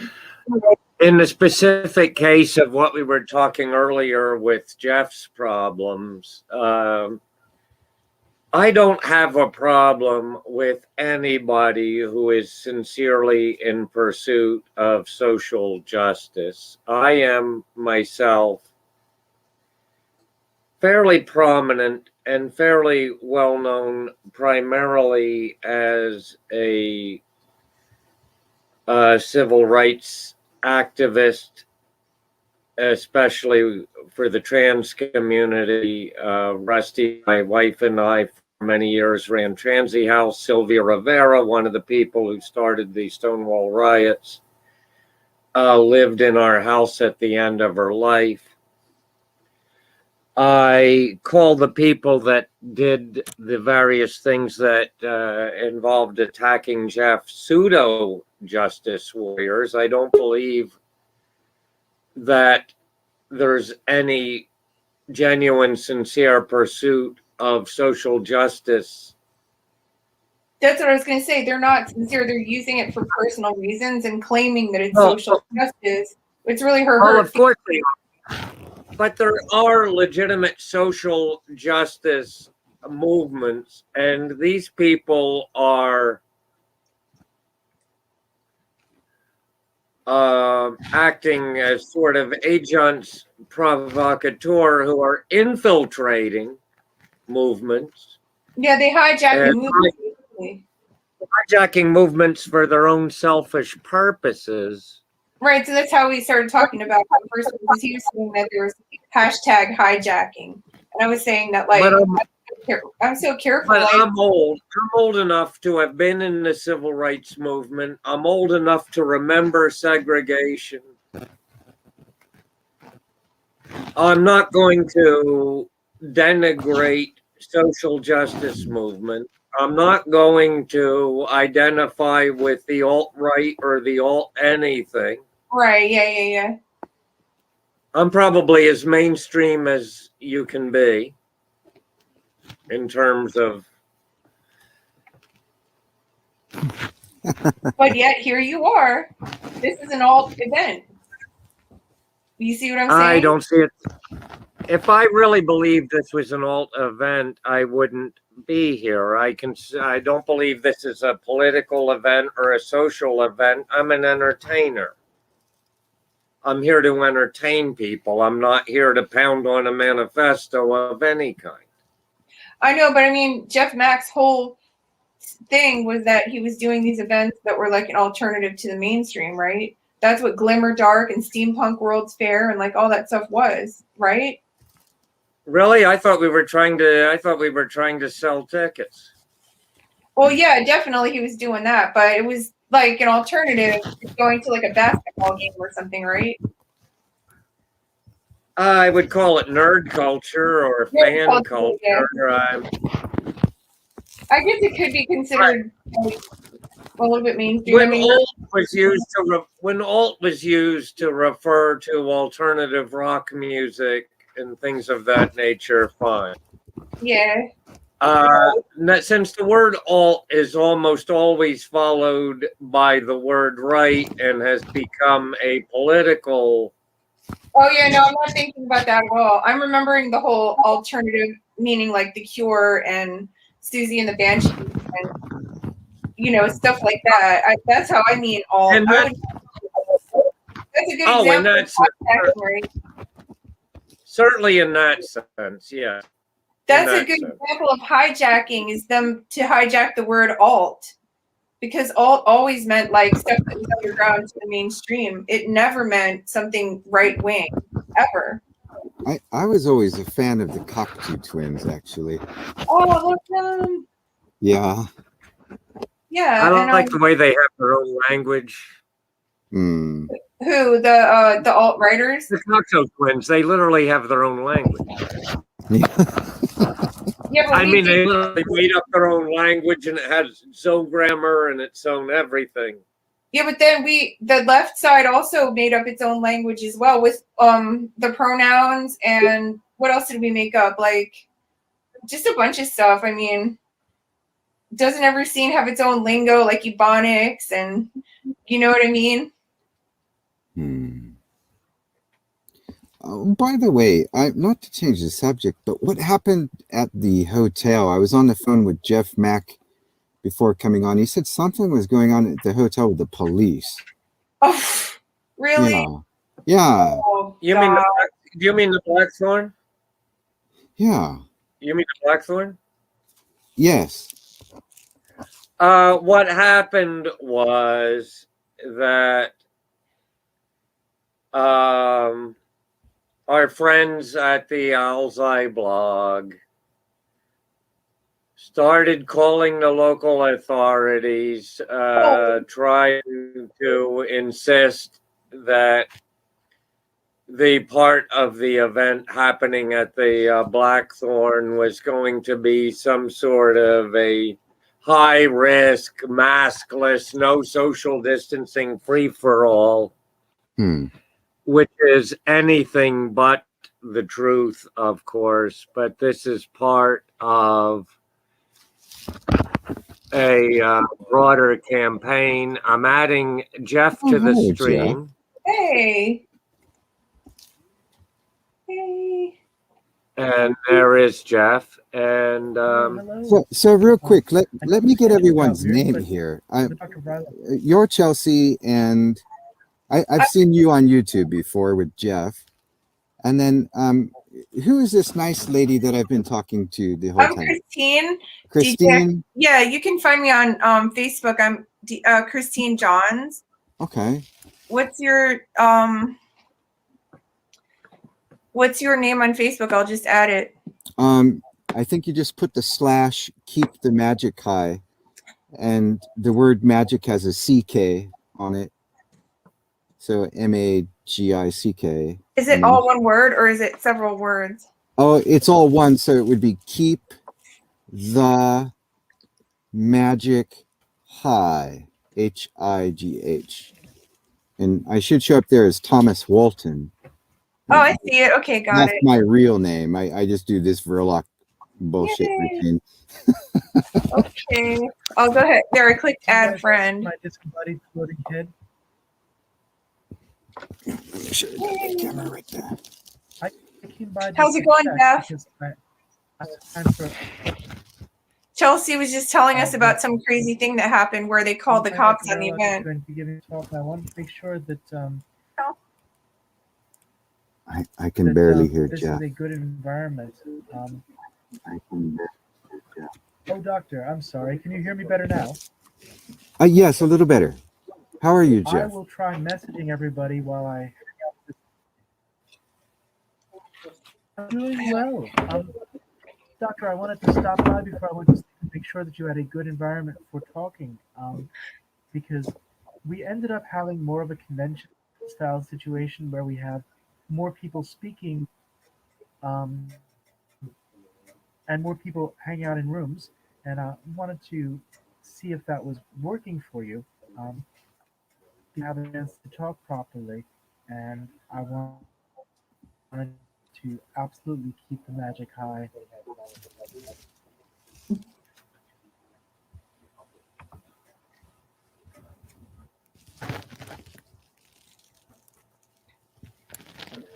So Jeff, Chelsea was just telling us about something that happened.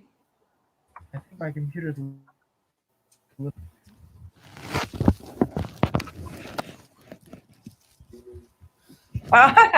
got to get some air under there.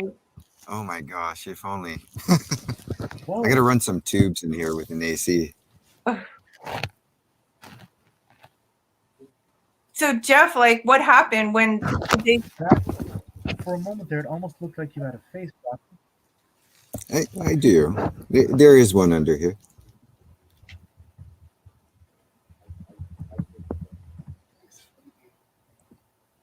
But it's the face no one wants to see. Everybody wants the mask. I'm afraid I can't hear people. My stream seems to be fading in and out. I jumped the line. Testing. 1, 2, 3.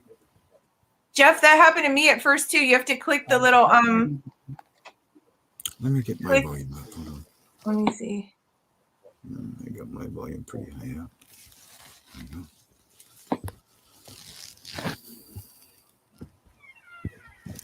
This is rapid. There's a click the Oh, there you go.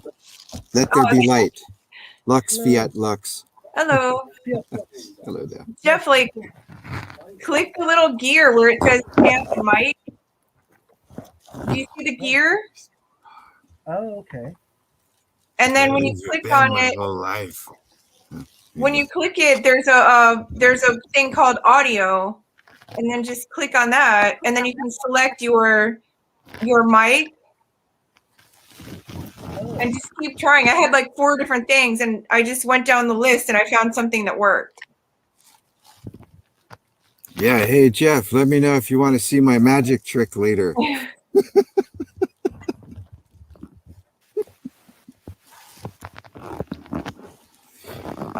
The things we boys do to entertain ourselves.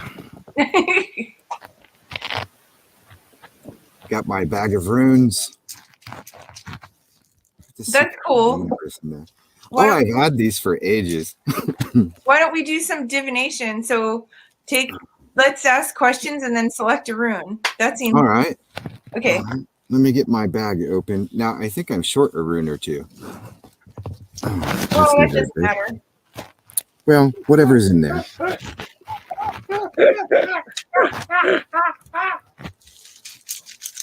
All right. What's your question? Okay, I want to know if I will be able to find a good place to live within the time that I need to find it. So,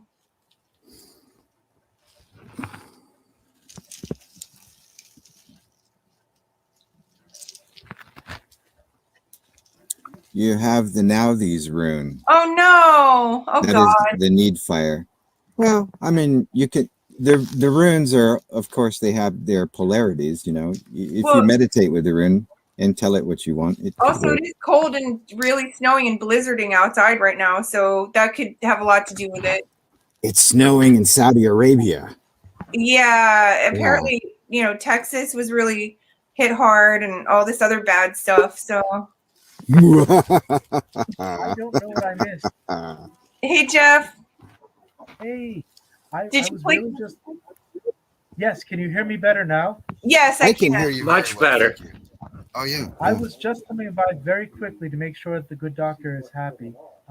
Our schedule ended up being more freeform than expected because we've had a very wacky day.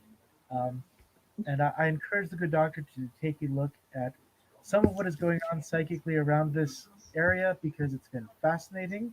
But yes, indeed, we did indeed have some weird false reports that we were having a massive multi-hundred or multi-thousand person event, which would not be particularly safe at this point, nor practical at a resort that has at most room for about 250 people, unless it's the middle of the summer and everyone is camping out, which I will note it is not.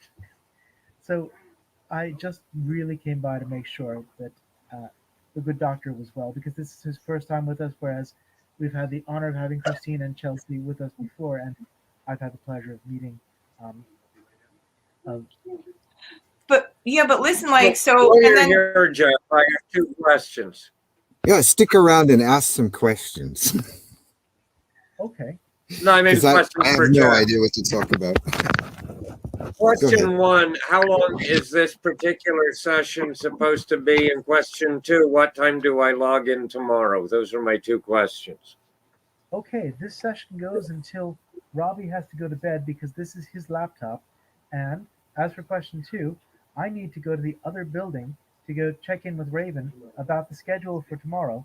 But if I had to bet, I would say the schedule for tomorrow starts at. Does anyone have a schedule on them? What? Good heavens. Really?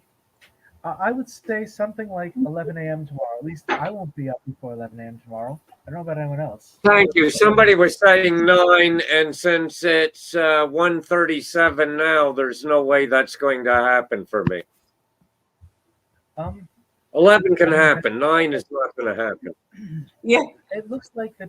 It does look like Raven is supposed to be doing a Reiki workshop at 9 a.m. I myself will probably not be conscious at that time, but I would say personally that you could show up around 11, and that should be just fine. I'll take that as orders then. That's fine. Wait, why would I get to give the orders around here? So Is the your name cop, on the back yet? The cops indeed came by, yes. yeah, right. So in other words, more taxpayer money was wasted on this girl's obsession. This woman. You see what I'm saying? Like the cops did not need to spend money going over to the Blackthorn. They really did not. Like, so what do you think is the total amount of money that's been wasted over her obsession? Oh, I don't know. You should calculate the total and send her an invoice. I'm serious. You know, I actually think that's a great idea. I do come from a family of accountants. And publish the invoice too so that everybody knows. I mean, gosh, Dr. Bell, I wasn't trying to hijack the stream, but indeed, as circumstances forced me to reveal that I was trying to stay out of steampunk politics and not complicate anybody's lives, really, but I own the Steampunk World's Fair, and I own the copyright to it, and in that person's attempt to destroy our ability to get online, She put in a copyright claim for the Steampunk World's Fair, so we had to prove that we own the copyright and have it trademarked, and have for a long time. That being said, I should probably get back to the magic. Um, Oddly enough, by the way, I have actually lost track of where the actual screen is, and I can't get a hold of Robbie. So I'm just assuming that you're still there. I'm here.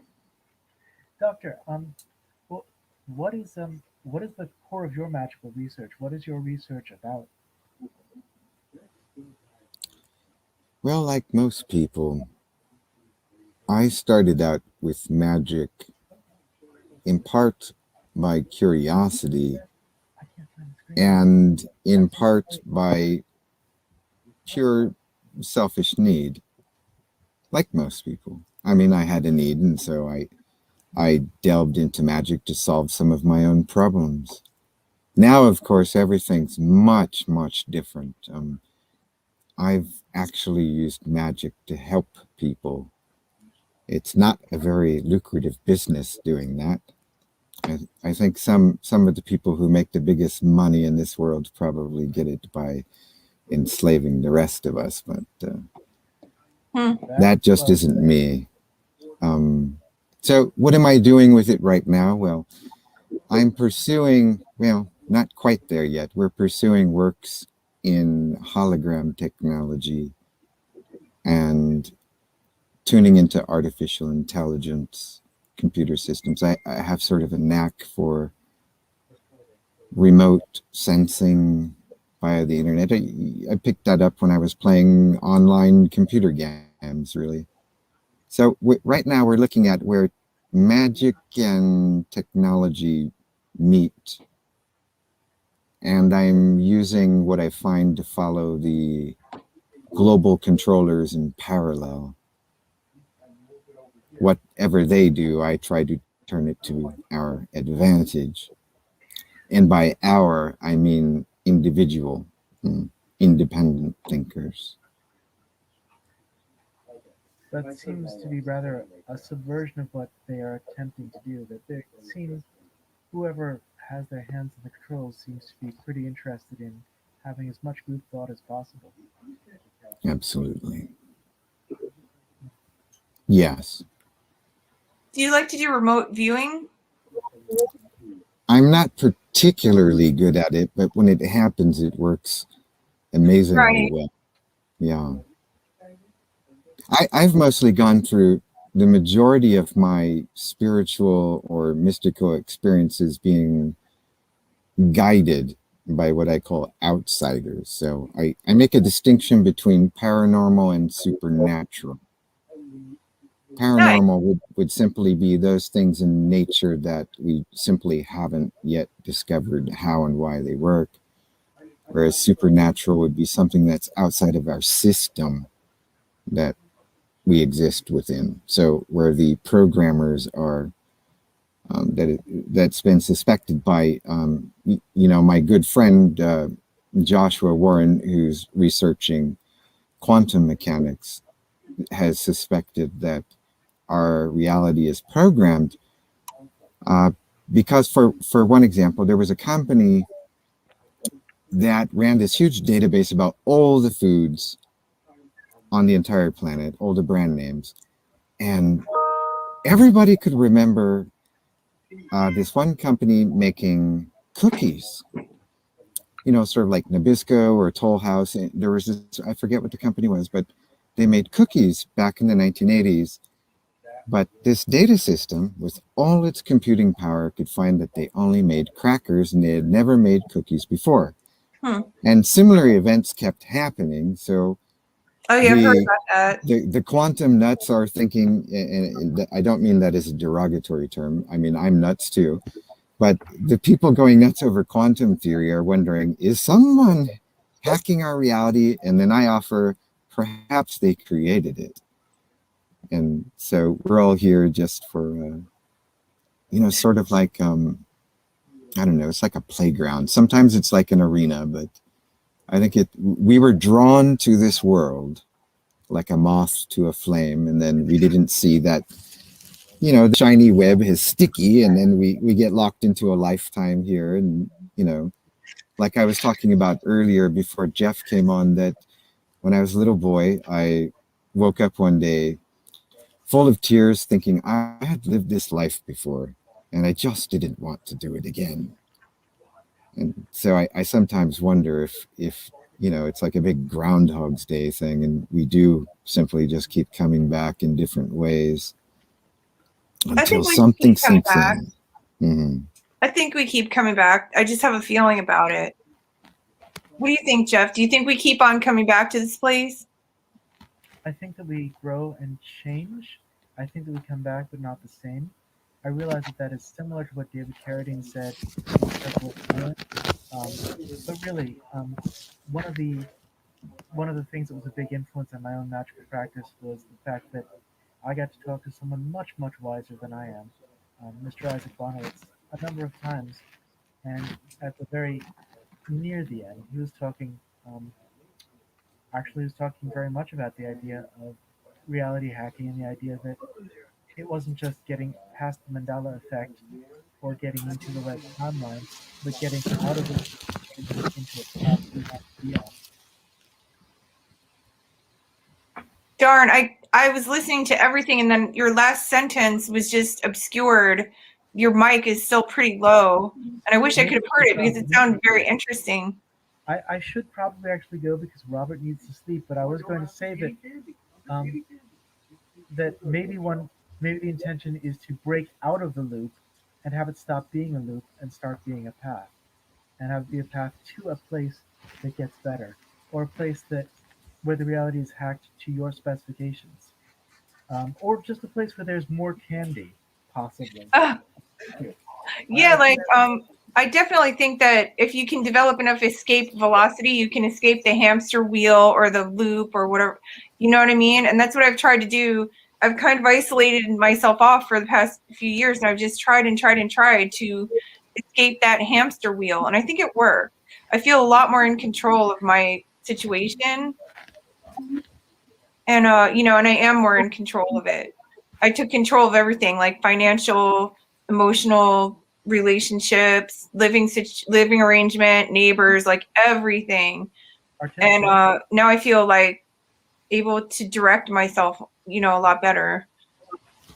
Of course, I'm not to the level of like, you know, sending cars to Mars and stuff, like certain humans here on Earth. Wait, who was the guy that sent the car in orbit around Mars? Bezos. Was that was Elon Musk, wasn't it? Yeah, so I'm not Elon Musk level, obviously, but you know, I'm much better than I was before. So, and moving upwards every year. So, I am just adding a quick clicker. I'm going to change the bottom scroller. One of the things I like to do is step outside and, if I can, go barefoot and just stand on bare earth. all right, like earthing. Aren't you afraid? I'm afraid of hookworms. Well, I haven't seen any. We have a problem with scorpions up here a lot. Oh, you're in the okay, yeah, you're in a desert environment. See, I'm here with like, you know, wet mud, and you know, that was one of the first things my parents told me, like, don't walk outside with bare feet. You can get hookworm, and you know, like parasites can actually get into your bloodstream through your feet where I live. So earthing is not an option, unfortunately, in upstate New York and Pennsylvania and stuff. Well, there was this one type of worm in Japan that what it would do is it would give you sort of like a sleeping effect. It would crawl up your foot or your leg and it would numb the area so you can't feel it biting you. Just what we don't need. Well, I mean, they had centipedes that were like that big, you know, and no. But they make the soil very fine, and I'm sure it's they like one of the best places to farm in the world. I mean, amazing things They they can could do it do. far away from me. Yeah, it's really a crawly thing. So yeah, that whole thing about earthing. I mean, the thing is, like, the Native Americans walked around with moccasins. They had some tough hides on their feet, you know. Yeah. Like, it's probably not a good idea to get out there in bare feet unless you're at the beach or something, or like you are in a desert environment. Then I could see it maybe, but I would still be kind of scared. Well, you can still wear sandals or shoes, and then Yeah. we were talking about the runes earlier. Is I simply draw the Uru's rune around my feet and Oh, raise it smart. up to the top of my crown like that. And that tends to give me sort of it brings my blood pressure back up, or the circulation back up, Oh, and that's tends smart. to help with my health. Yeah. If I need to wake up really fast, I simply come out and go, Elhaz, Elhaz, Elhaz. Or like chant the rune, right? Yeah. But you know, like it's so terrible. Like I have to remember to do so many things, and then I have all these little magical tricks, and then I always forget to use them. What kind of witch am I? It's Don't like, forget to remind me to show you that magic trick, Jeff. Oh, Doctor, would you actually show me that magic trick? I know that I actually am going to bed at 2 a.m. in about 10 minutes. I don't want to forget the magic trick. I really. Oh, well, it's really simple. It's what did you want to go on with what you were saying before I show him the magic trick? no, that's fine. I didn't mean to interrupt. I All I totally was doing was complaining about how lazy I am. Well, you know, there's a number of methods for a lot of people are talking about how they're plagued by negative entities, shadow people, and I'm plagued so by on. laziness. By a what? I'm plagued by laziness. Like Oh, I well- literally, I can do miraculous things and then I don't do them because I'm literally Oh. too lazy. I'm happy where I am and I She don't. said the M word, miraculous. Okay, miraculous prayer board one time. So I can show you that real quick. Well, no, there's this secret I have. Well, it's not really a secret. If you want to get rid of entities from your home, you know, the usual method would be to smudge stick and go around to each nook and cranny, leave one window open at the end of the house, and sort of work your way towards that window until it's out. But a lot of these entities are very tricky, and they find a way to stay behind, sort of like trying to kill a mosquito, and it finds this little spot in the closet corner to stick around. And then when all that positive vibe is flushed through the house and it's gone out the window, well, you've still got your little demon. So I devised this way.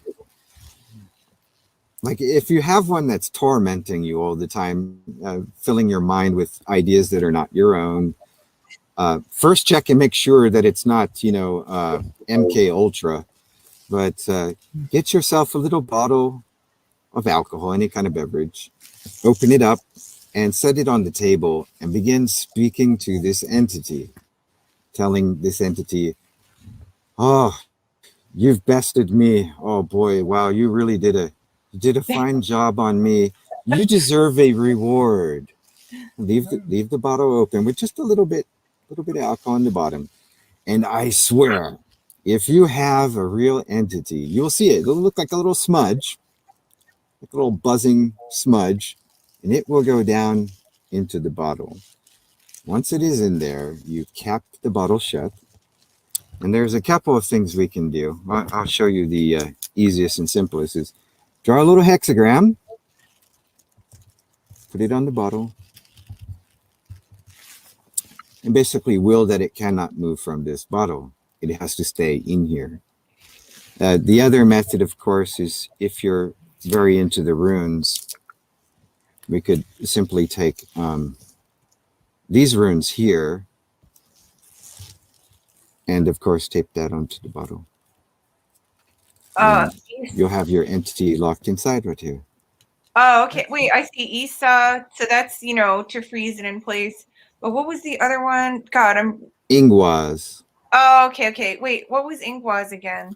Well, it can mean gestation, but it's also to lock in a spell so that the energy doesn't flow outward. So Yeah, the pattern looks like a little interlocked. But the easiest one, of course, is simply to use the hexagram, because then you're working with geometry instead of an ideal like they're in. So you have yourself a bottle of spirits and put it in a bag or something, and throw it out with the trash, or Throw it give it to away, somebody yeah. that you don't like. Oh, give it to somebody bad. Oh, God. Yeah, you could do that. I've never done that before. I always Yeah, throw yeah, it in the yeah. trash. But I have had my fair share. Except that unless I had an enemy, but I don't have any enemies in the Oh. world. Whew. It's been a night, hasn't it? I didn't expect to be on for 5 hours. I didn't know, because I just showed up and I was like, okay, here I am, and you're like, jump on, and I'm like, oh, okay. I didn't know it was going to be that long. That's pretty cool, though. I can definitely go for that long. So I'm sorry, I'm cracking up over something someone said in the room that had perfect timing, which cannot be repeated on air. no. I will say, Dr. Relic, I would love to have you again via internet, or if I manage to strike it rich before that point, which you never know, in person at Evo Expo Splendid Summer. Excuse me. Whoa, I am tired. Evo Expo Summer Spectacle, which will be July 30th through August 1st. I'm saying that less to advertise and more to extend you a genuine invitation that we would love to have you, especially now that we're getting a little more experience with this dual streaming concept. Yep. So you're going to do a summer spectacle? That's great. We're going to do a summer spectacle that will be, well, spectacular. Well, I can't believe this is the best news is that you're going to do the Steampunk World's Fair. I'm very excited about that. Yeah. That's like, whoa. Awesome event back from the nether regions where it was banished to or whatever. I've been trying to figure out where in the lower archy it was banished to. It could have been the nether regions. It could have been Pandemonium. It could have been Hades. It could have been, say, the 6th or the 8th circle of hell. I think it was like the 5th or the 4th. I probably know. So the people on the 5th circle of hell were having a great time and we weren't. I feel like that just pretty much describes 2020, doesn't it? Yeah. It was crazy. Like, that was just craziness. Oh, Jeff, I forgot to show you. I have a special on this book if you'd like me to share it with you I guys. would really like that. It's it's called Psionic Necromancer. Whoa. Now, this is ordinarily a $60 book. I have it on special for $29.99. And it's got everything I know about necromancy and my work with personal experience in this book. And can we get that here at rylock.com? Yes, /shop. Or ask the robot. Well, actually, the robot's not really too smart. I have to fix that chat bot. He just keeps asking people for their phone number. It's like he's got some, he's like a stalker or something. Oh, I see it. Oh, pretty cool. Yeah. Like an actual robotic dating app. Which, by the way, is something I'm totally going to put into my next book. What a robotic dating app. It's going to be a cyberpunk dystopia comedy, I think. Wait, a cyberpunk what? A cyberpunk dystopian comedy. So it's okay, cool. Yeah. Awesome.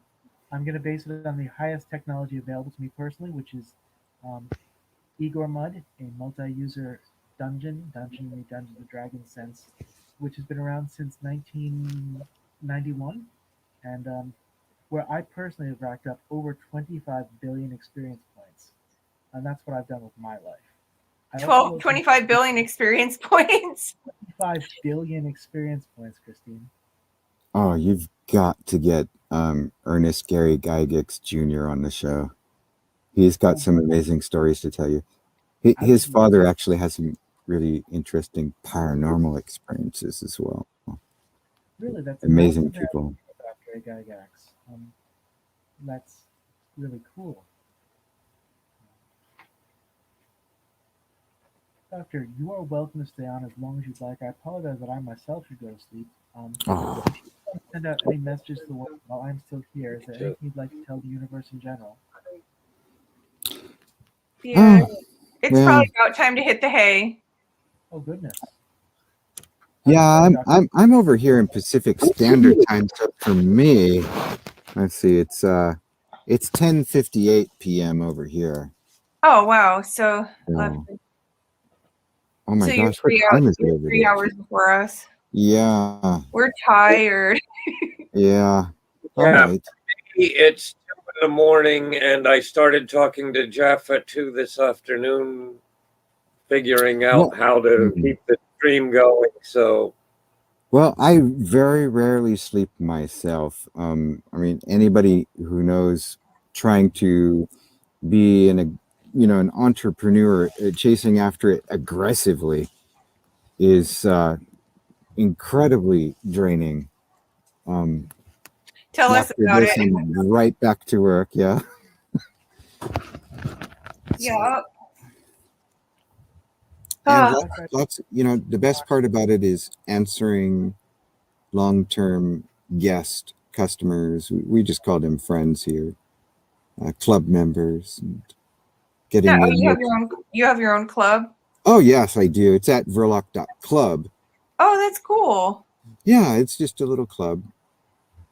Everybody needs a club, right, Jeff? Well, especially we. Yeah. definitely prefer games.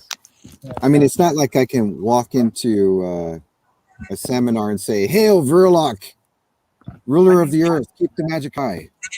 We need our own club. Owner of the earth, keep the magic high. Yeah, there you go. You know what I thought was especially funny and great, Jeff, is your advertisement for Evil Expo this year with the flames. Like you were like, well, if somebody gets mad at you, lightning will strike you and then nothing will bother you anymore. And it's like a little tombstone, and like then you were like, and then whenever you extended your arms, like flames would shoot out and stuff. And I played that thing about 10 times, and I was like laughing so hard. It was so awesome. You need to make way more of those. Well, that was done without special effects, of course. I was simply using physical pyrokinetics. Yeah, the invisible power. So I know you guys have a long day of fending off, owl's eye attacks tomorrow. It's ridiculous. I swear to God, you need to send that bee an invoice. Just write down an invoice of all the expenses and put it online and send it to her. at this point, I can't believe anybody's still listening to her, but apparently they are. Well, I read it just because it all got brought back up again, and I had stayed off of it ever since I first met Jeff, and then I looked at it again, and I was like, God, I'm giving her views, she's making money, but every once in a while, you just kind of like review everything. I never think of it as making enemies. I always think of it as more future money opportunities for my friend Uncle Chappie. Yeah, I was just telling them before you logged on that she has all the information for Evil Expo on her blog. That's not very smart, because then people will be like, oh, well, what's this? And then go over there and they might actually buy a ticket. I mean, I will admit that I don't know if you agree, Doctor, but I do find that having one's name on people's tongue, even if it's the tongue of an adversary, just makes you stronger. In fact, if my adversary really wants to repeat my name, yeah, because she's like, and especially don't go to this one on this particular date, and don't go to this website and read all about it, and and they're going to do it at this resort too, and it's like all the information right there that anybody needs.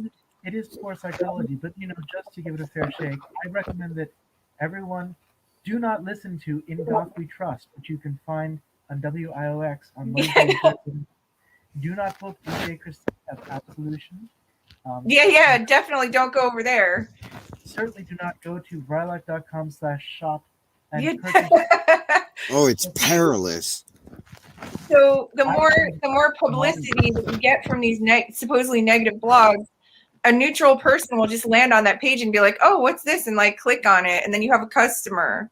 It's weird. Some of the books, back when I was publishing on Amazon in 2008 or 2009, the books that I had these terrible reviews on. Because it's my We're first time selling. writing role-playing games, and they sold the best. Yeah, nobody cares what the reviews are like. If something is causing a big fuss, they just want to see what it's all about. They don't really care what anyone's saying. So that's why, like, if we ever, like, and with my partner and the company that we have, or the little thing that we do, like, if anybody ever criticizes us or writes negative stuff in a blog, we make sure never to mention their name, not to talk about them, to block them, and not give them. And there's people that will attack you just so that they can associate their name with yours, so that they can tap into your customer base. It's a way of just tapping into your customer base. Marketing infiltration. Yeah, and you know, so you have to like let them know that you're not going to do that. But this one is so, she's just unaware that she's giving you a lot of publicity, you know.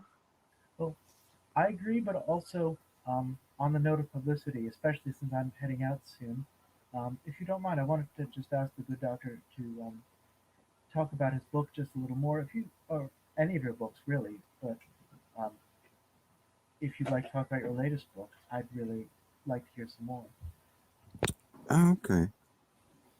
And before I get there, would everyone please send me a friend request if you're on Facebook?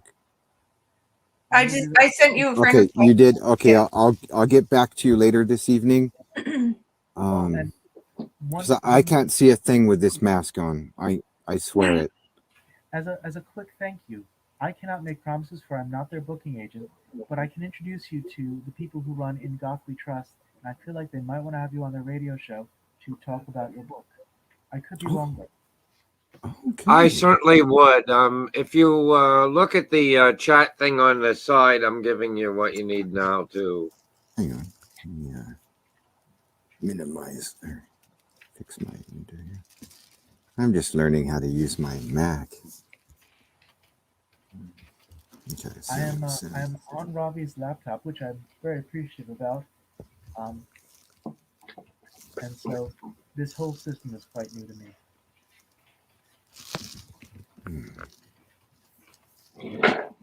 Okay, well, mine. Oh, there's the chat thing. Okay, I did find it.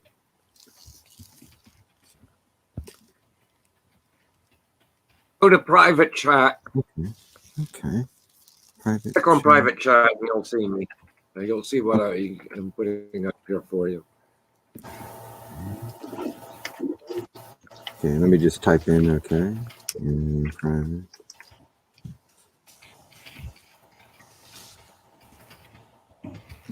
Okay.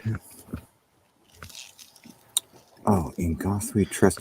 Oh, okay. Yeah, I couldn't hear that correctly. Okay, In Goth We Trust. I read a book called Gothocracy. That's really fun. Gothocracy? Oh my god. Yeah. Well, And the Zodiacron, and the Ministry of Resurrection. Okay, let me copy that info real quick. Absolutely. So let me go ahead and copy and get my notes open. How many people can actually see us right now, Jeff? Oh, I don't actually. StreamYard does not actually tell you how many people are watching, but I'm going to make a guess based purely on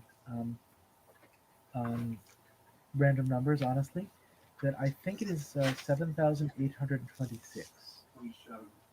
Robbie says 7,827. What? Which is, it's entirely possible. Wait a minute. You're saying that 7,000 people are watching us right now? Well, probably not. I'm saying actually I don't know what the number is. As long as I'm going to make up a number, I'd like to make up a number that makes me feel good. Well, this is true. To be honest, Robbie is actually inaccurate in that Robbie said it's somewhere between 0 and that number. It could be more people. There's at least the possibility that 10,000 or 20,000 people are watching this. It seems unlikely because I believe the good doctor's shop would be flooded with orders if that was and or hate mail, depending. No offense to you, doctor. I just seem to attract. We occasionally get hate mail, but not very often. Usually from the Christian sector. I do not get hate mail. My friends get hate mail. No one.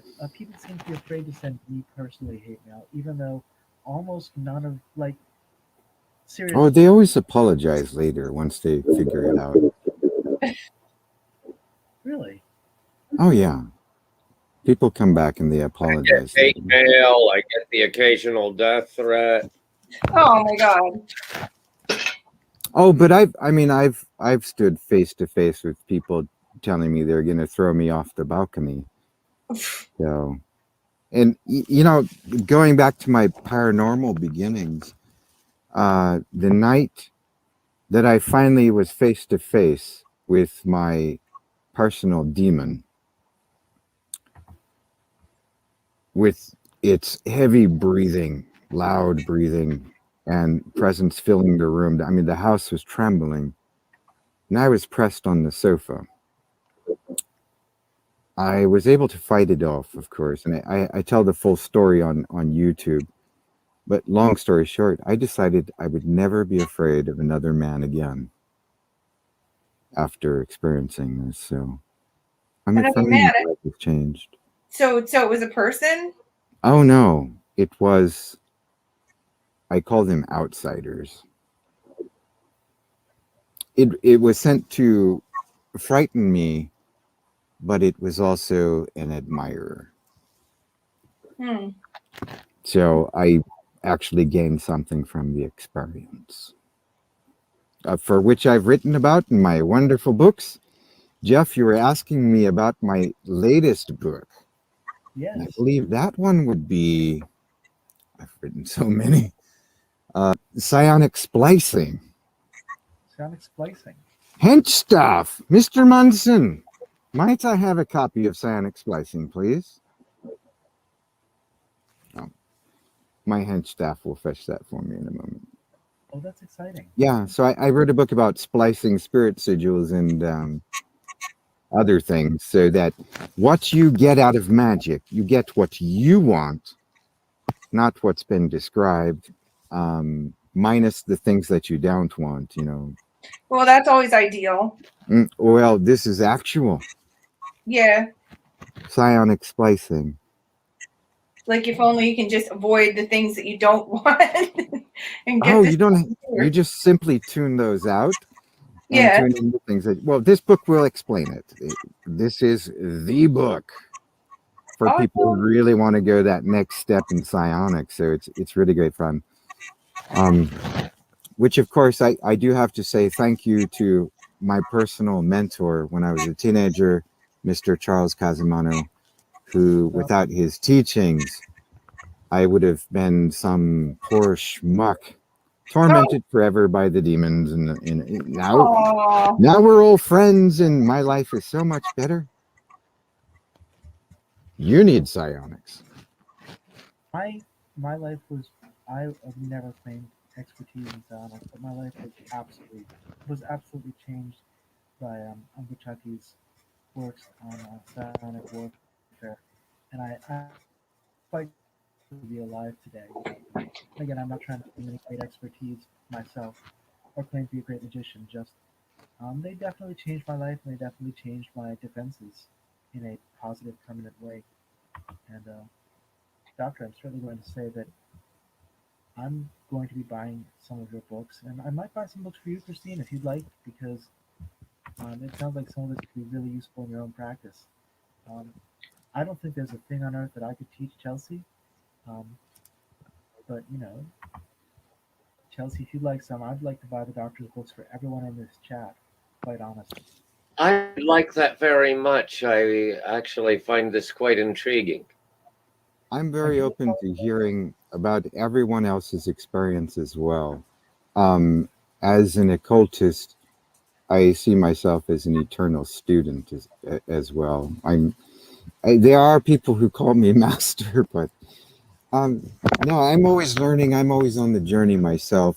There really isn't an end in sight. So I may be better in some things than other people, but there are other practitioners out there who are formidable, and they are not online. I would know from experience. Many of us in the Psionic Brotherhood have taken some hits from these people, so they are formidable, and they are working for those who wish to keep us captivated. Well, it's just a trend right now. Like a lot of people are just having a lot of problems right now. It's a societal trend. It's a trend of trying to overthrow what other people perceive as, the oppressive structures of the past, but they don't have anything good to replace it with. And then Oh no, go ahead. Sorry. Oh, nothing. Just, it's a trend. Like me, Jeff, like a whole bunch of other people have had tower situations, and it's nothing that we did. You know what I mean? Like it's just the trend these days to like find anyone who's doing well and then try to, like interrupt what they were doing, or the hijacking is pretty bad. Like when you told me that she put her own trademark or her own copyright on a name that you originally came up with, like that's part of the trend. Like I noticed that the younger generation feels that it has the right to other people's intellectual property. So that's a really bad problem because in my generation, like it was shameful to use other people's intellectual property. That meant that you weren't creative enough to come up with it yourself. And nowadays people feel that they're entitled to it. And I think some of the copyright laws have even been changed to where you're allowed to use some stuff that was previously not allowed to be used. And it's just a trend. It's a trend of like everyone can just plunder everybody else's stuff. Me and my partner talk about this all the time. And so people who are genuinely creative are just hiding all their stuff. I definitely have a lot of more things that I could have published on Instagram, different looks, hairstyles, makeup, fashion, like all this stuff. And I won't do it because I've started trends before and then I wasn't acknowledged. Everyone feels that they can just use your stuff. I could talk about this a lot, but I actually do need to run and fix a couple of You gotta things. go, okay. Guys, please stay as long as you'd like. It is possible that Robbie might also go to sleep, but the stream, I think, can continue. In the meantime, I'm gonna go to sleep too. I'm super tired. It was very nice to meet you. Yeah, I'm afraid that's going to go for me as well at this point. Although I would like to stay up all night and hear the doctor some more. I'm sure we'll have other opportunities. Okay. His time. Goodbye, Jeff. Oh, so everyone's going to bed now, eh? Yeah. All right. Oh, how do I log off then? You just have to, you see at the bottom, it says leave studio and it's got a little red X. So all at the same time, guys. Ready? Good night. Good night. Blessed be. Keep the magic high. Keep the magic high. Keep